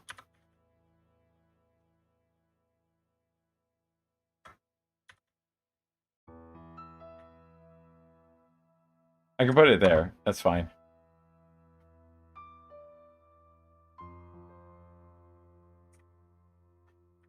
I can go to the end here. That's fine. So there's a deprecation warning for that.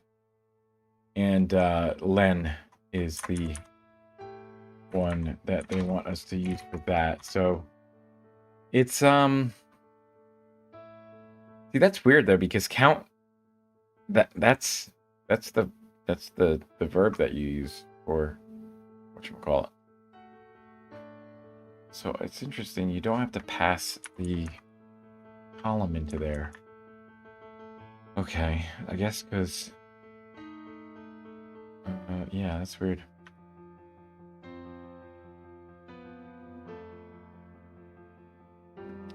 What's the length of the column?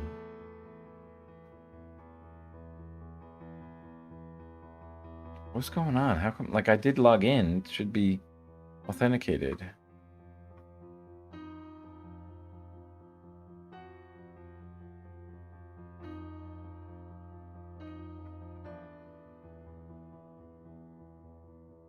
Let me just refresh it. Maybe I have to like refresh or something. Pretty sure I did log in. There we go. Yeah, I just have to refresh. It's been authenticated. I want to also say it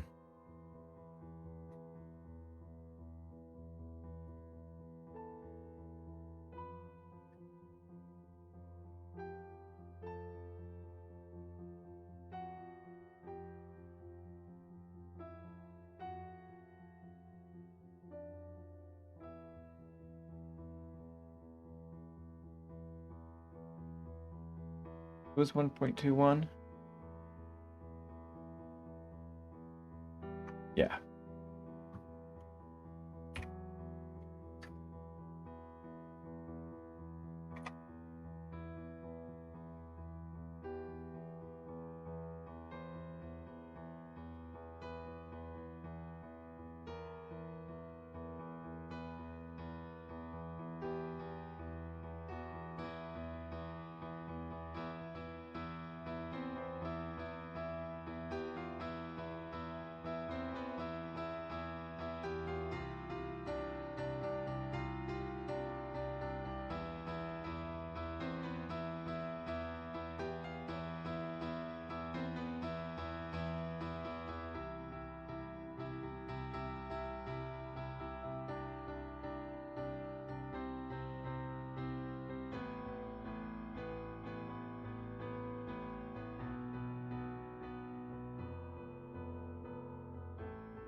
Okay, so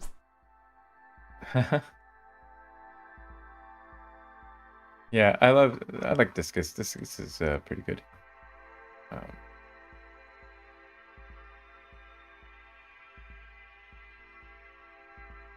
interesting. I have 3 comments. Let's see. Interesting. Okay, so Python's there. The integration. Yeah, dude. Oh, the Todoist blog, right? Okay, yeah, and then so it works great now with that.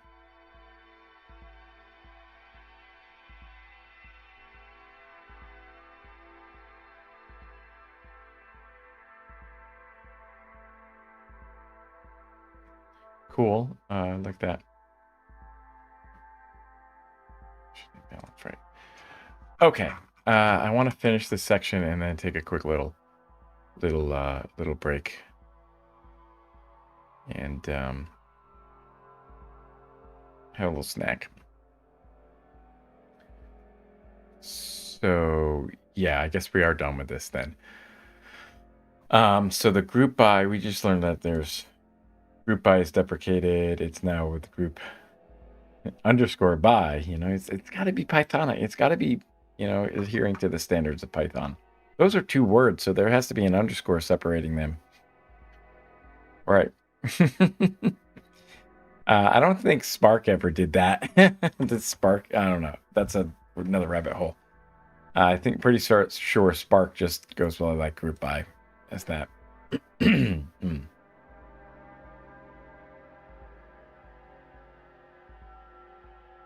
Yeah.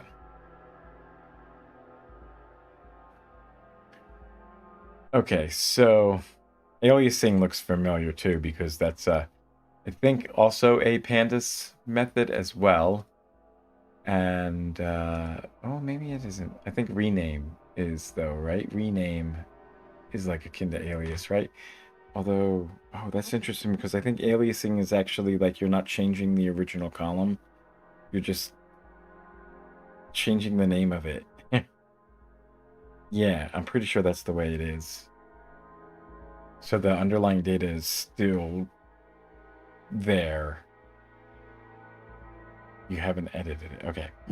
I'm just trying to understand, like, make the things make sense in my head. I could be wrong too. You use alias to name the aggregated columns.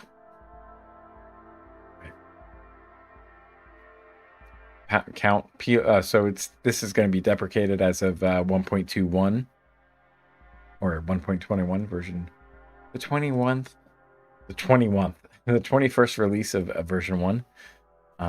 You use alias to name the aggregated columns. It's not apparent with the high-level Python API. All polars expressions are optimized and run in parallel under the hood. This means that polars expressions don't always run in the order you specify, and they don't necessarily run on a single core. Instead, polars optimizes the order in which expressions are evaluated in a query, and the work is spread across available cores. You'll see examples of optimized queries later in this tutorial.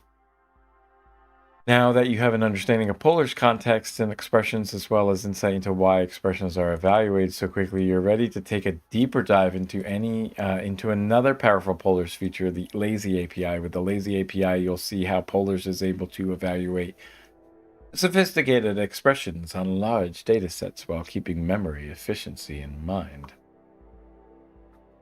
All right, and then I think I want to take a note of that. Okay, we want to scrunch that one, and then I want to add another. So this is going to be a new second level thing here. And then in here, we want to do working with lazy frames. So we're going to have lazy frames in addition to the regular things. So it's kind of like, I'm thinking of like RDDs and data frames, the 2 different like main data structures in Spark, kind of akin, at least in like my initial understanding of polars here. kind of akin to, well, which one did I say first? RDDs seem like lazy frames to me, at least from my understanding. And data frames are data frames, right? I think. Or maybe I'm going to have that the other way. Lazy frames might be the other way. Lazy frames might be kind of like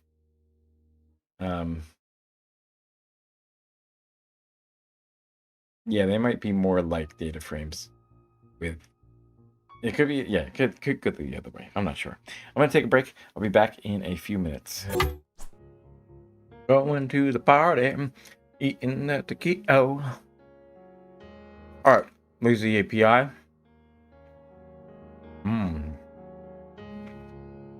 Reddit CSV.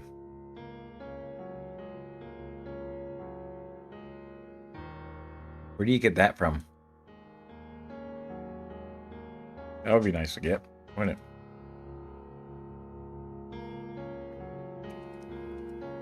So the Polars lazy API, one of the most powerful features of the library. With the lazy API, you can specify a sequence of operations without immediately running them.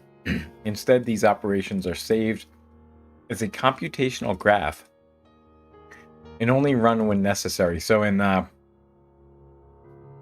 Spark, that was a what did they call it? A DAG, a directed acyclic graph.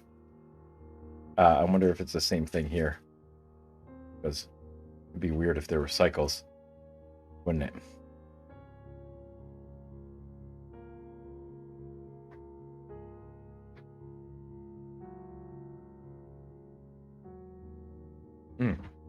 Wouldn't it be weird?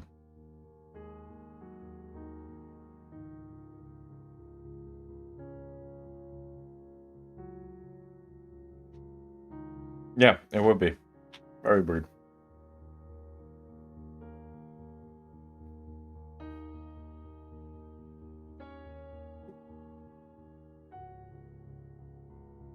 Just trying to think of an example of like why you would ever maybe want an operation to go multiple times.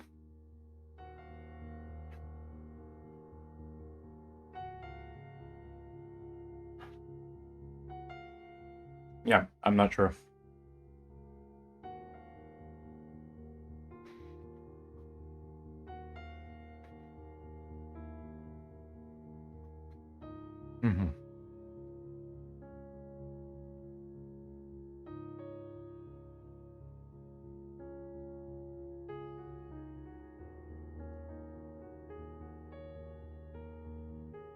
Okay.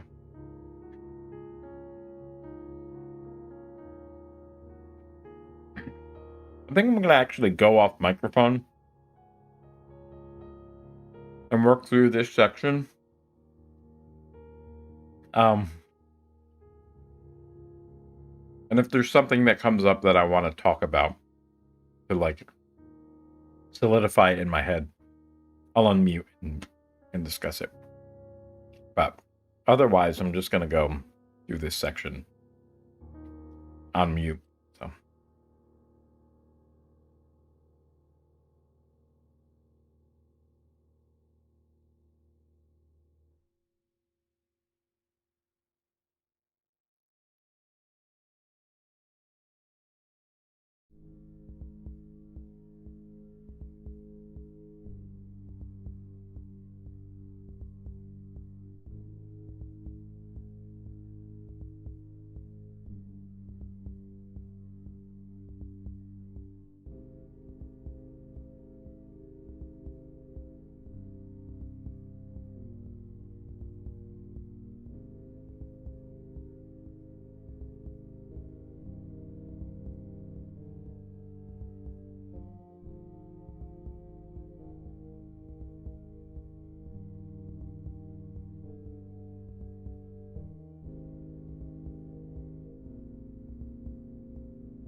The one thing I do notice is that there is a difference in the repr now. There's been an update, I guess.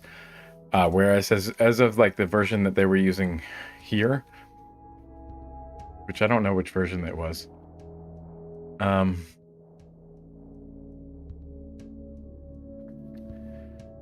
Yeah, I don't know.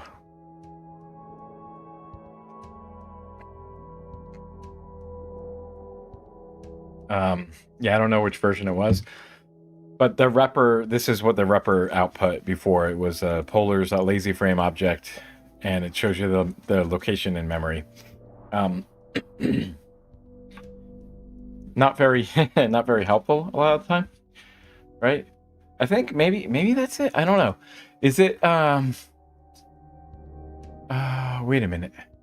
Actually, maybe it is, maybe it does give that. Let me take a look at that.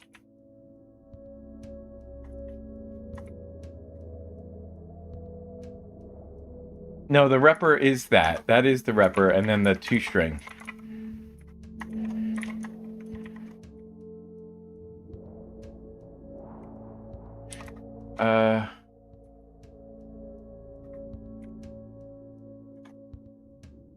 No, that's it.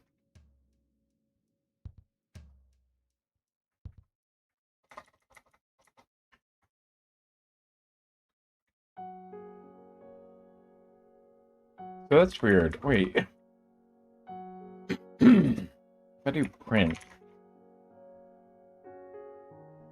you get the naive plan like that. Okay. The repr is still that. Maybe it still is that. Now it says bound method. It doesn't say lazy frame object. Huh. That's weird. What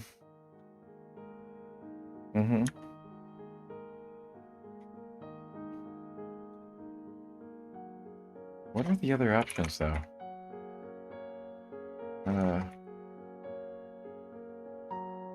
Bool. Dick.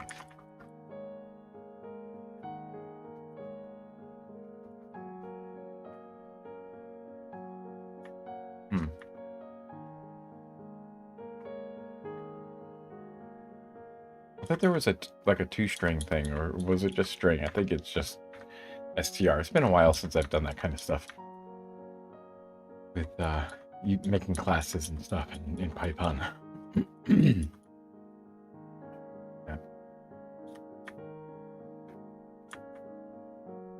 Yeah, that's weird, honestly.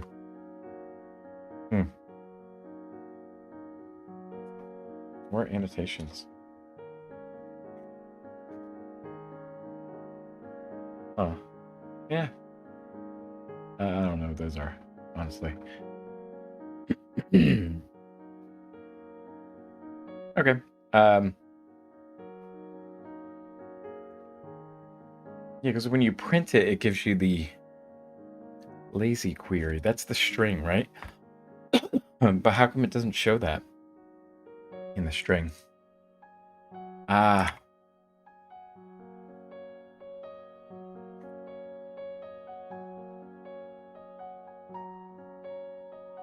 It's a string representation of the class, but then, like, what is the represent? Is there another different? Is there another representation? Is there like a print representation or something?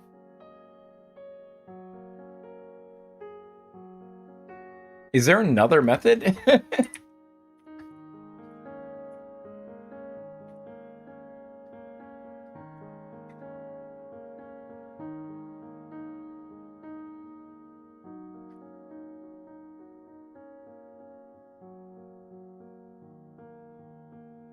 I'm very confused.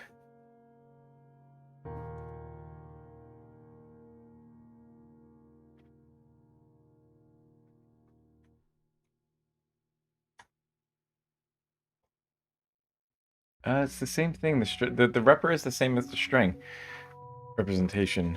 So I'm confused.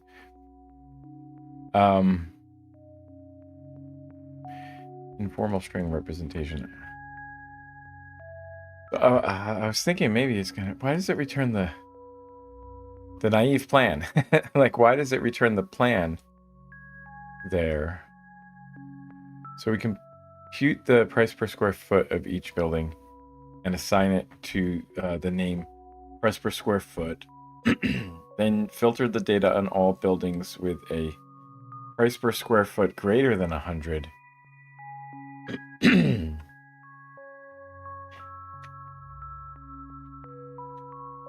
Right? And then we filter a year less than 2010 using filter. Okay. You may have noticed that the lazy query returns another lazy frame rather than actually executing the query. This is the idea behind lazy API. Oh gosh, maybe this changed. I think maybe this changed. Let me go down here and maybe the lazy plant. Maybe that's changed.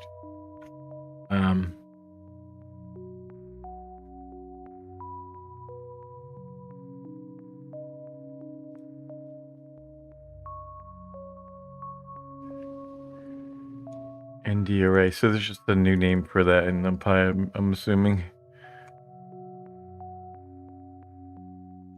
Oh, that would be nice too. Compare PySpark.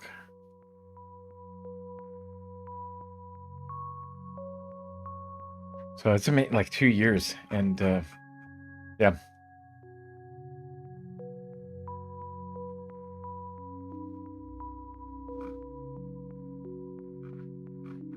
All right, we've got quite a bit to get through, and I think I just want to get through it. But I was just curious to maybe look at the history here. So this is the documentation. So we were looking for release notes, right? Migrating to support miscellaneous. What are the release notes?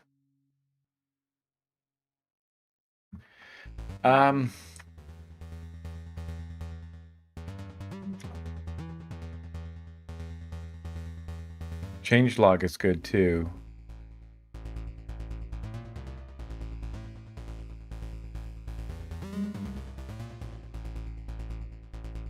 All right. Oh, we're just going there anyway. Okay. Rust polars. Right. 0.46.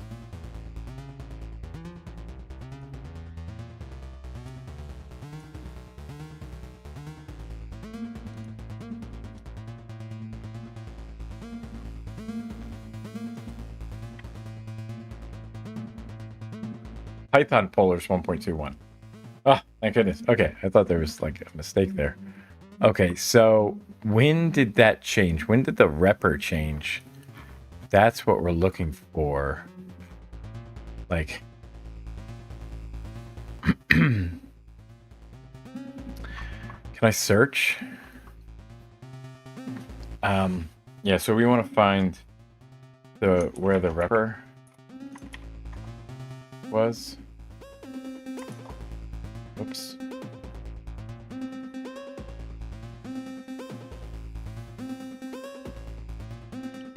What?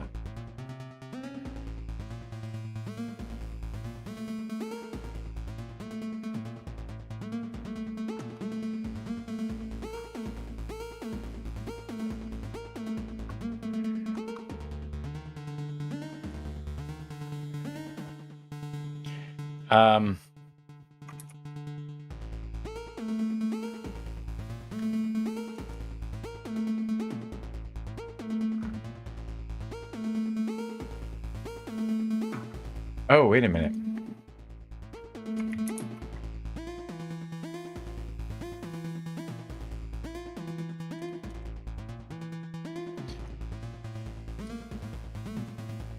What?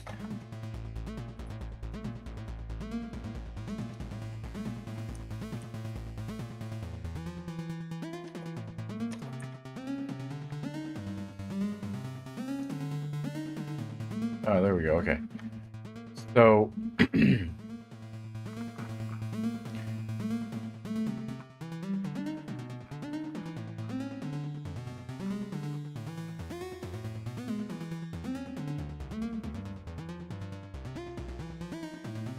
gosh, come on. 2 physical river openness types.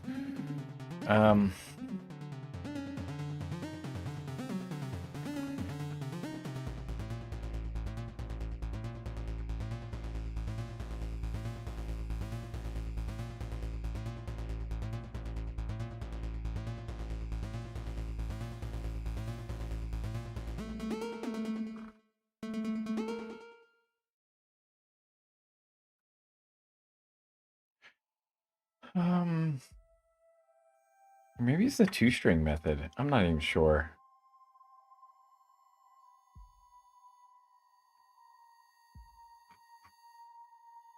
Try to find that.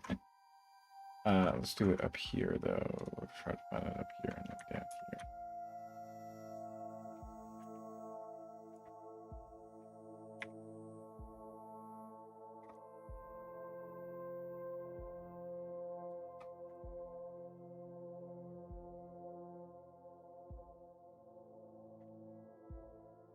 Yeah, it's got no object there. Yeah, I'm just very confused here. Don't rechunk the fizz repper. Fizz repper. Why is it returning that?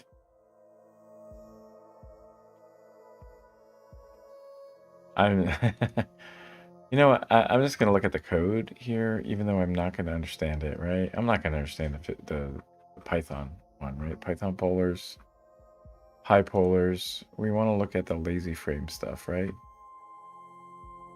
So it's the lazy frame. It's not the init, right? Because init is, well, maybe it is. GPU engine, lazy frame. Group by in the, it's probably frame, right? The frame itself. So class lazy frame. So this is where we're looking for it.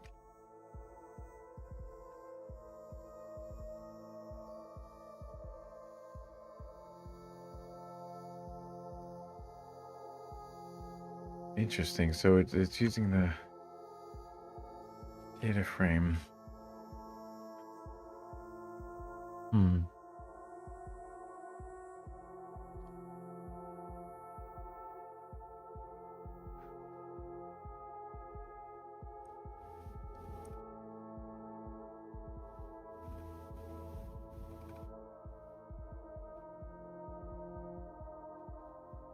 I just wonder what it's going to be under, like plan or something.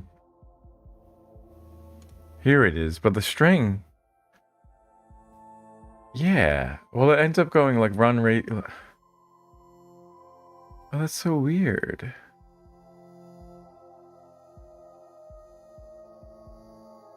Oh, wait a minute. Oh, wait a minute. Is that because, oh, it's a method. It's not the actual thing. That's why, because I'm dumb. Okay, so the repper is that. Okay. I'm dumb. Oh my God.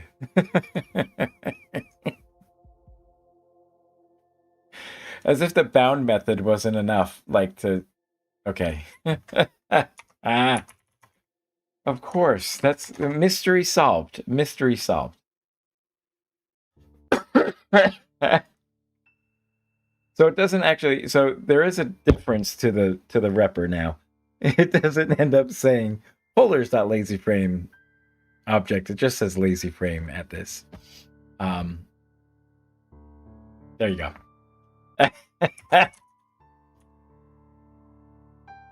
It's because I'm dumb. That's all.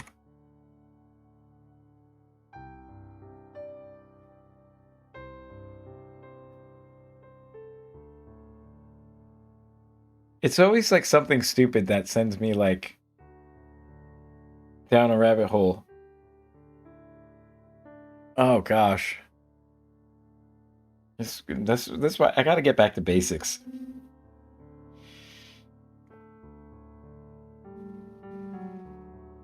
Gotta get back to basics.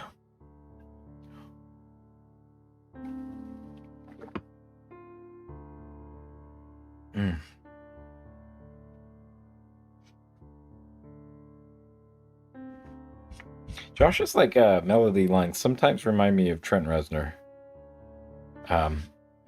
Throwing in some like notes that are unexpected, not within the key. This one reminds me a lot of like something Trent Reznor might write with like Atticus Finch for a soundtrack or something. Okay, so we're going to show the graph. So we can show a graph here. This is going to be interesting. I wonder what it uses under the hood to construct this. Okay, so it doesn't actually show the graph. If you're expecting a graph, it's not here because I guess dot binary is not there. Graph is. Do we need to have that?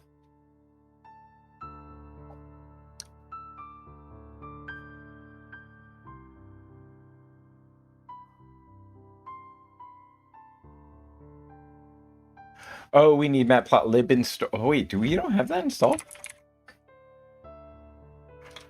I'm pretty sure we do. Do we not?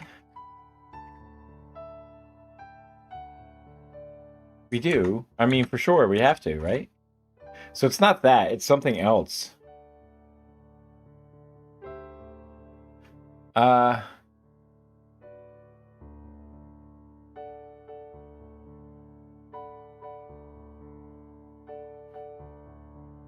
Let's see if there's no on graph is.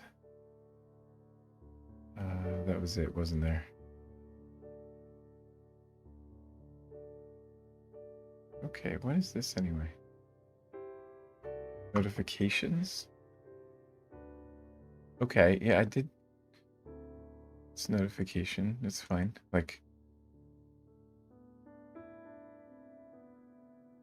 oh, I really like this one. This was good.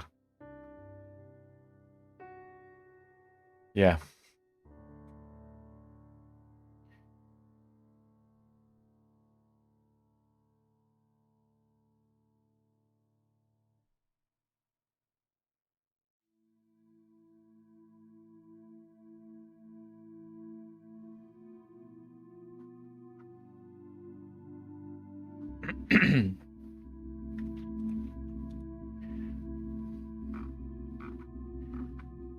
Okay. So it should come up with something like this, but it's not for me because of something going on here. Man, I really wish that... What is the problem here? So import error graph is that... So let me just make sure that I'm doing the right thing here and tracking that down.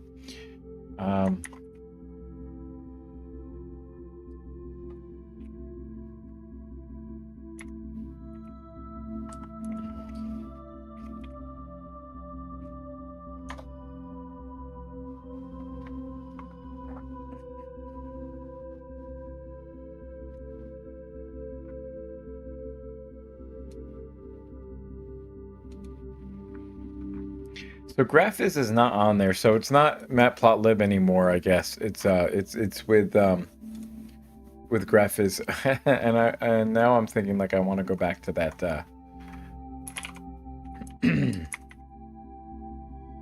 GitHub on polars. Wait, where are the releases? Shit, where the heck do they go?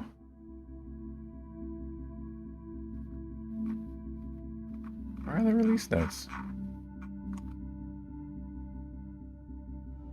You just like... There it is. Okay. We are looking for matplotlib.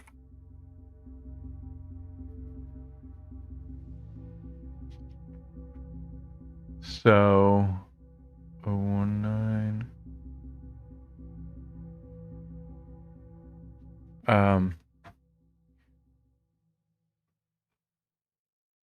That's the only one that has a mention of matplotlib.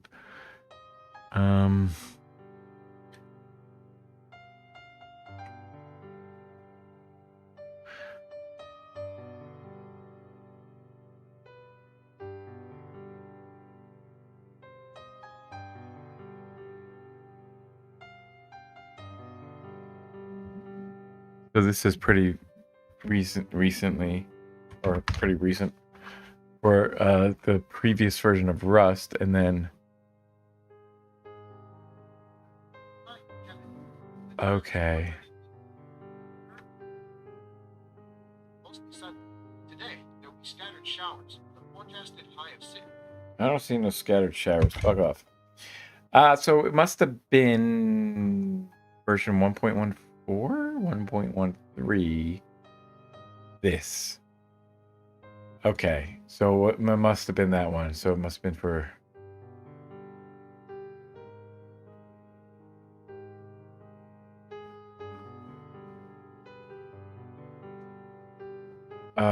New streaming engine. Wait, how old was that? Oh, that was a Rust Polars. Never mind. I wish we could filter out the Rust ones. Okay, the documentation. Ooh, it was a long time ago, though. All right, well, actually, I want to keep that. Shoot, keep that one up.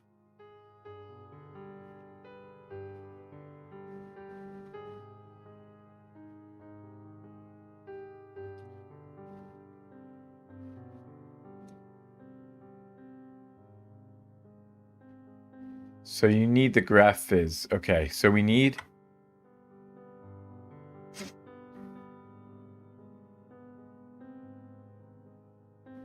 Okay, but then how do you download it? Like, where do you put it then?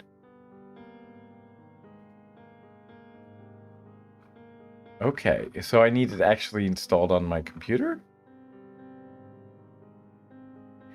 You have the language binding for Python, but you actually need the thing installed and it needs to be on your path.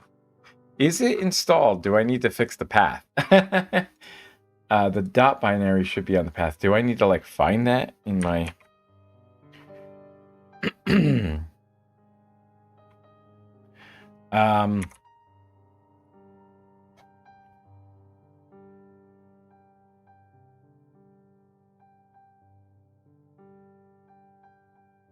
Oh, wait a minute.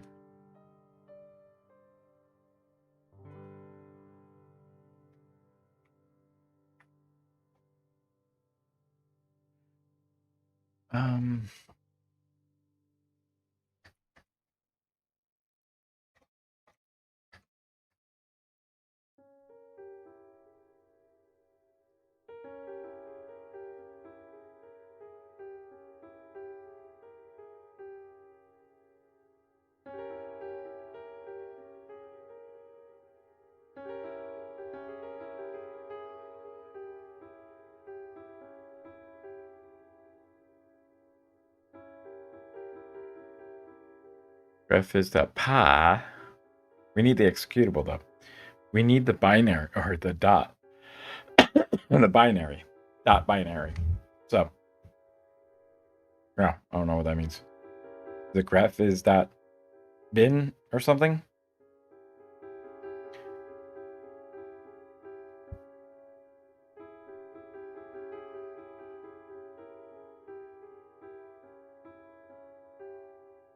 I like how everyone's just like sudo install, brew install.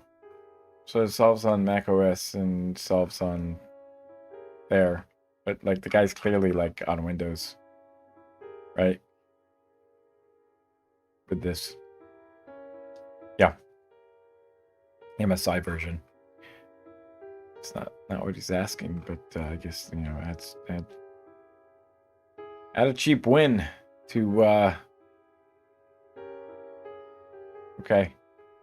Bolster your what they, it's not karma, like whatever they call this. Your cred, your Stack Overflow cred.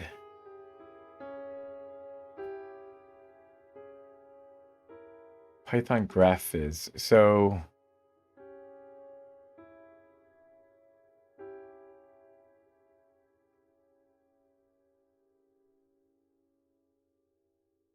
So they're saying we can pip install it. But I don't know if that's going to solve the problem.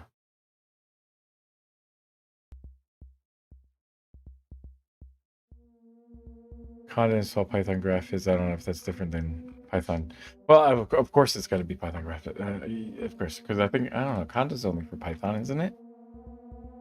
Yeah. So what we're going to do is pip install this. So we're going to do Python pip install graphviz and see if this works. Hopefully that helps. Maybe it didn't have that. And honestly,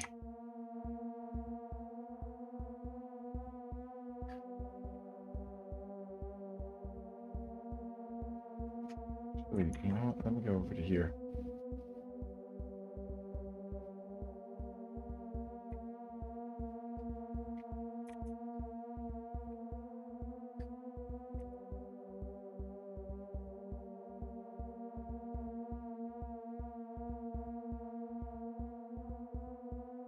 Okay, so we did install graphviz now. So I should have done that before.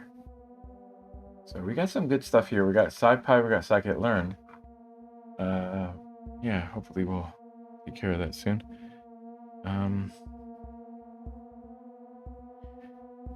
Okay, so we apparently did install graphviz before on a separate thing in the archive repos and encoding projects. Okay, well that's weird then. It's totes weird. So I'll do this. And then let's try to run this again, but this time we'll just do this here. Lazy graph. And I mean, I hope it works, but it doesn't seem like that's going to be the problem. No, it's not. It's the actual .binary should be on your path, and it's not on my path, but I don't know where the binary is. You know? The graph is bin. So you need to install and then add it to the path. I just don't I don't know if I want to do that. Like, right? Okay, here, bin dot. Oh, so it's .exe. Okay, let's try to do another search then. And we'll go on here. Oh, I should have done it only for this computer. Let's go with... No, wait a minute. What am I doing? Stop that. We want it just for there. Oh, it's because I hit backspace. Duh. Okay, so this is going into the other part of this, and so I want to not do that. We want to stop that, and we want to search here. And we'll just search for there. Where'd that come from? Graph something. GraphQL. That's what it was. Never mind. You can't see what I'm looking at. That's fine. We have to add it to the system path, but I don't know where the .exe binary is. Where the .bin... Oh, no, it's not .exe, is it? Well, it could be. There's a binary, right? Somebody had a good view of this. I can't find where it was. Wait. Was it here?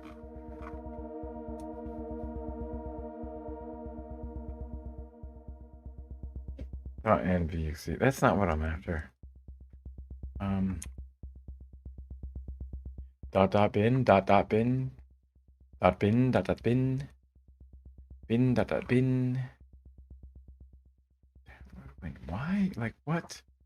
What was I looking at? Like, I feel like I'm hallucinating now. Like, I totally saw it. Oh, it was right here, right? .exe. That's what it is. Bin.exe, but it's in program files. Okay. And so I might not have that installed.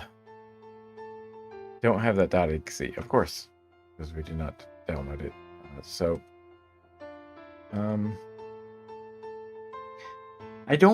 I'm like averse to downloading it. I don't know why it needs to be on my machine rather than part of the library, right? Maybe because it's, I don't know, optimized for getting to closer to the middle and you need administrative rights or something like that. I don't know, man. Okay. So I'm a little lost here. That's okay. Oh, you know what? I was gonna share this, wasn't I? Python folders. I was just gonna share this.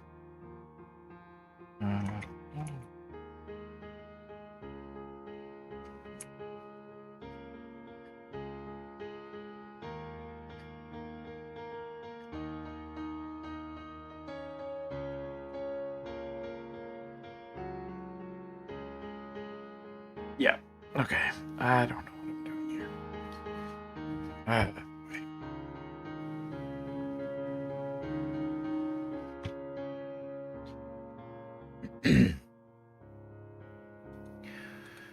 Run the following code: lazy query, show graph.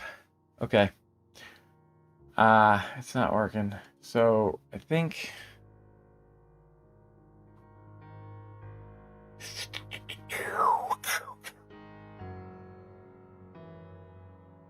part of me doesn't even want to do this. As far as like, I don't want to install this. If I had a virtual machine, I might do it there. I don't know. Do it with a virtual machine. Not sure.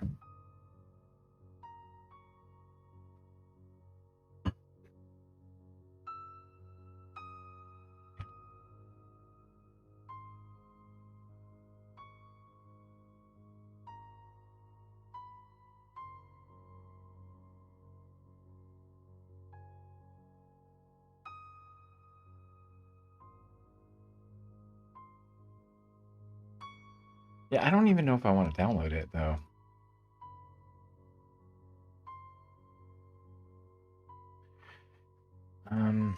WinGraph is... So it's not working for Python.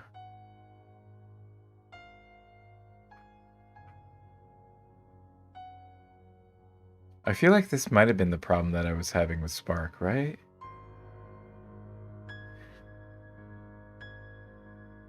Okay, so how do I... Dot language, what does that mean?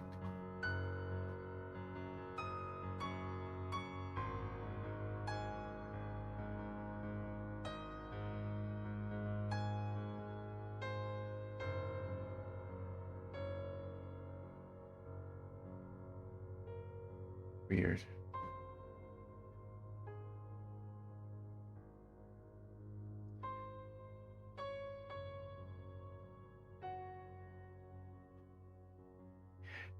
Do I even want it? Like, do I even want this on my computer? I don't know if I do. Honestly, I don't know if I do. Can we not use it?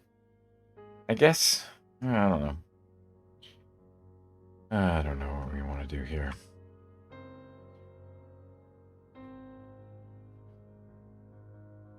I'd rather not do it. Okay, I'm just going to follow along. I'm just going to follow along from here. We'll just copy the image and then I'll just like paste it right in to, here's what it should look like. What is going on? There we go. And then, yeah, that's what it should look like. Let's just pretend that we got it. Okay. So we have a relational algebra here going on.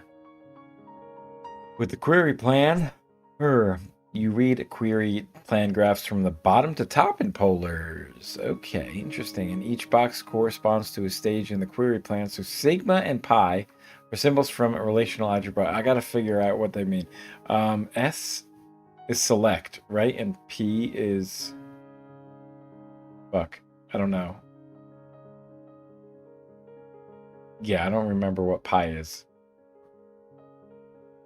So P star, or pi star, It's pronounced P, but pi star divided by 4 says that you're working with all 4 columns on the data frame. Okay, so the star says all out of 4. Right? Okay. The sigma of call year. So the year column less than 2 out of 10. So it's a filtering thing, right? So selecting or filtering, right? You can interpret the full query plan in these steps. Use the 4 column. I'm going to actually just copy this.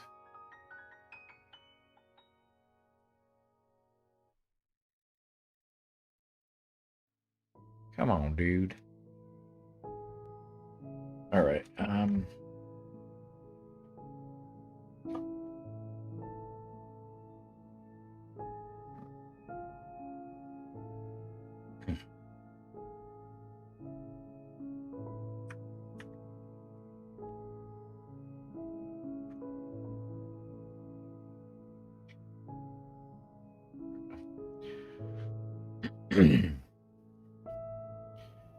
Oops, what happened there?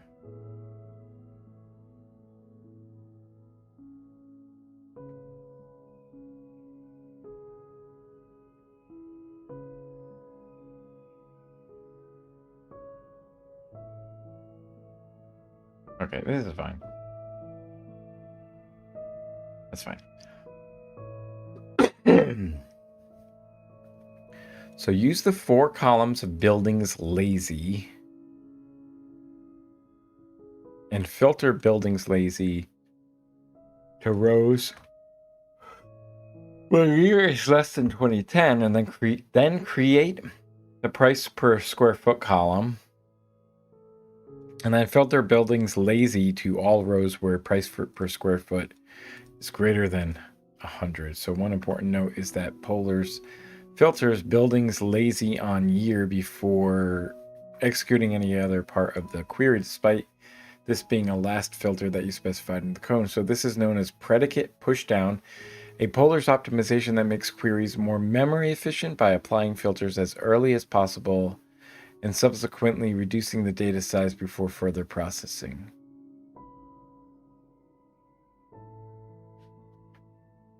Okay, but like it's performed last though. Okay, so it cuts off important details that don't fit into a box. It's common, especially as your queries become more complex. If you need to see the full representation of your query plan, then you can use the explain method, right? So when you print the output of explain of your data lazy frame, you get a string representation of the query plan in return. As with the graphical query plan, you read the string query plan from the bottom to top, and each stage is on its own line. So if you call lazy query explain without print, then you'll see the string representation of the query plan. As usual, new lines show up as /n in strings, so the plan will be harder to read. Again, you should use explain when you need a more verbose explanation of the query plan that's not contained in the graphical representation. With an understanding of what your lazy query is set to do, you're ready to actually execute it. And to do this, you call collect on your lazy query to evaluate it according to the query plan. Here's what this looks like in action. So you have a lazy query, the building's lazy. Okay, let's go ahead and do this.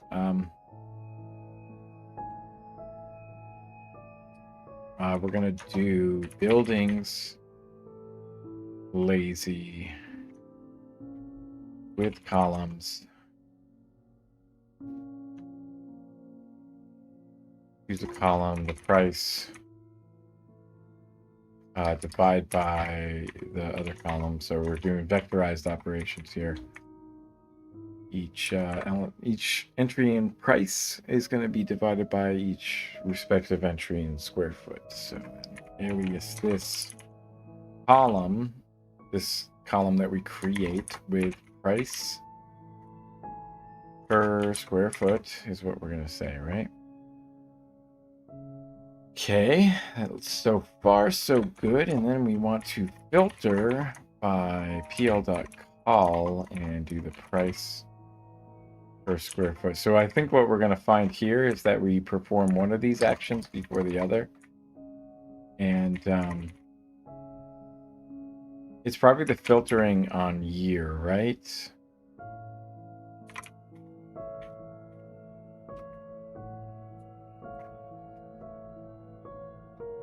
Oh yeah, that's the way it did that before. But this is the same thing though, right? Oh, so this is the same. What am I doing? That's the same exact thing. Nothing's changed, right? Nothing's changed? Nothing's changed. What am I doing? Nothing's changed from lazy query. That is lazy query. That is it. You defined it already. No need to do all this. No need to do all that. What we're going to do is to try to do something like this. Select. And we're going to select P1 or PL.col of the price. We're going to select our columns. Square foot and year. And we're going to get 1,317. Yep, okay. Entries and 2 columns. Okay, yeah, it looks right, I think. Yeah, it's just the order is a little bit different, which is a bit strange, isn't it? Although, oh wait, no, it's just because I have extra rows. Never mind.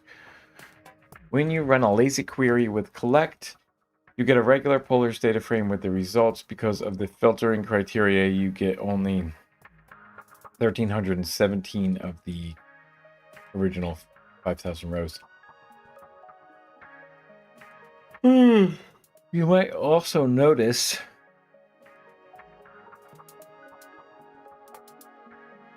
all of your year values displayed are greater than 100 and less than 2010 respectively. To further verify that the query properly filtered your data, you can take a look at these summary statistics. Okay. So we can do this. Let's just take the entire thing and write it again. And use describe at the end. And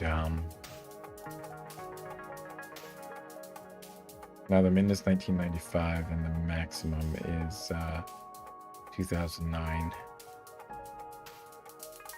When you look at the summary statistics with describe,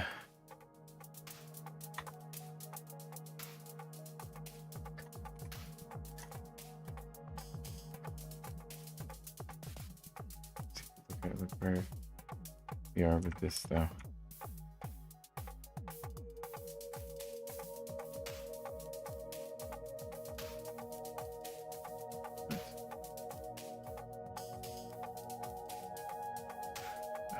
Okay. Actually, I kind of want to sort this correctly. Hang on. Yeah.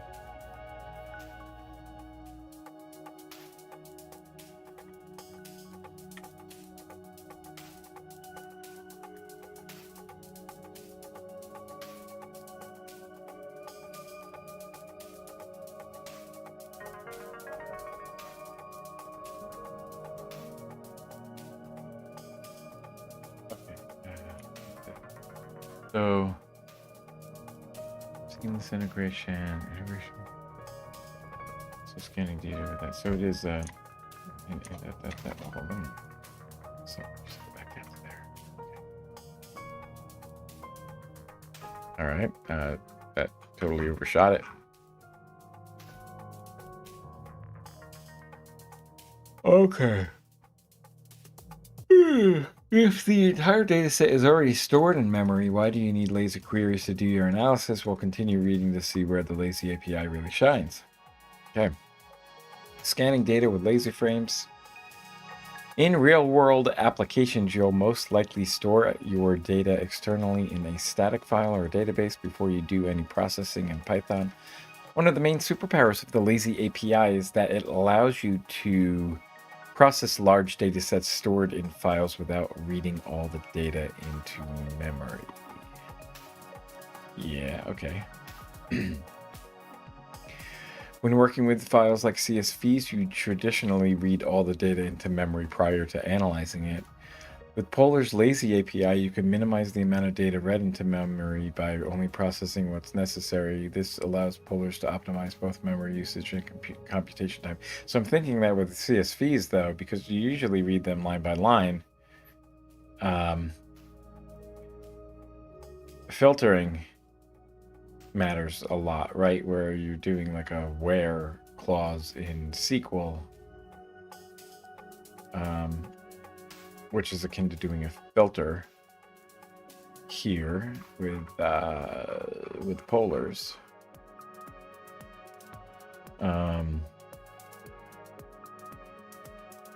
That's really going to help minimize the amount of data that needs to be loaded, right? Because then you can check whether or not you need to load it. Well, you first need to load a line, but then you can just like discard it, or it's whether or not you're going to save it in memory, in short-term memory. Not short-term, but I don't know why I'm blanking on it. In RAM, basically. In the next example, you'll work with electric vehicle population data from data.gov. That's actually something I should probably make note of. Data sets from there. Open government. Oh, I'm sure it's gonna change in the next couple of years.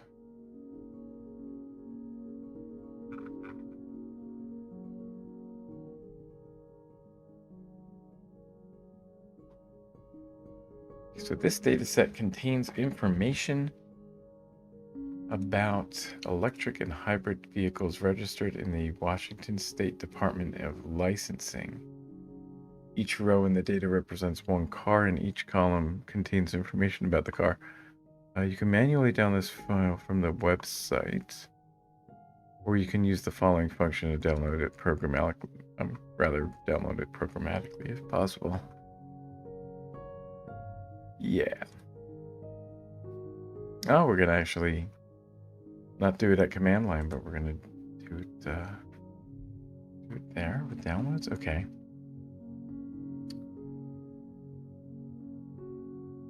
Okay. Well, I mean, I don't have to.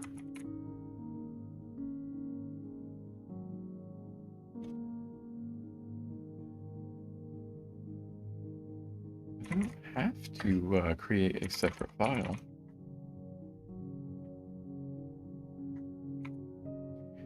I don't want to type all this. I think we know what we're doing here. It's using requests. So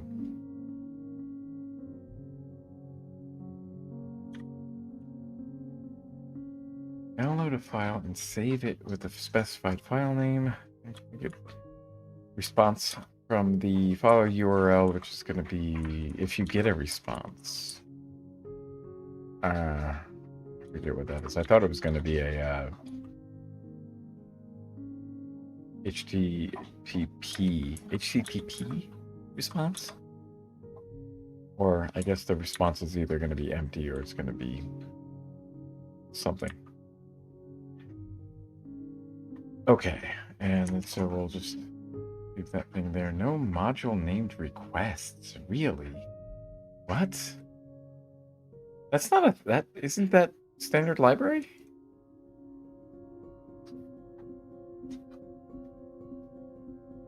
No, really? Oh, wow, I'm surprised.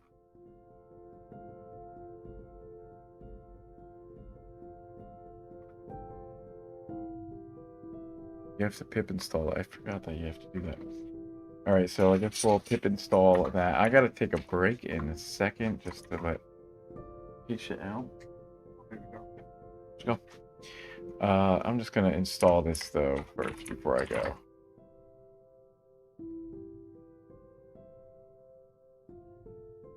Oh god, we'll just save that file. So be back in a few minutes. So there we go, we're back. If I can get the whatchamacallit there we go. Okay, we're downloading this. Use a request library to download a file. Let's get a request. If the request is successful, you store the file locally at the local file path. You can run the following code to download the electric vehicle population data. So we're going to run this here. We don't need that. We already have that. URL is equal to HTTPS. I'm not going to type this. Let's just copy this part.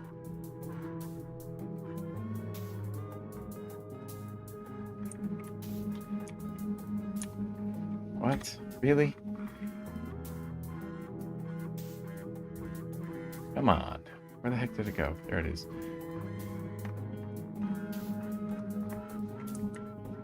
Baba.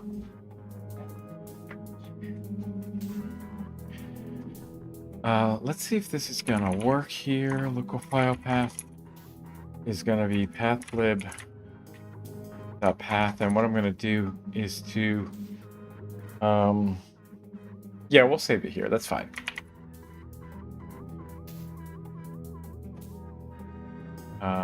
Yeah, and then okay. Well, I mean that's fine. So, running this download file, local file path. Let's see if it works. Hopefully. There. API works. To tell that it's working or not. I can download it. Updated recently, January 17th. So I think there's going to be something different though. Okay, file successfully saved. Okay. All right, we're going to store 140,000 rows as electric car CSV in the working directory of your Python instance. Now we're ready to interact with the data through the Lazy API. The key to efficiently working with files through the Lazy API is to use Polar's scan functionality when you scan a file rather than reading the entire file into memory. Polish creates a lazy frame that references the file's data. As before, no processing of the data occurs until you explicitly execute a query with the following code. You scan electriccars.csv. Okay, of course. Do I remember how to do this? No. It's not the same thing as in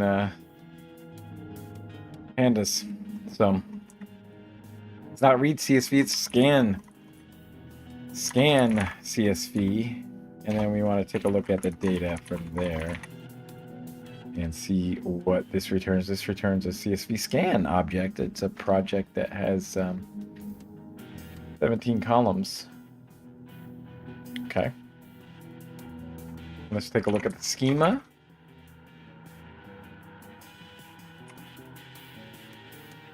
The schema attribute, we have a VIN number, we have a county, a city, a state, postal code, model year, make, model, electric vehicle type. Interesting. So it did infer the, what do you call it? The schema from there. The data types. Let's try to see.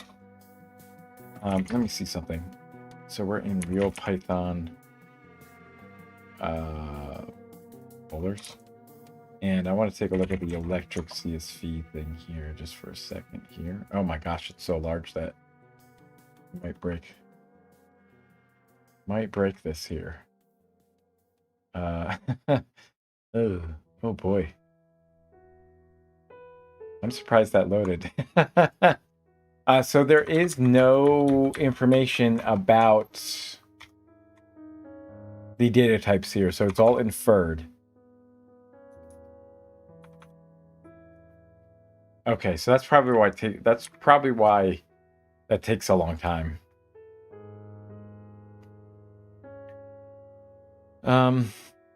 But the thing is, it's not stored in memory. Interesting. It's just like scanned. It's not actually read. So that's why it says scan CSV. It's not actually reading it into memory. It's actually just like scanning line by line, processing in some way. So crucially, the data from the CSV file isn't stored in memory. Instead, the only thing Lazy Car data stores from the electric cars CSV is the schema from Lazy Car data schema.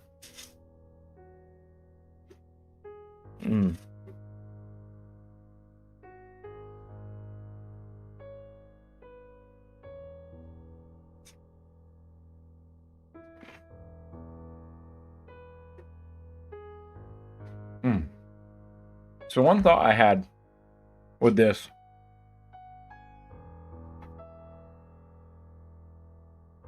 is that, like, if you have to be working with a static file, right? Because if something changes dynamically, it could throw off your schema parsing, right? Your schema inference. Yeah. So this allows you to see the file's column names and their respective data types. Also helps pollers optimize queries that you run on this data. In fact, pollers must know the schema before executing any step of a query plan. You can now run a query on the data contained. Using the Lazy API, your queries can have arbitrary complexity, and pollers will only store and process the necessary data. For instance, you can run the following query. Okay, let's just type this because it's like good practice to get the muscle memory down. We want to filter, and then we're going to filter out all of the columns where the model year is going to be less than 2018. So anything 2017 and before is gone. Get out. Filter. We're going to then filter the column for electric vehicle type.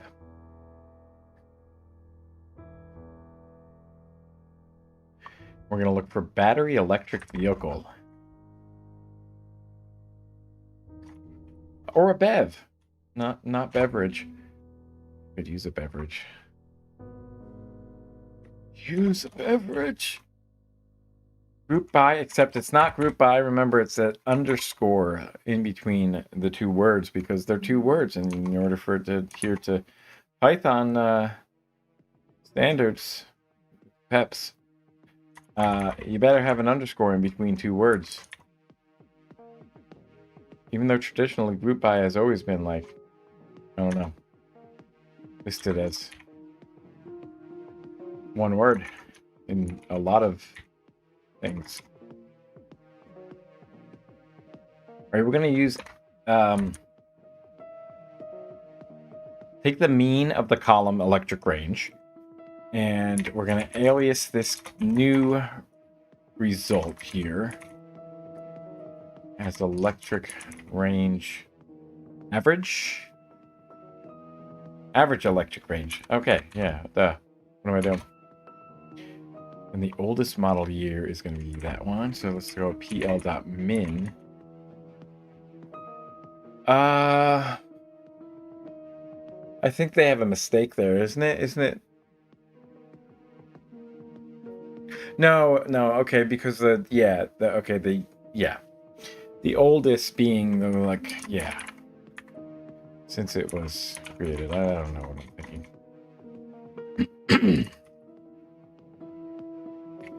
Youngest would maximum. Count is not count, it's a len, and we're going to alias this column result as number of cars. Then we're going to filter by interesting average electric range. We're going to calculate that, and then we're going to filter the result. We want it to be greater than 0. And then we're going to take a PL column. I don't know why it's falling underneath there. I wish it would come back up here for a second. Oops. Greater than 5? There we go. Now we're back up. And we're going to sort the number of cars column by descending. So from most to least number of cars. Okay, and then we can actually query this, or we can run this by calling collect. Call collect. Lazy car query is not defined because I didn't do that and I fucked it up. I fucked it up.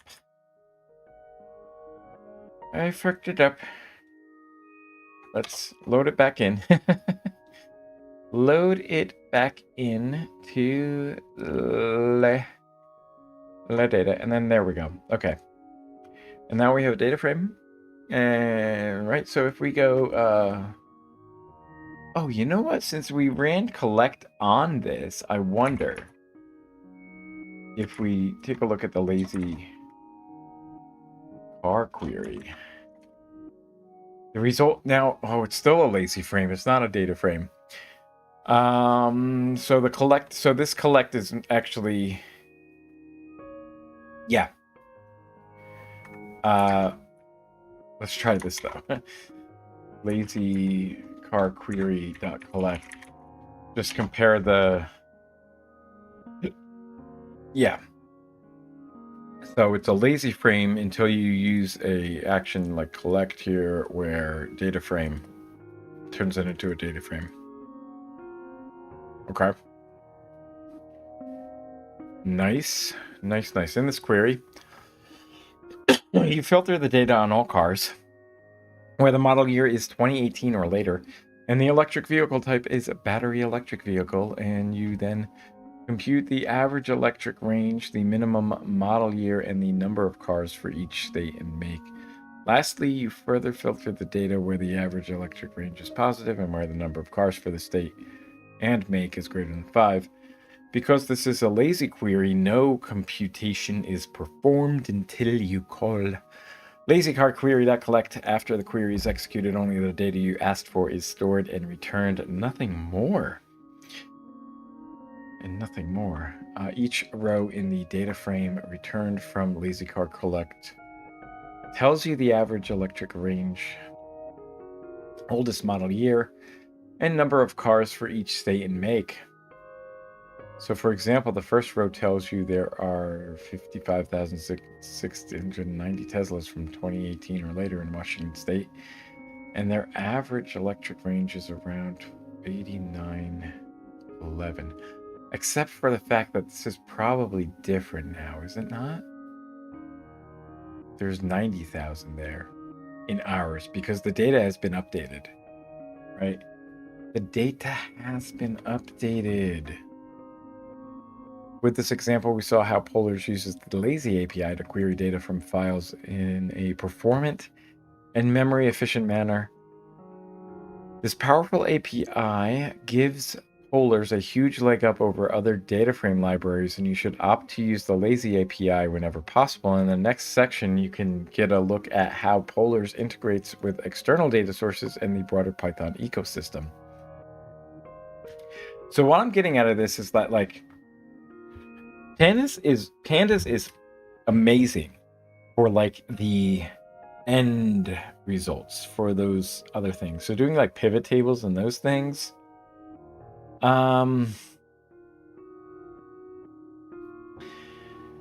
I might want to do them on smaller data sets, right? So like the results of what we got here with, but if when we need to do any cleaning on a large data set, I probably want to go with polars, right? Pandas might take a while, and it's gonna use up a lot of resources in memory. So yeah, that could lead to some problems. So using polars, yeah, in memory there. Right. Okay.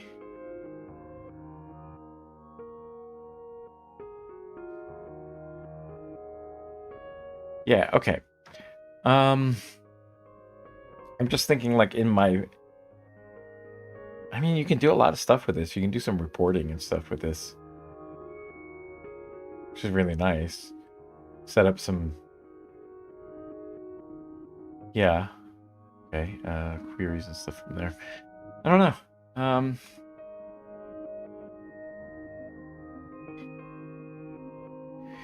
Integration with external data sources. So in the previous section, we saw how yeah. Okay, so actually, I want to see how it integrates with other things. So, gosh, I really starting to feel a little fuzzy-headed. And that could just be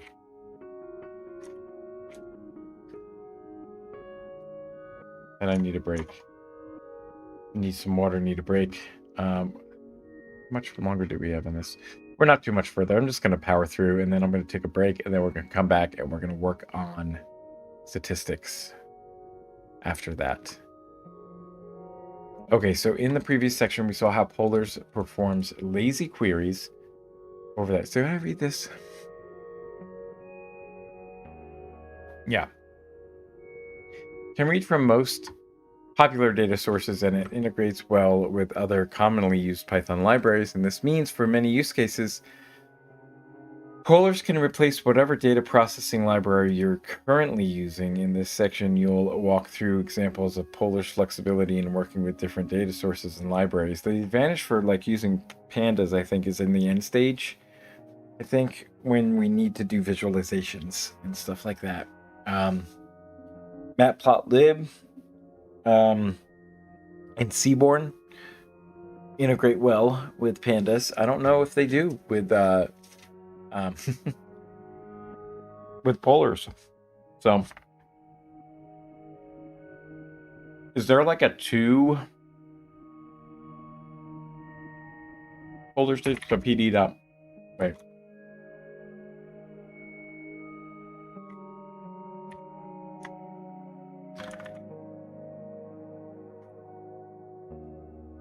Two pandas. Yeah, there is a 2 pandas method, or 2 series as well.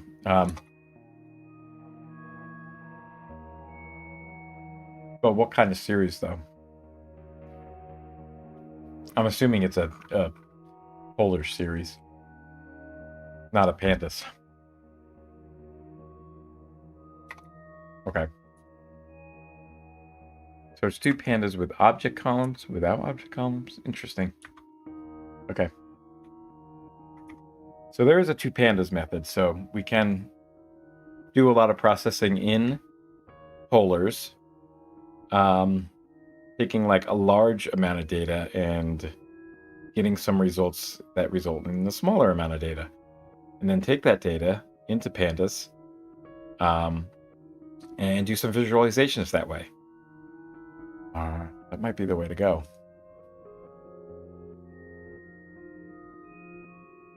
It's the integration with external sources.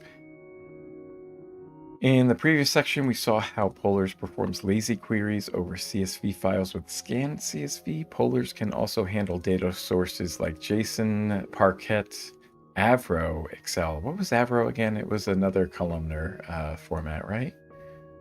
That's in another Apache. What was Parquet? Isn't Apache? I thought. Wait, which what? Efficient data storage and retrieval, handling that. Oh, that's right. This is the serialization, right? Okay.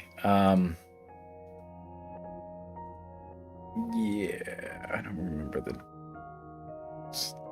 distinctions here for this. Oh well. Right. I need to check my notes for that. Various databases. I assume MySQL and Postgres. Let's see what they actually are, though.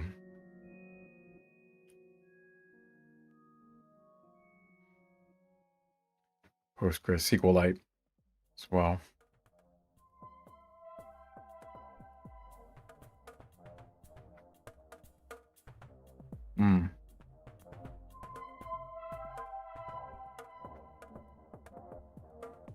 I imagine you can connect with like Oracle things too. But they're just not, it would probably be something else.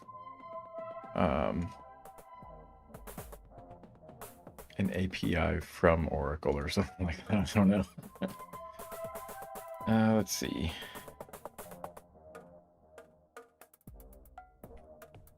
So our Polars SPL. I'm going to create a data frame here. Little data frame here. Oops, that's not what we want. We don't want the arithmetic error. Not that class of error message or of error type. Oh, God, I hate this. 6, 7, 8, 9, 10.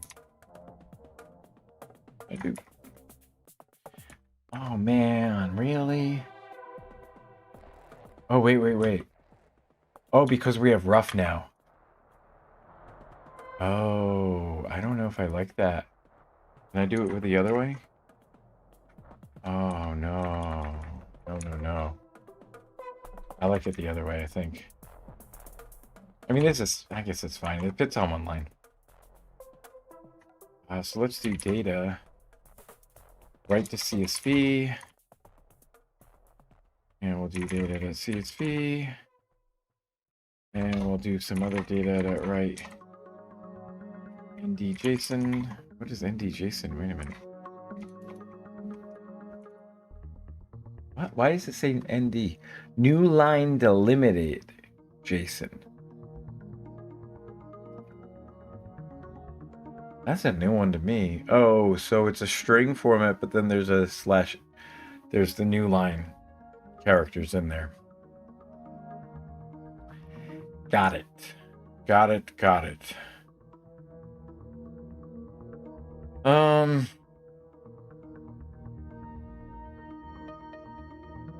Why though? That's the thing. Look, why?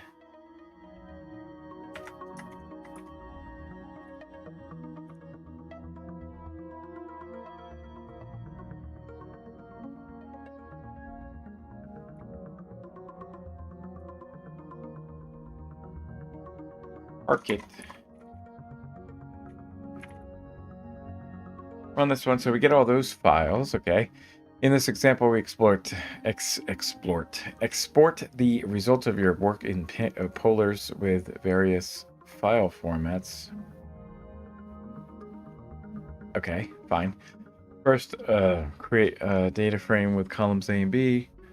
Write the data as a CSV, JSON, and Parquet files in the working path. Also, Python instance. These files are now ready for you to share and read, and Polars makes this quite straightforward.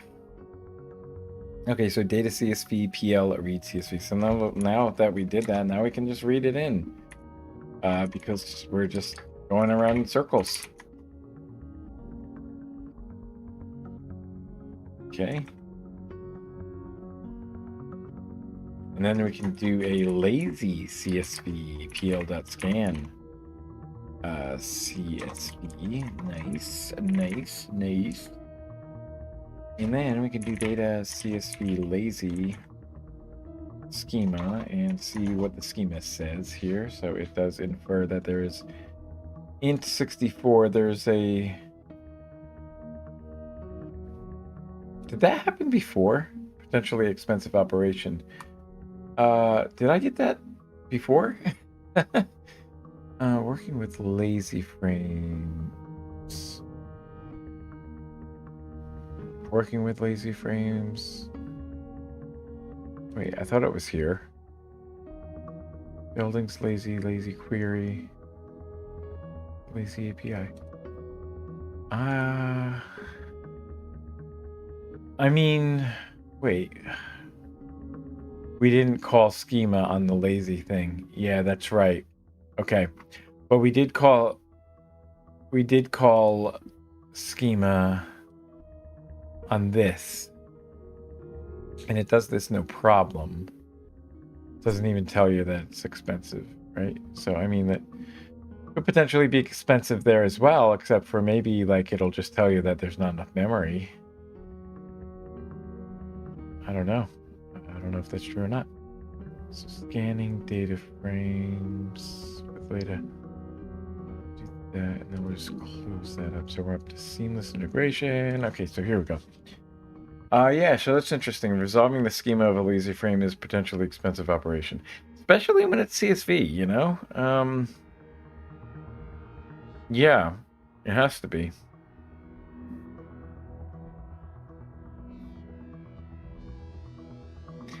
Can use lazy frame collect schema.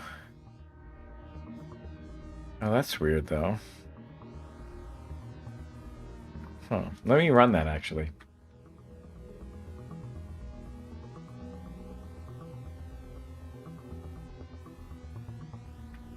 What's the collecting async? What does that mean? Collect data frame asynchronously in a thread pool. Ooh, okay. Interesting. Okay. Now that's a bound method. You actually have to run this. And it does it without that warning. I'm confused as to why that would be better. I guess.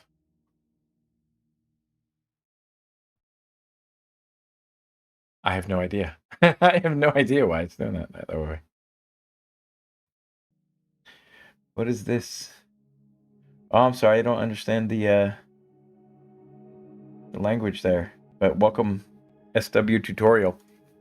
I am going through this real Python tutorial on polars as part of my journey into data analytics again.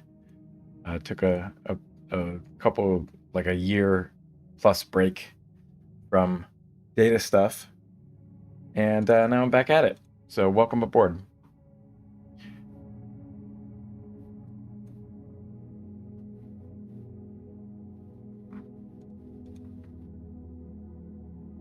Let's see where were we? We're gonna do the schema. Okay, so we collected that schema. Let's try the data JSON.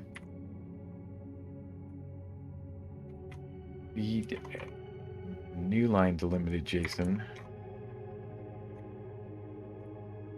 This is something that's going to bother me. I'm going to have to like find out what the reason is for that. For doing the new line. Other than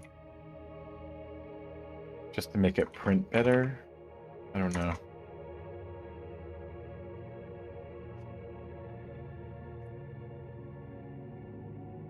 JSON lazy, so we're going to take a look at the schema upgrade. See if that works for that. And it's going to give me the same performance thing there. So, okay. And we'll do the same stuff for Cricut. I'm just going to copy that. And paste it, and then let's go over here and get the JSON. We'll just, whoops, hang on a second, JSON. No, wait a minute. Okay, so I want that one. There we go. Oops, wait a minute. Cat is what we want. There we go. Gotta get used to this IDE again. So data JSON, so it's not going to be that, it's going to be Marquette.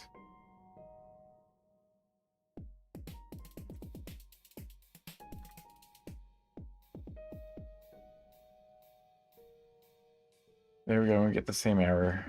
there, or the same warning.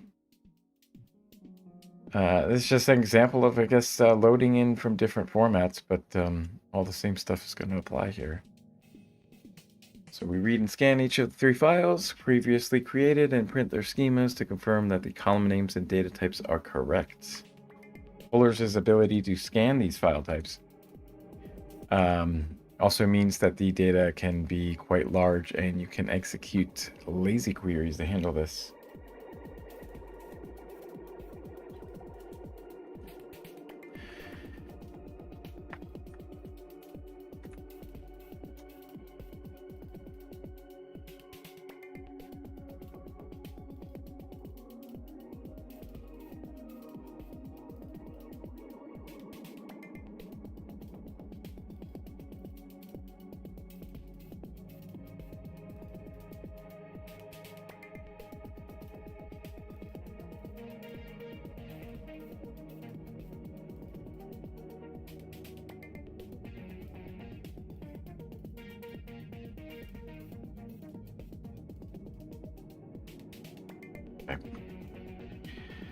The SW tutorial, let's see where they're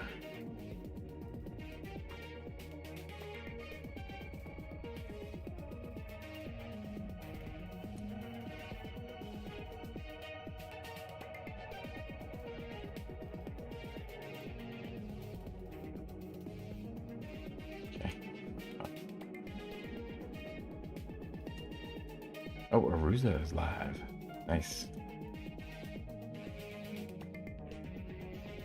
What is he working on? Refactoring JavaScript. Nice. Let's go back to DataFrame here. Read the description.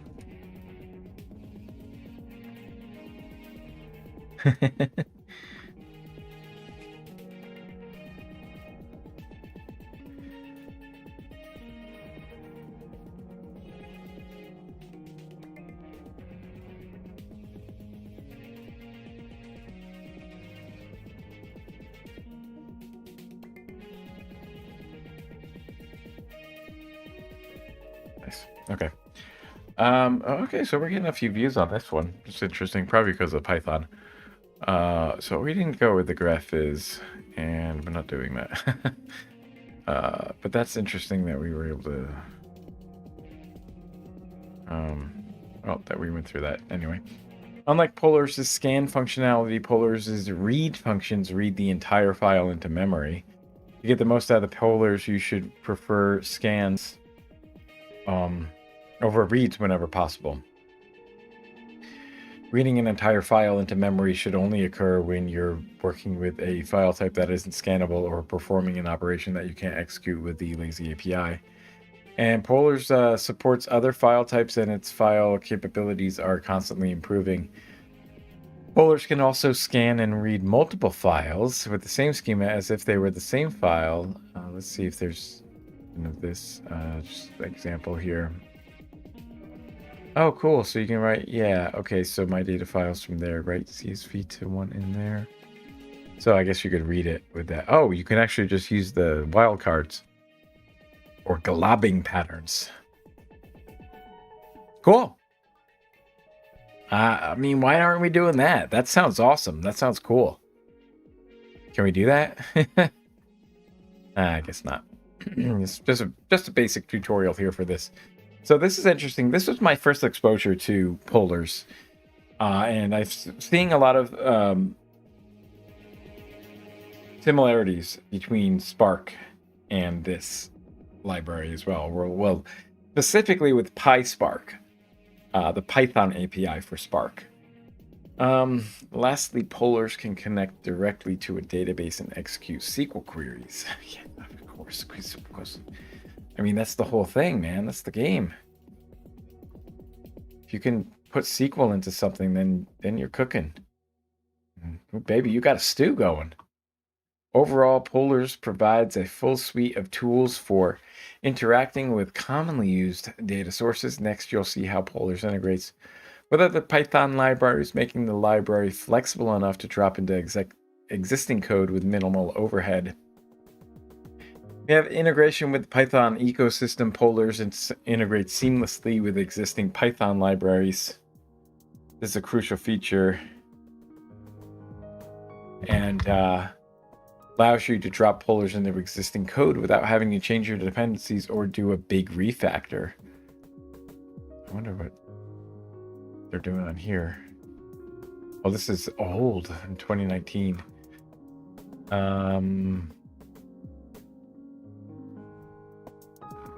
The fact that it hasn't been updated might mean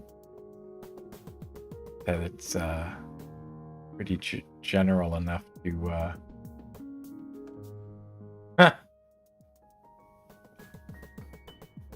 there's just a lot of good information, I bet. Okay, that's interesting. I might actually want to read this. Go through this. This is a huge article, though. Oh my gosh, that's a couple days. That's something to pick at through a week over lunches or something.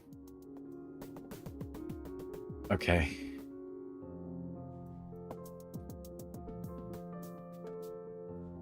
So seamlessly convert between NumPy arrays and pandas data frames. Let's see if this is going to work. Let's go back up to here. So markdown cell integration with the Python ecosystem.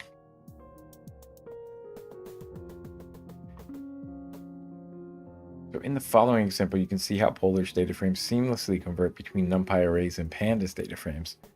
So we can import that. We're just doing the same thing. Isn't this the same though?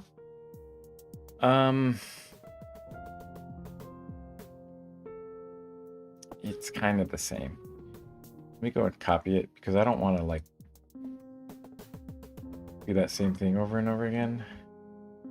Let's do it like this. So we want a Polar's data. We already did that, right? I mean, that's how we do it. If we want a pandas data, then we have to actually read the data frame. So actually, oh right. So let's do import NumPy as NP, import pandas as PD, and we'll do that. Okay, so you have to do pd.read CSV for that one. And then for the NumPy data, you have to do pd.read CSV. Wait a minute. Oh, wait a minute. It's going to be, yeah. You can't read. I can't read. mp.array. It's got to be numbers. There's no named columns or anything. So let's go and grab these two here. And I'll just copy that and then just do this then. So inside of that, we'll have these two things. I just have to get rid of the B in apartment 23. And then you transpose it for some reason.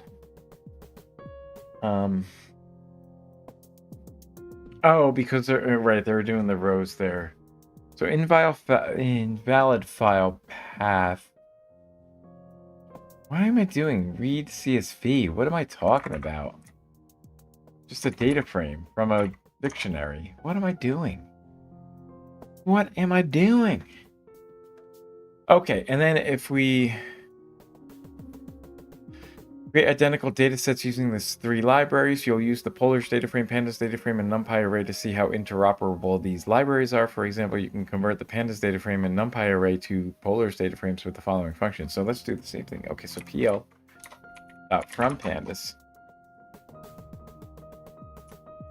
data, and that gives us that guy there, right? That guy P's, and then we do pl.from NumPy, but then you have to do some naming of the columns. So you do NumPy data, and then you have to do a schema for A, and you have to give it a pl.int before, and then you got to do the same thing. So I'm just going to copy that, and I'm guessing that's just the dictionary for that, and then that, and then it's at the same thing. You get a 5x2. Oops, see? Yep, that's it. That is it. And here, PL from pandas converts your pandas data frame to a Polar's data frame, and similarly, PL from NumPy converts your NumPy array to a Polar's data frame if you want your columns to have the right data types and names. You should specify the schema argument when calling pl.from numpy. If you want to convert your polars data frame back to pandas or numpy, you can do the following. So let's see what we do here.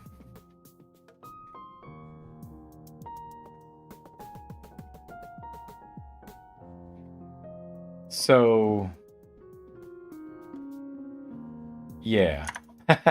So that's a pandas data frame, right? Okay, and then we can go polars data.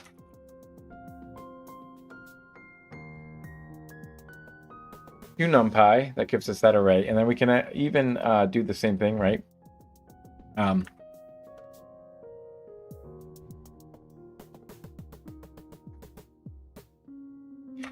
And do the transpose of that, and that's the original list that we put back into it. So if we want to get the lists that we already put back into it, I think we can do this, except for the fact that we only want first element. No, that's not it. How do we order this again?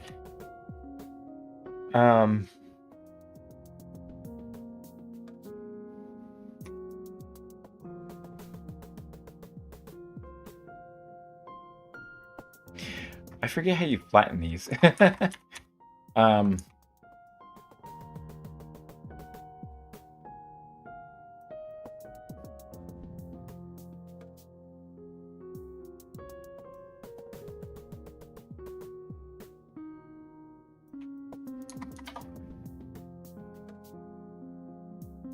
think it's this. No. Doing the slices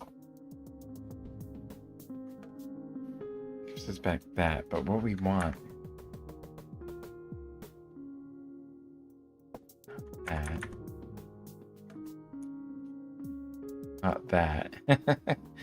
I think you have to do it as a list comprehension.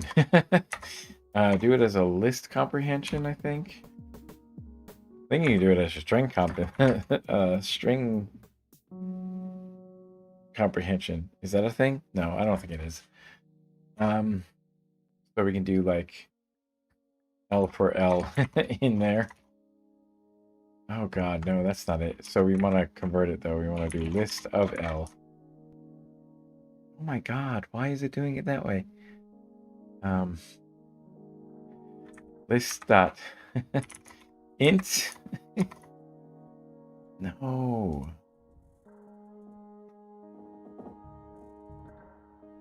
Oh. I don't know how you convert it, honestly. This is just a fun little exercise though. Oh well, I wanted to just like get the list back as a string or something. Oh, wait a minute. Can I do it that way? Wait a minute. Can I do?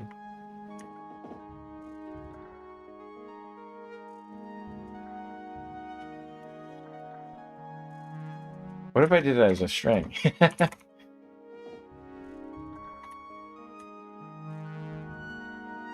There we go.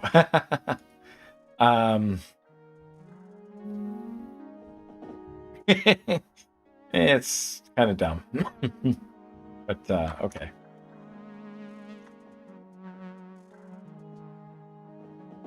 Just messing around. Convert your pandas data frame there in Python conveniently. Yeah.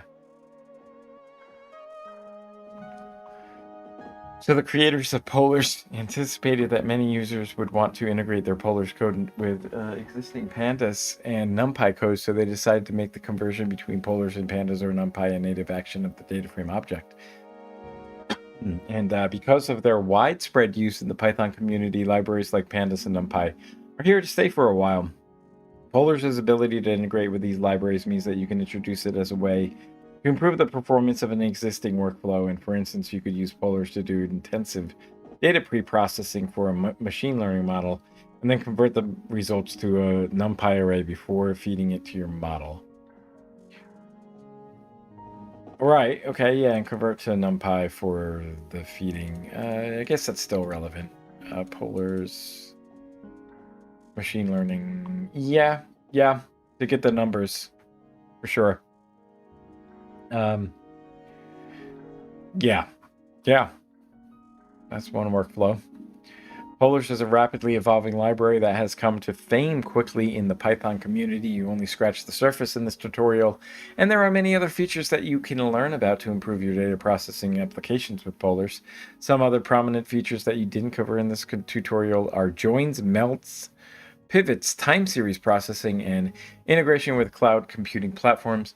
You can find information on these features in there. So this is good. This is a good introduction to Polars here. We got to the basics, the very basics, right, of working with loading in data, creating our own data frames. So we created our own data frames. We loaded in data from an external source, right? From, wait, where did it go? It was a part of the scanning data with laser frames. With that, downloading, and dealing with external data, and then we converted data into data,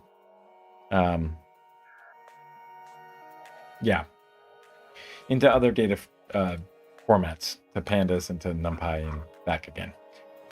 Okay, so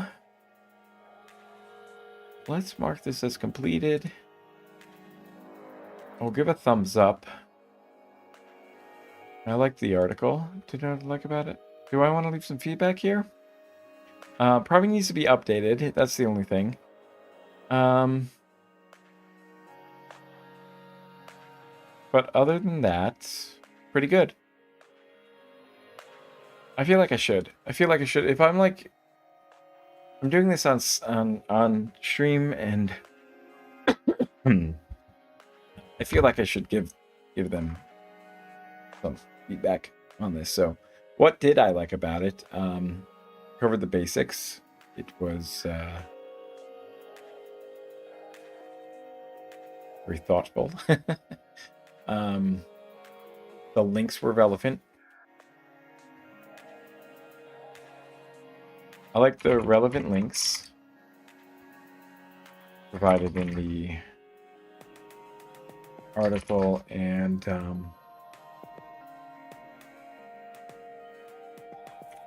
the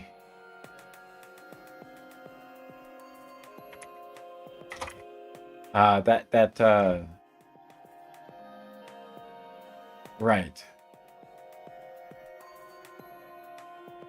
The function provided.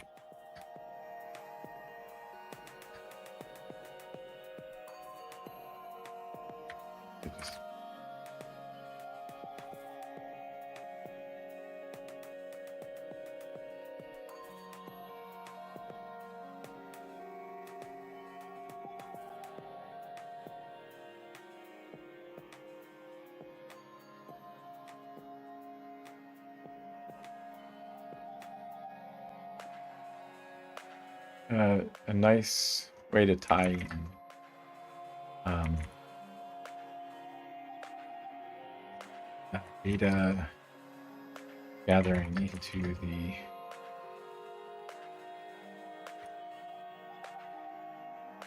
Polars workflow. And then my number one takeaway is that lazy frames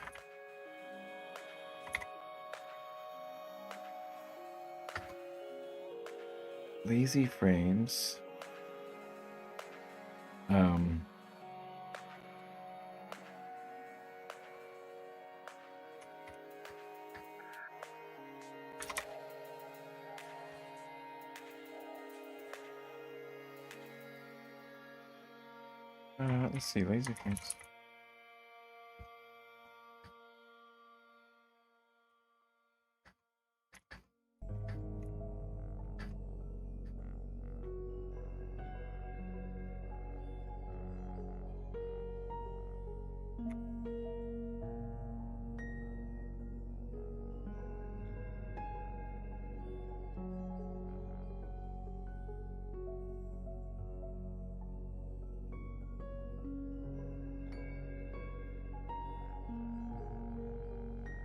Was it a context or was that a shoot, what was the other thing? Expression? These are contexts, right? The three main contexts we're filtering. Let's go with that, yeah.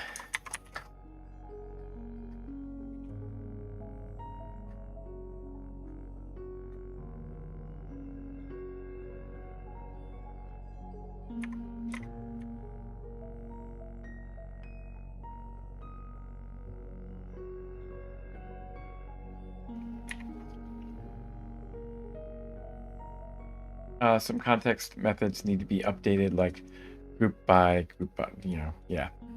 Yeah, so that's good. Yeah, it's okay. You can use it. You're browsing. So I'm gonna close down some of this stuff. And actually, you know what? Let's yeah, so what I'll do is I'm just gonna wrap up this portion by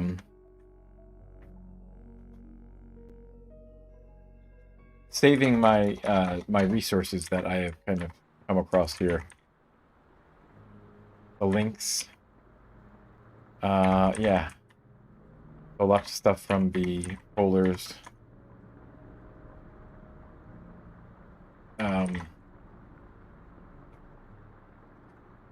Library, the documentation specifically. We have optimizations. Slice pushdown, predicate pushdown. Applies filters as early as... So there's different types of optimizations. That kind of goes along with what Spark does as well, right? I think there are a list of optimizations that you do for that as well. Open data.gov is pretty... It's something that I want to take a look at as well. Apache Arrow. Look at all these like beautiful websites here.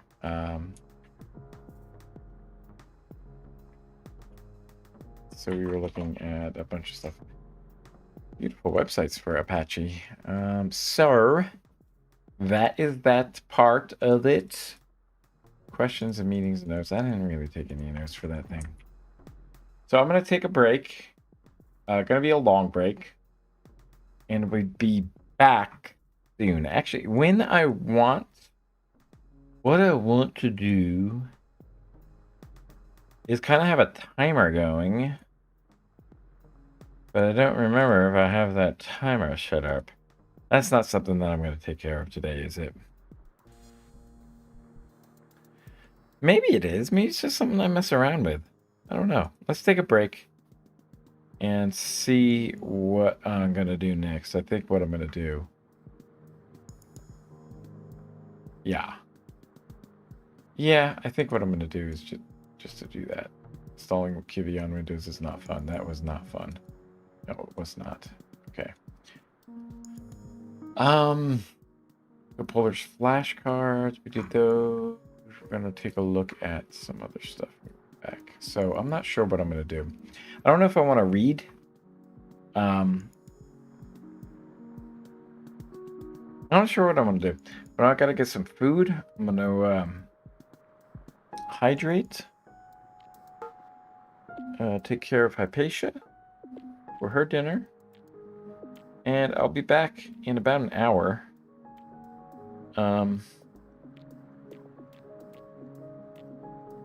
Yeah, so when is that going to be? I don't know. Can I do a countdown timer or something? Maybe I can do that. Maybe I can just add a countdown timer or something up on there. Do I have a countdown timer? Yeah, I think I do. Well, this is the focus thing, right? Is there a timer? There's the clock app. Let's see if that works. Oh, there is. There's a timer. Of course. Of course there's a timer. Okay, so, I mean, I don't know why they have all these things. Can I delete these? 1 minute timer, 10-minute timer, edit timers. I delete these.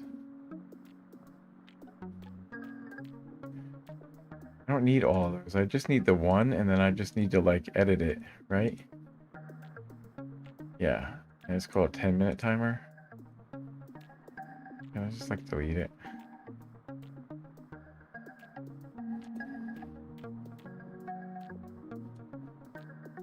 I don't have any timers.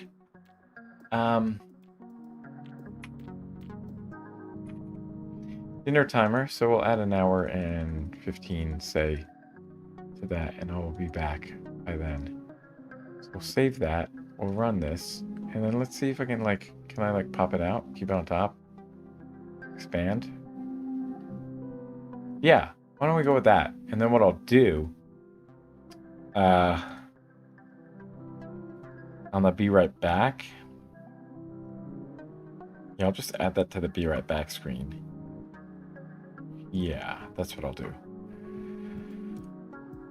Okay, it's a little funky here. Do the clock, window clock, and then we'll do the... Are you serious? Really?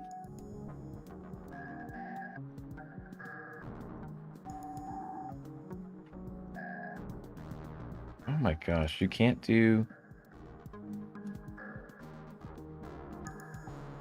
What? Okay, so that doesn't work.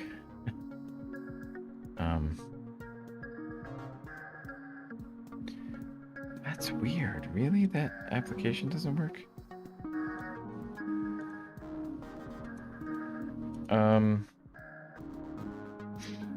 URL source.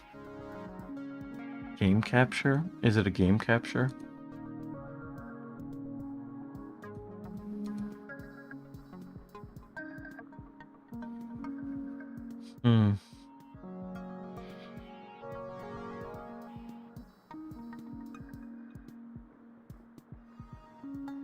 That's weird.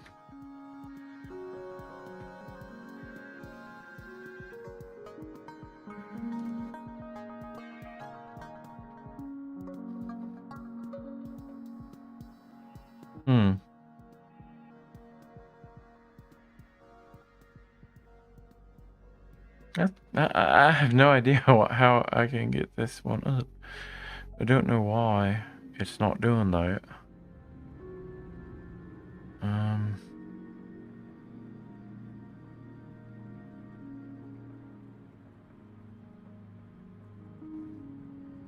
Okay, there's an input overlay.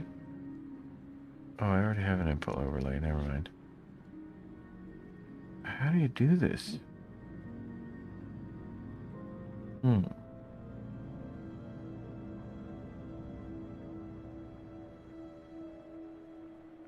A URL source? What the heck is that?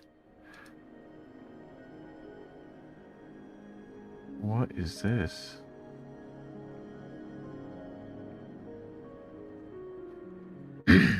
Oh, right. Okay. Never mind. That's not built in. It's a plugin.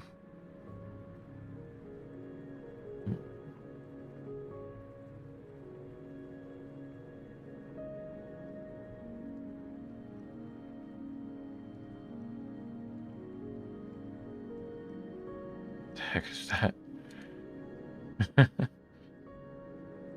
Program output? Oh, that's weird. Cancel that one. Delete that one. I don't know how to do this. Like, why can't it work from there?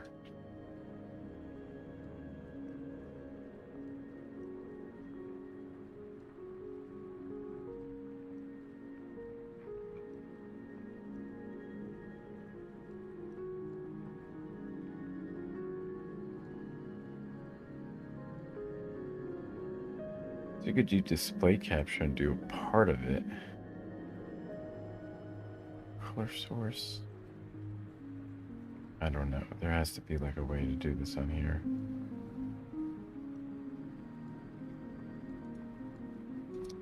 So dumb. Why is this like not working? Can I like close it and then it will... allow me to select it?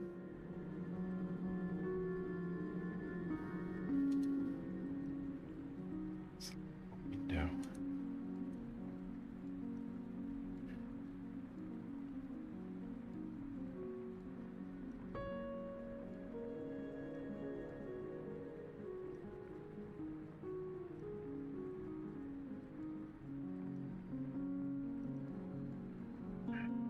It's back. It's so weird. Display capture. The game capture is not.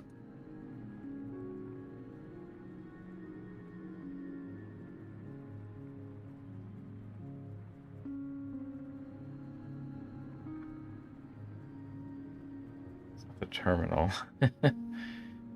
um.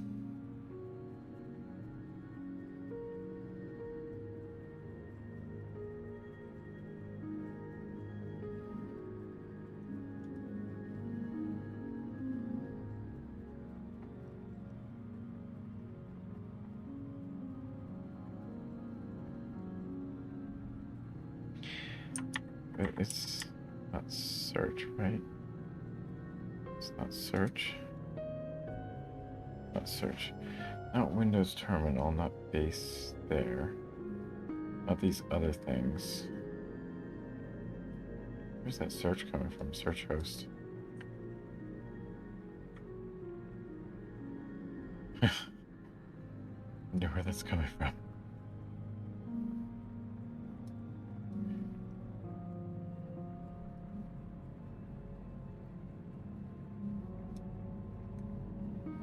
Games with the Chromium can't be done there. Terminal code and that can't be done. Okay. That one. That's built on Chromium too. Look at that. Okay. All right. So I don't know how to do this.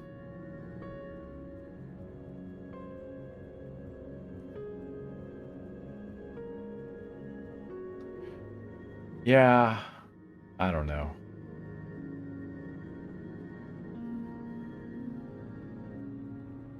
I guess I'll like close that down.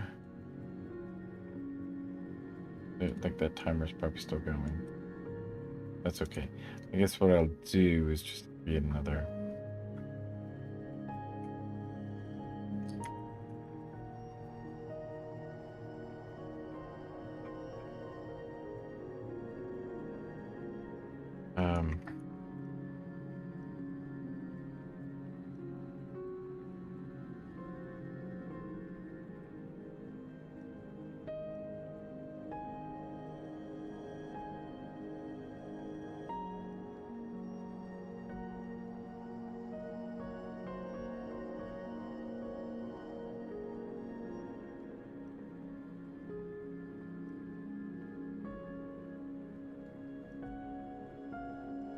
There we go. That's what I want. Here's the thing, though. I want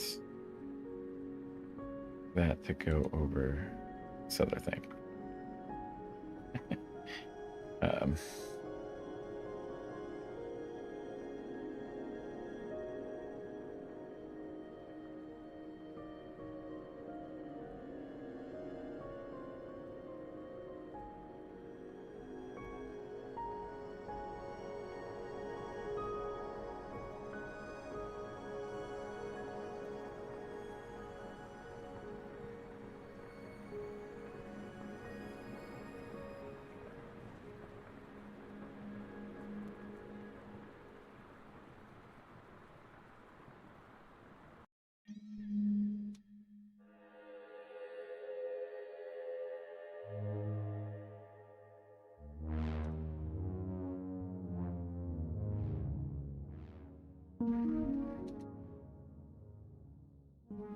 Why is that not working? Why does it show? Oh, because it shows up here, but it doesn't show up over here. Is that why?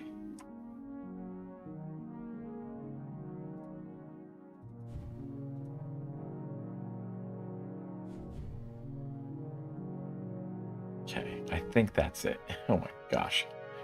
Okay.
Okay.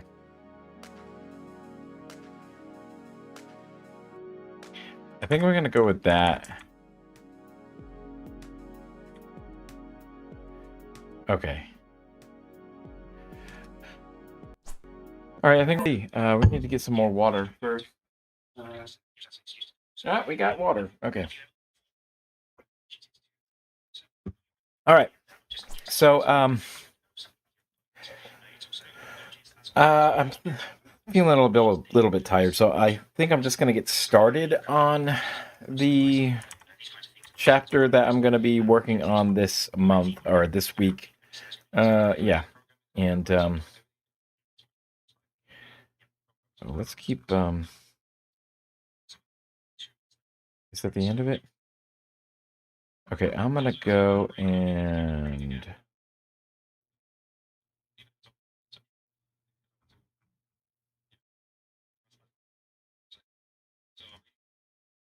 Yeah. Okay.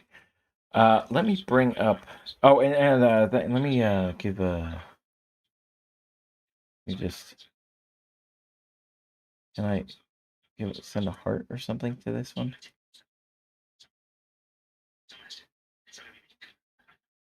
Whatever. Okay.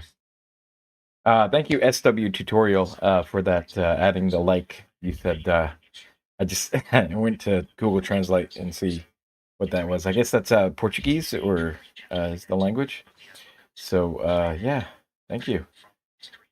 Add a stream marker here. Let's go with that. And yeah, so we did the Real Python article on polars. Cool. Very nice to understand that. I think maybe I'll use that in the project that I'm going to use. That I'm going to do. And then let's see. Let me see what I need to do here. Oh shoot! Did I take my? I did just have dinner. I need to take my pro.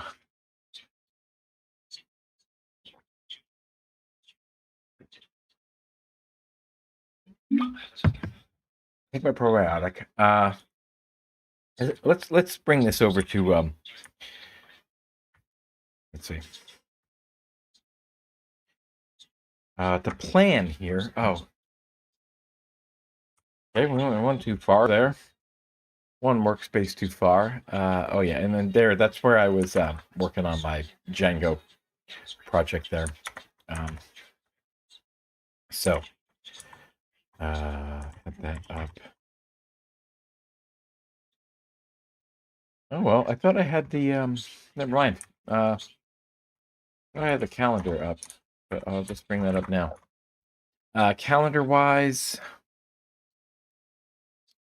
we finished that polars thing. We're gonna start on data and sampling distributions.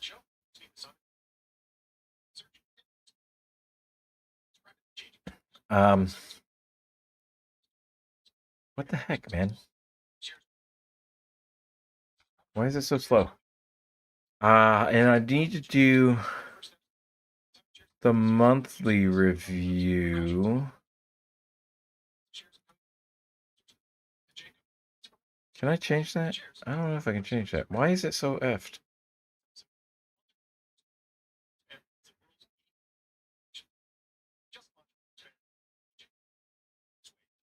There we go. Okay.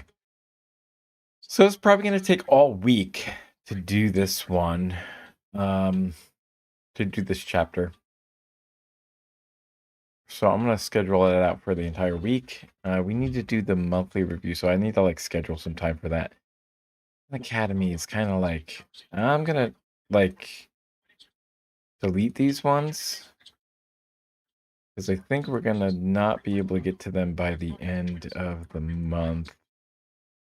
And then starting at the beginning of the month, we're going to start looking for, start building a project. So we need to think about what projects we're going to build. I also need to think about which jobs I'm targeting. So which roles I'm going to go for. So need to understand what domain and what questions I'm going to try to answer. So let's go tomorrow.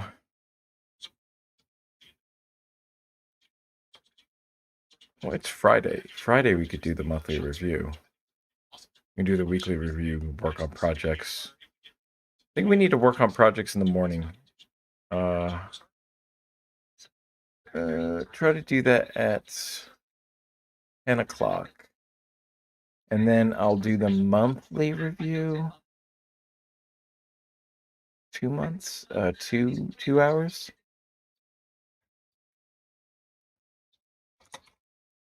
Do the monthly review then. I'll take lunch. I'm gonna do it then. Give me some space there. Give me the weekly review. And yeah, and then I'm busy at that night. I'm also busy on that weekend, on that Saturday. So, I mean, we're going to do statistical experiments. That's going to have to move forward to the next month. So we're going to move that while we're doing our projects, which is actually not that bad. Start that on the Monday, and we'll do that throughout the week. So that'll be the next week. We do it with that book there, and then regression and statistics. This one's going to have to go up until the 10th through the 14th. And that's good. Back to today. And then these are the real Python, visualizing data in Python and Seaborn, and then linear regression. Then I have a day off on Wednesday. At least from what this is, we'll review one job. I think I actually want to move that over, right? Okay. Yeah, I'll move that over. I do want to review one job role in depth on USA Jobs. It's not going to be a federal one, unfortunately. There is a hiring freeze, and lots of I have have a lot of articles that I wanted to kind of read on that. So we want to review one job role then, and why don't I use that Wednesday to break from there? I don't know if I want to stream on Wednesday though, but it's gonna still count as a day of that. Maybe I'll stream for like half day.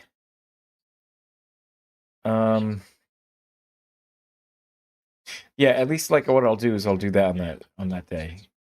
So from 10 till let's say 1 o'clock, I'll take a later lunch, and we'll do core work. Is gonna be on review gonna be career stuff, right? It's gonna be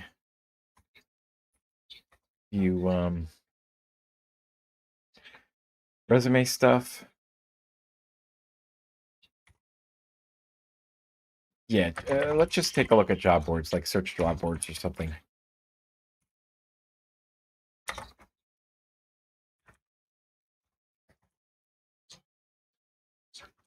I don't like explore, job boards. And so also what I wanted to do with that as part of this is to find different states job boards. States. Yeah, and then so I have a list of them that I've been trying to keep. So like on the East Coast, so we have New York, New Jersey, Pennsylvania, Virginia, Maryland, Pennsylvania, Connecticut, East Coast stuff, and as well as California.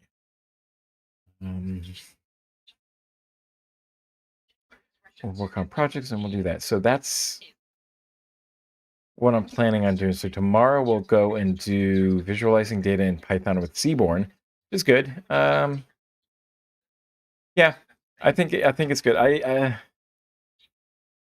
feel like I get creative. It's like I get pretty creative when it comes to charts and graphics. So and then they're like annotating charts and stuff. It's always fun. I really like that part, like where you can like make a really neat plot without having to use anything other than Matplotlib and Seaborn. You can put your source, you put that little tagline source from where the data came from. That stuff. It's always fun.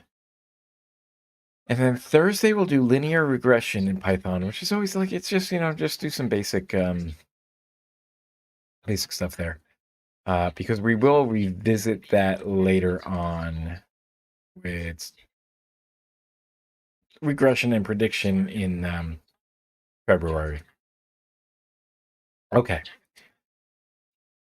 It is my tour de force of trying to wrap my head back around data. So it's been going. It's been going. So I think I'm probably just going to go through like the first section of the data and sampling distribution just to get it set up, just to get everything under wraps here. So I think I want to put it over here. So it's like my studying, I guess, thing. It was for my background that I used for editing. So I'm going to do something quick. So where's my Obsidian, actually? Why is Obsidian not? That's weird. I'm going to close that and then open it back up again. It should be showing up on all of my, whatever you want to call it, all of my desktops on Windows. So, yeah.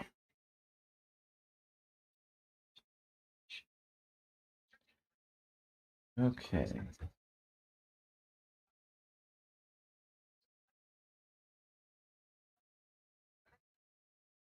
Is there any screen in there? Okay. Come on, let's get started here. So I have to remember how I was doing this again. I think I'm going to keep it on this background for the Python background. So it's going to take a minute to load up again. Oh, gosh.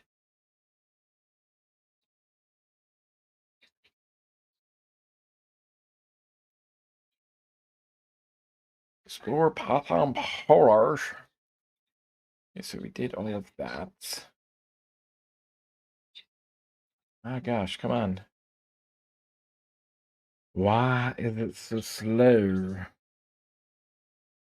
So what a day. Yeah, so we did Python polars, and thanks to Josh, also goes by the name, or has the socials as the aftermath equation.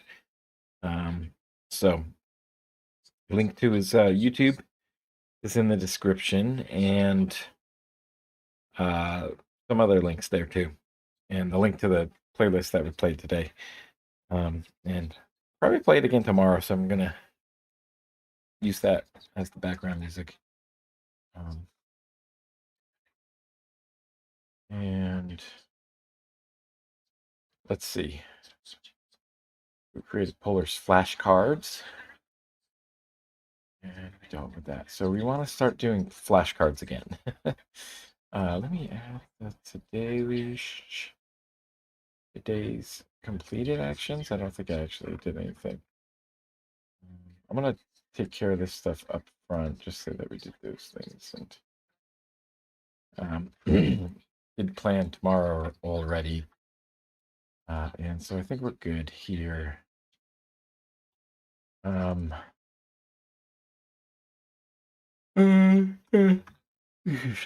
Did that. Take Molly to the airport. I appreciate some. Thank you all for watching today.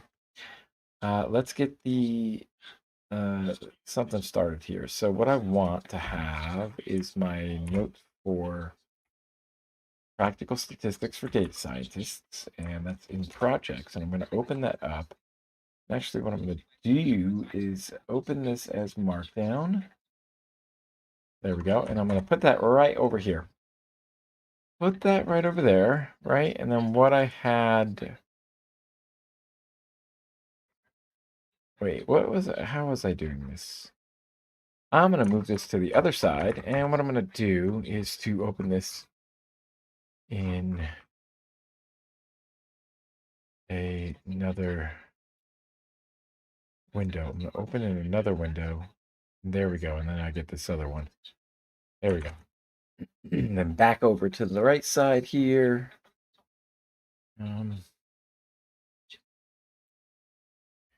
Really have to think about the workflow for this. So if I go to like the last one, oh, this was the most recent, right?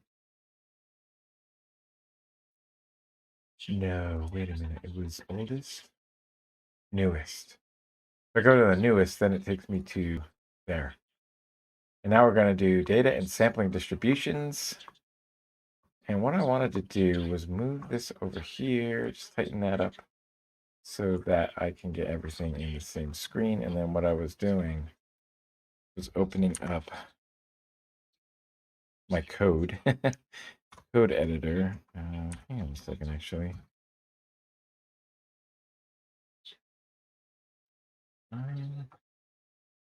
It's very odd, honestly.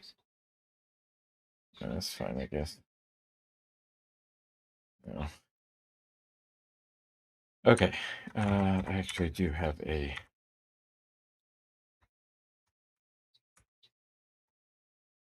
What the heck? Okay, so there's nothing in there. Doesn't matter. Let's go CD to. Oh gosh, this wasn't that, right?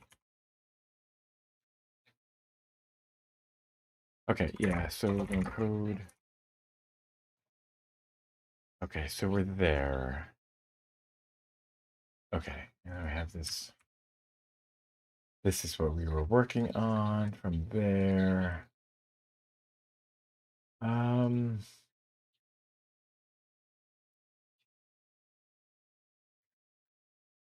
Right. Right. So what I wanted to do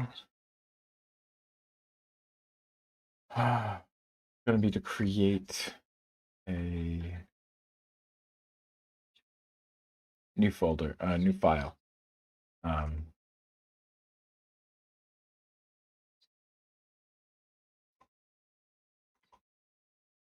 EC2 data.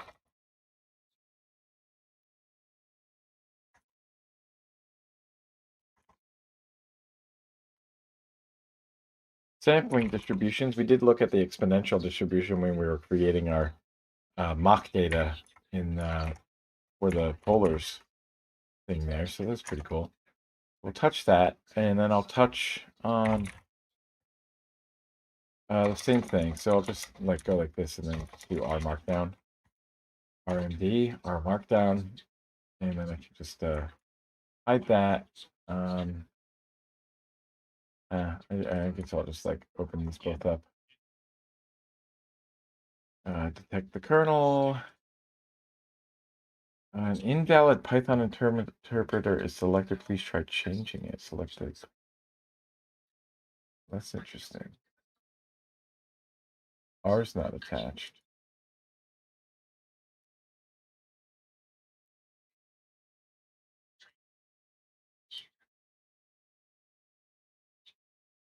It was weird because I thought, oh, I think I understand why, because it's this isn't the one we want. We want the Vem. How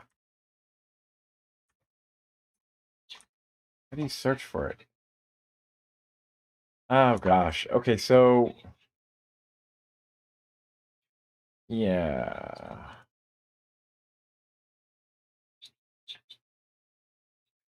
Okay, so it's not this one. Actually, I think what I'll do is I'll close this down. I guess what we were doing was just doing at the analysis at the same thing. I guess I was just using the same thing here. We'll save that, and then what we were doing, we were in that there. Let's close this down. Polars, we had that one, and then we had practical stats for data analysis. And let's see what this data analyst. Okay, so there we go. And let me just open up that other notebook for comparison here. And we had title, and we just did it that way. That was just the only. You need to add some YAML at the top, I guess, for the.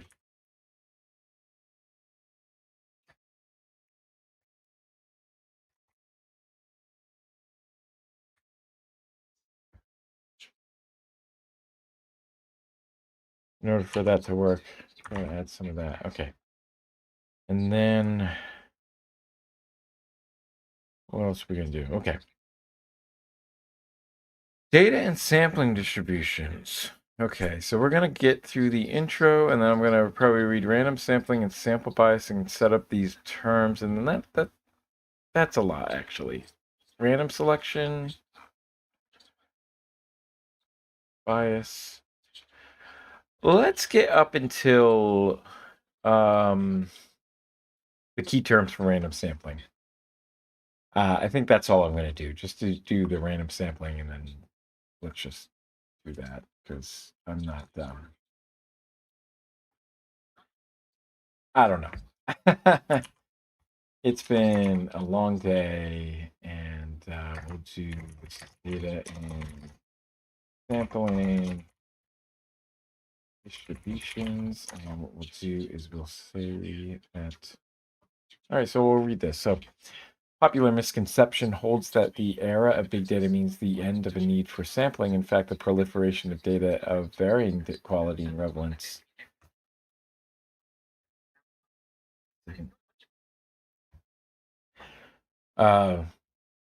Proliferation of data of varying quality and relevance reinforces the need for sampling as a tool to work efficiently with a variety of data and to minimize bias. Right, even in big data project, predictive models are typically developed and piloted with samples. Interesting.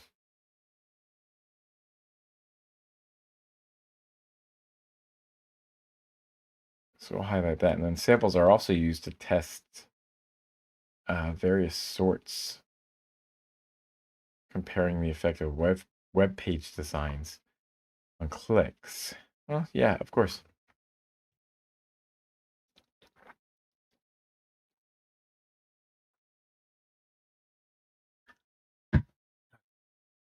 Now, this figure down below shows a schematic that underpins the concepts we will discuss in the chapter data and sampling distributions. The left-hand side represents the population that in statistics is assumed to follow an underlying but unknown distribution. All that is available is the sample data and its empirical distribution shown on the right-hand side, right? So you have the population assumption, right? And then the empirical results of taking a sample. Just fix my glasses here. I got smudges. They're making it a mess here.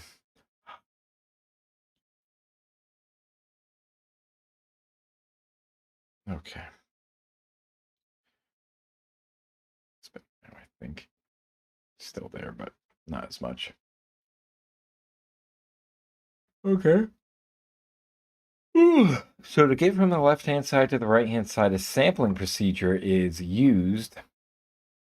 And traditional statistics focused very much on the left-hand side, using theory based on strong assumptions about the population. Modern statistics has moved to the right-hand side, where such assumptions are not needed. In general, data scientists need not worry about the theoretical nature of the left-hand side and instead should focus on the sampling procedures of the data at hand. Well, that's not fun. There are some notable exceptions. Sometimes data is generated from a physical process that can be modeled. The simplest example is flipping a coin. This follows a binomial distribution. Any real-life binomial situation, buy or don't buy, fraud or no fraud, click or don't click, can be modeled effectively by a coin, with modified probability of landing heads, of course. In these cases, we can gain additional insight by using our understanding of the population. So random sampling and sample bias. A sample is a subset of data from a larger data set. Statisticians call this larger data set a population. right? And so let's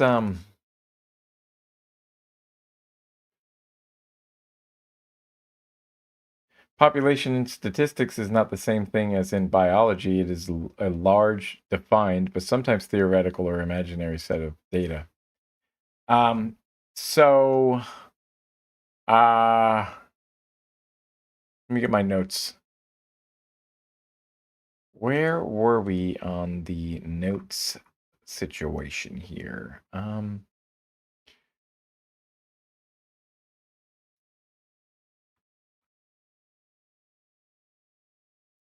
Annotations.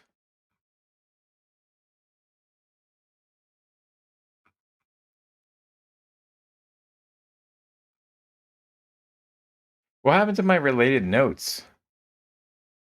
They're citing this book. That was that there. I had like my notes there. What happened to the related notes? I had a whole bunch of notes, did I not?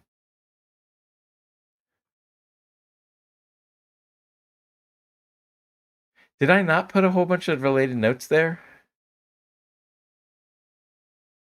Am I like tripping balls here?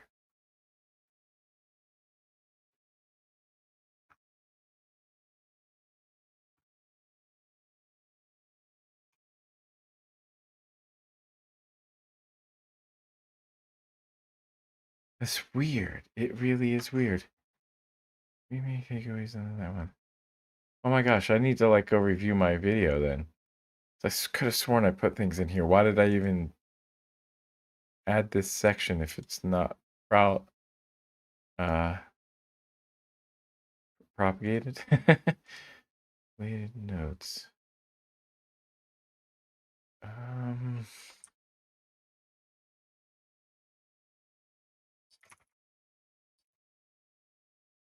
it's not that.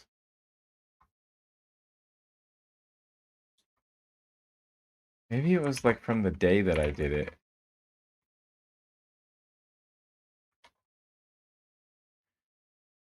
I did like notes from there. We have these ones here.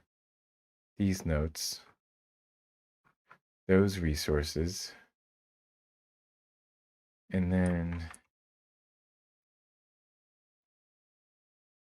day 9 was this. And then I fleshed out that part. Those resources.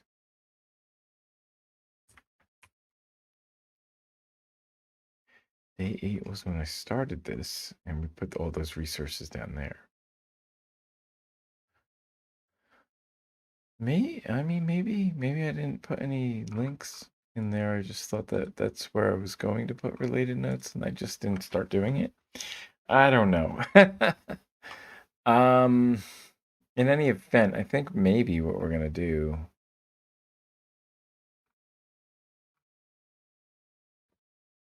Yeah, I don't know. Distributions.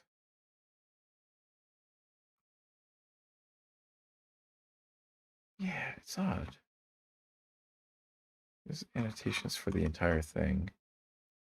So we have 1,000 lines in there, so it's already getting to be a pretty big document here. My 3 main takeaways. I don't know about that.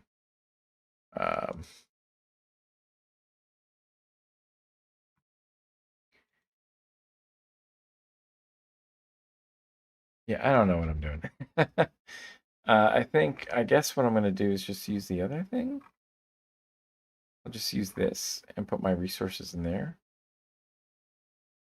and put it under my notes, I guess, maybe.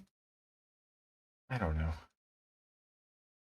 But in any event, I think what I want to do is to create a note called sample. Yeah. We have a bootstrap sample. Let's open that up just for thing here, often with the goal of making a data sets larger. Yeah.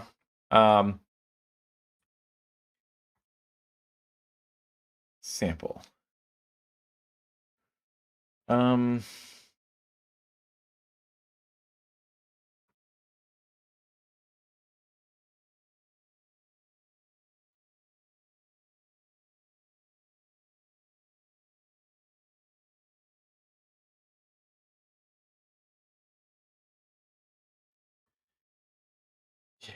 how granular do I want to get with this, right?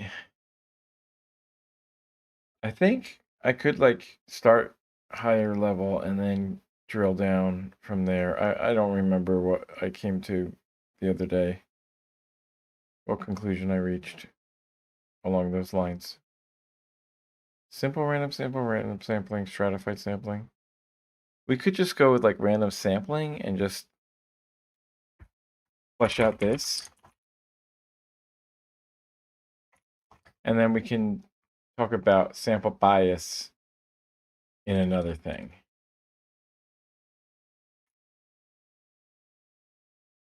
This is really, this is the mathematicals part of it, I think. The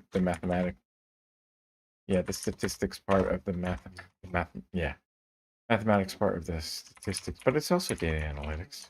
I guess in there. So we'll do definitions, and we'll say, let's go ahead and do from here. Sample is going to be a subset from a larger data set and a population.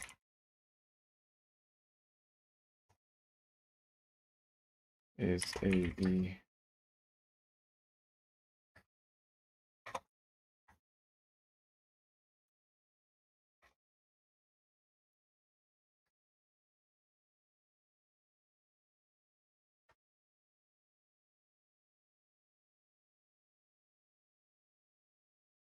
large defined set of data. Large defined complete. I would say complete. Large defined complete set of data. That's just my twist on it, I guess. And a sample is a subset from yeah. Yeah.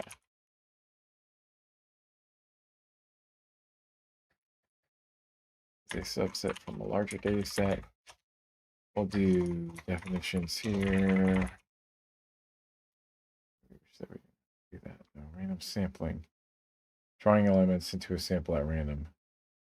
So let's go and let's take it from this line here. We'll say random sampling is a process in which each available member of the population being sampled has an equal. That's not necessarily true.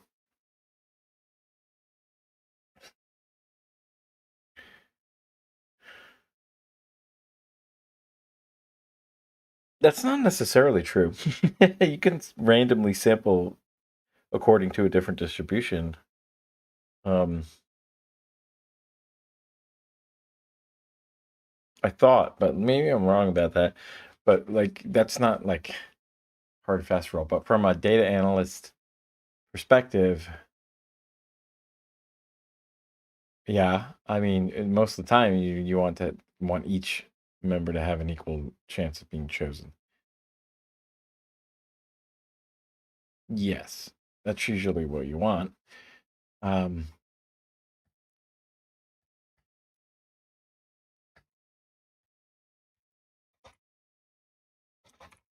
Sample at each draw, and then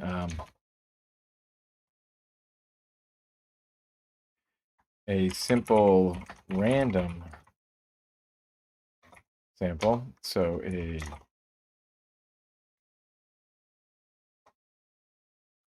simple random sample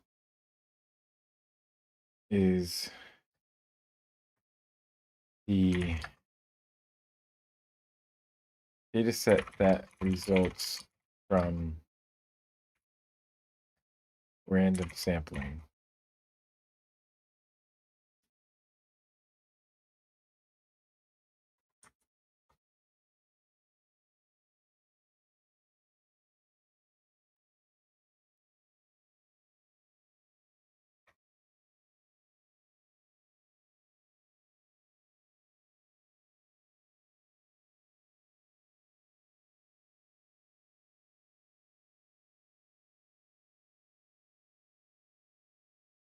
What is, like, how do you, how did you do that? Oh, I want to see something. Here's my brain again. Hello. Did you miss me? It's my brain going nutty. Okay.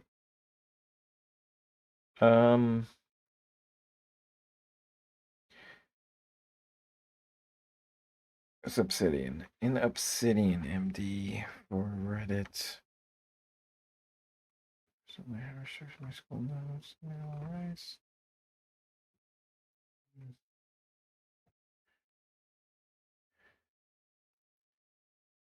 Obsidian Dream Journal. Why?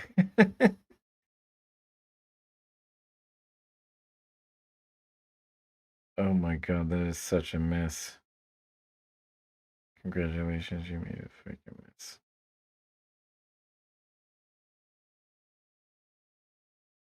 Para and Zettelkasten? Why don't you just use all the ideas, guys?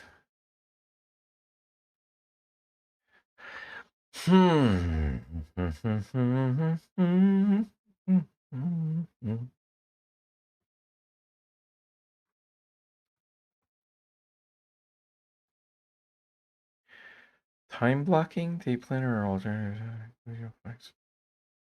Why?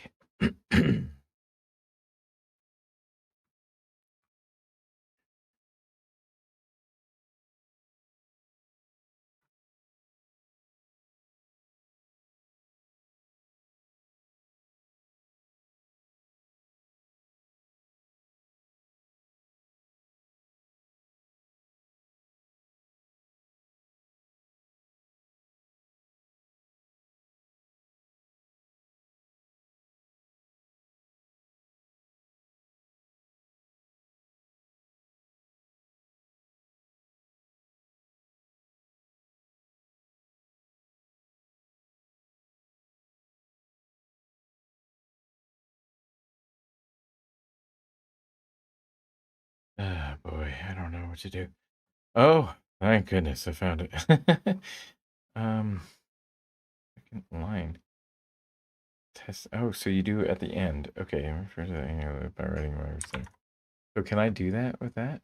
Let me see if it does it that way. So if we do it that way, that doesn't appear to work. Oh, maybe it does.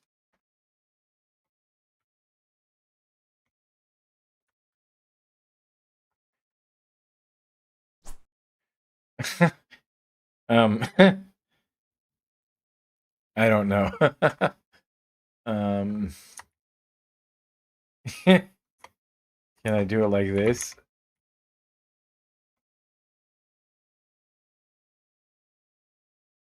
No. What? What is it supposed to do?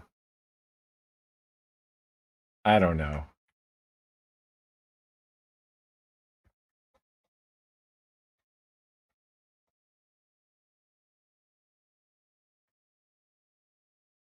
That doesn't work. What are they talking about?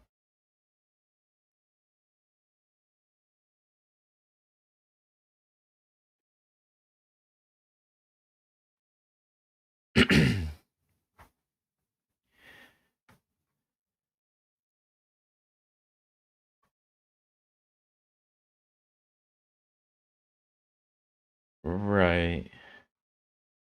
Internal links, but that's not going to work though.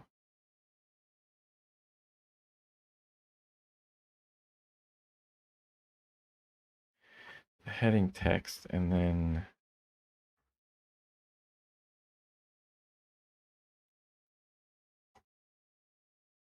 oh.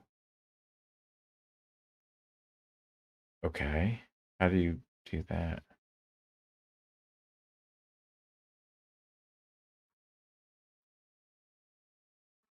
So I can link to a block. The end of your link destination. Followed by a unique block.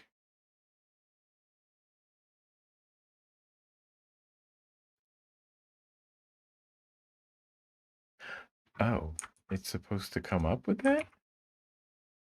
Wait, am I just not doing it right?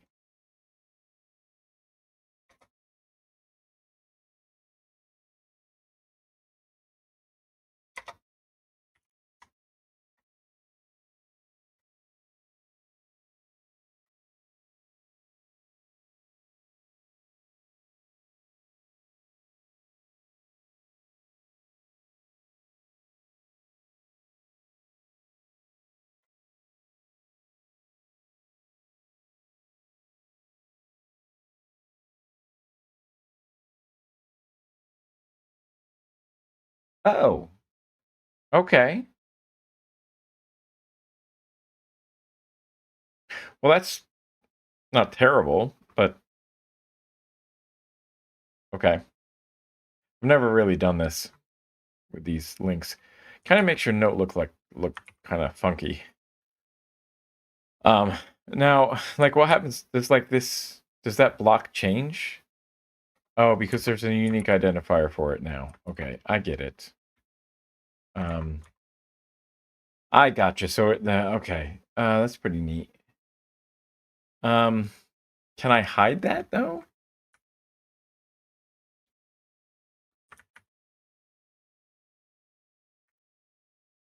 Can I do it like this though?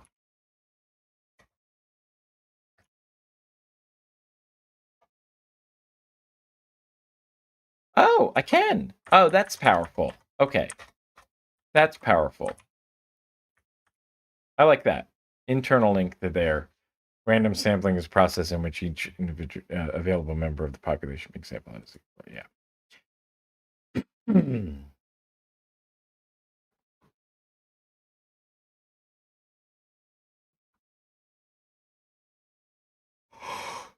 Well, population.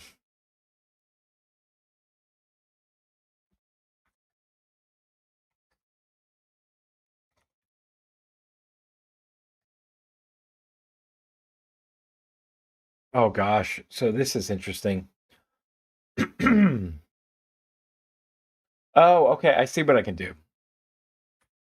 Um,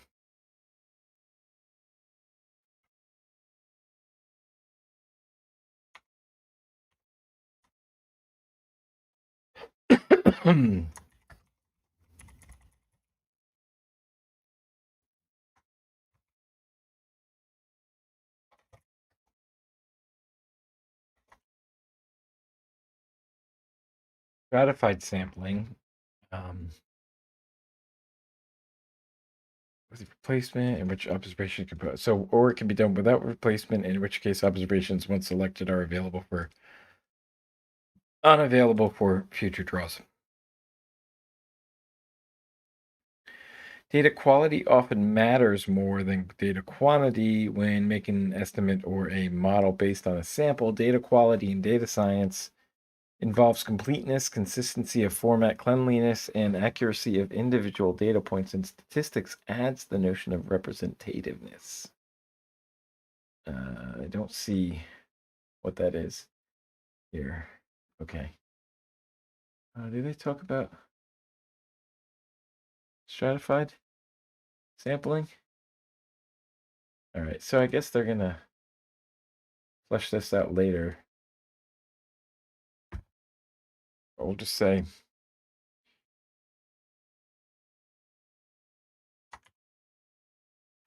let's go with stratified sampling is a process of dividing.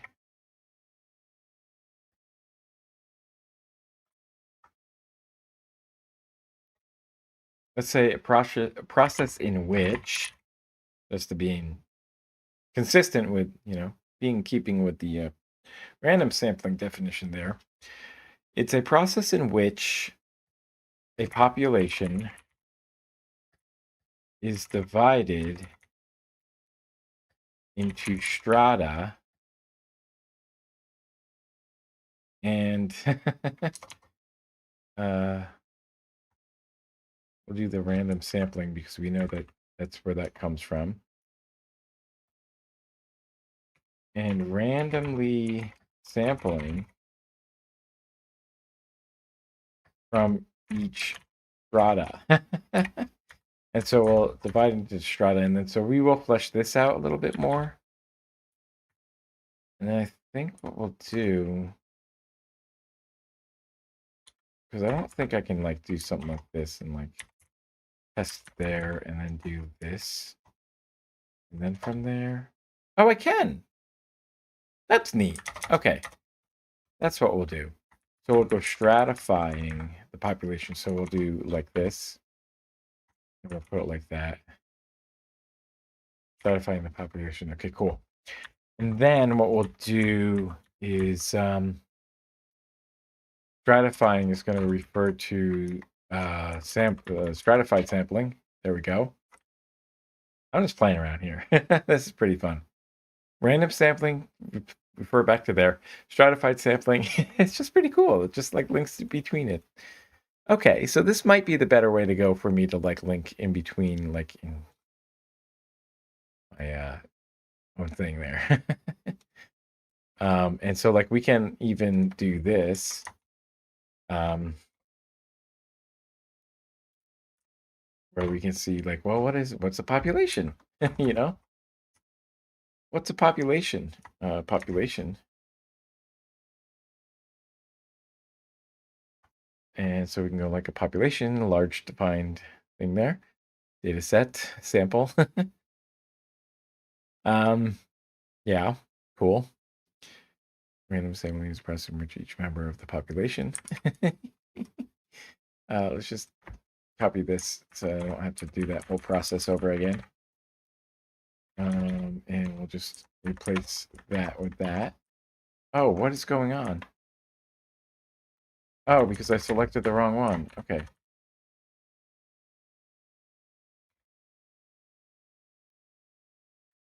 Okay. So each block of text, interesting. So it's multiple lines. Okay. That's interesting. Sure. Equal chance of being chosen. Complete set of data. Population. Subset from the larger data set. Pretty cool. Randomly sampled. Is divided into strata and randomly sampling each strata.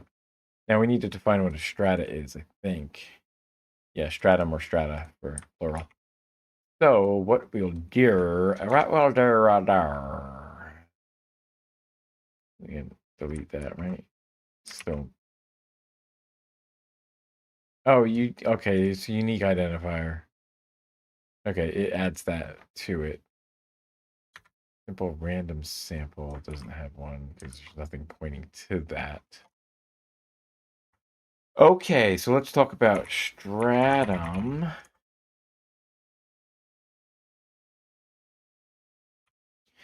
N is the size of the population or sample. I mean, I don't need to take a note on that, I don't think. Okay.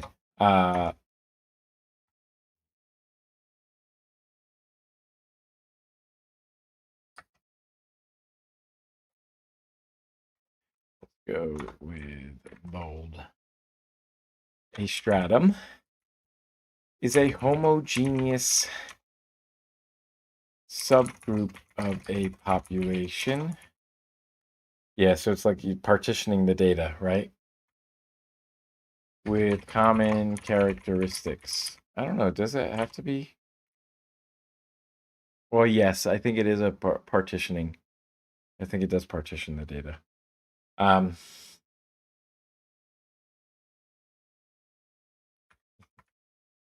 It's just fun. And then we can relate to here as being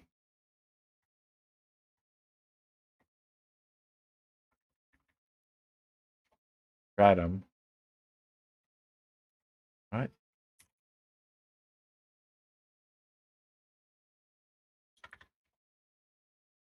What? I don't understand what's happening here. Oh, it's the wrong way. Wait, no? Wait a minute.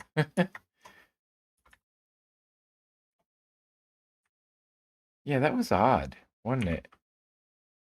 Each strata, so the strata points to stratified sampling. No? No, that's not where I want to refer that to. What's going on here?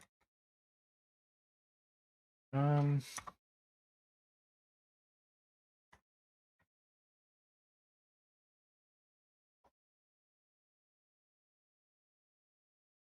what?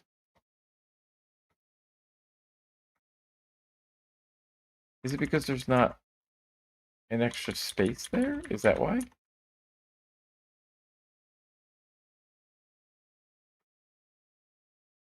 No, that's not it. That's so odd. I don't understand what's going on with this. Maybe it'll flesh out when I get the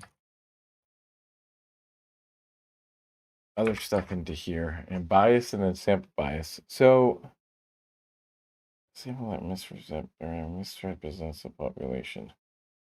Can you refer to a specific block in another thing there? Maybe you can.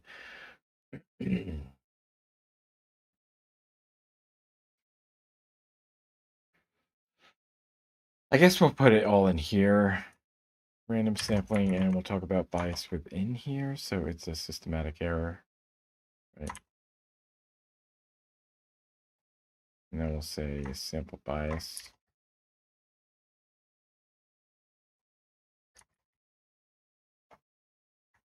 A sample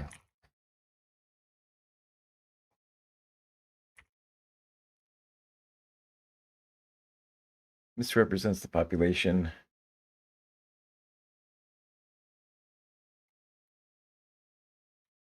Now let's try to do strata.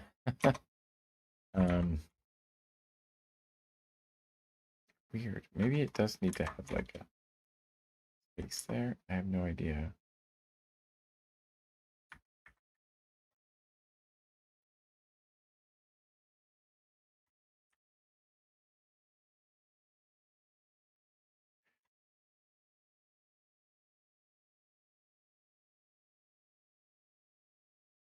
Okay. I don't know what just happened. It's very weird. Like it just moved a whole bunch of stuff there. I don't know what's going on there. Randomly sampling the strata population. Systematic error. Okay. Just setting up my notes here. Okay, and then we can go plural strata, so we'll maybe add that. Maybe we'll just do that in like italics. It's like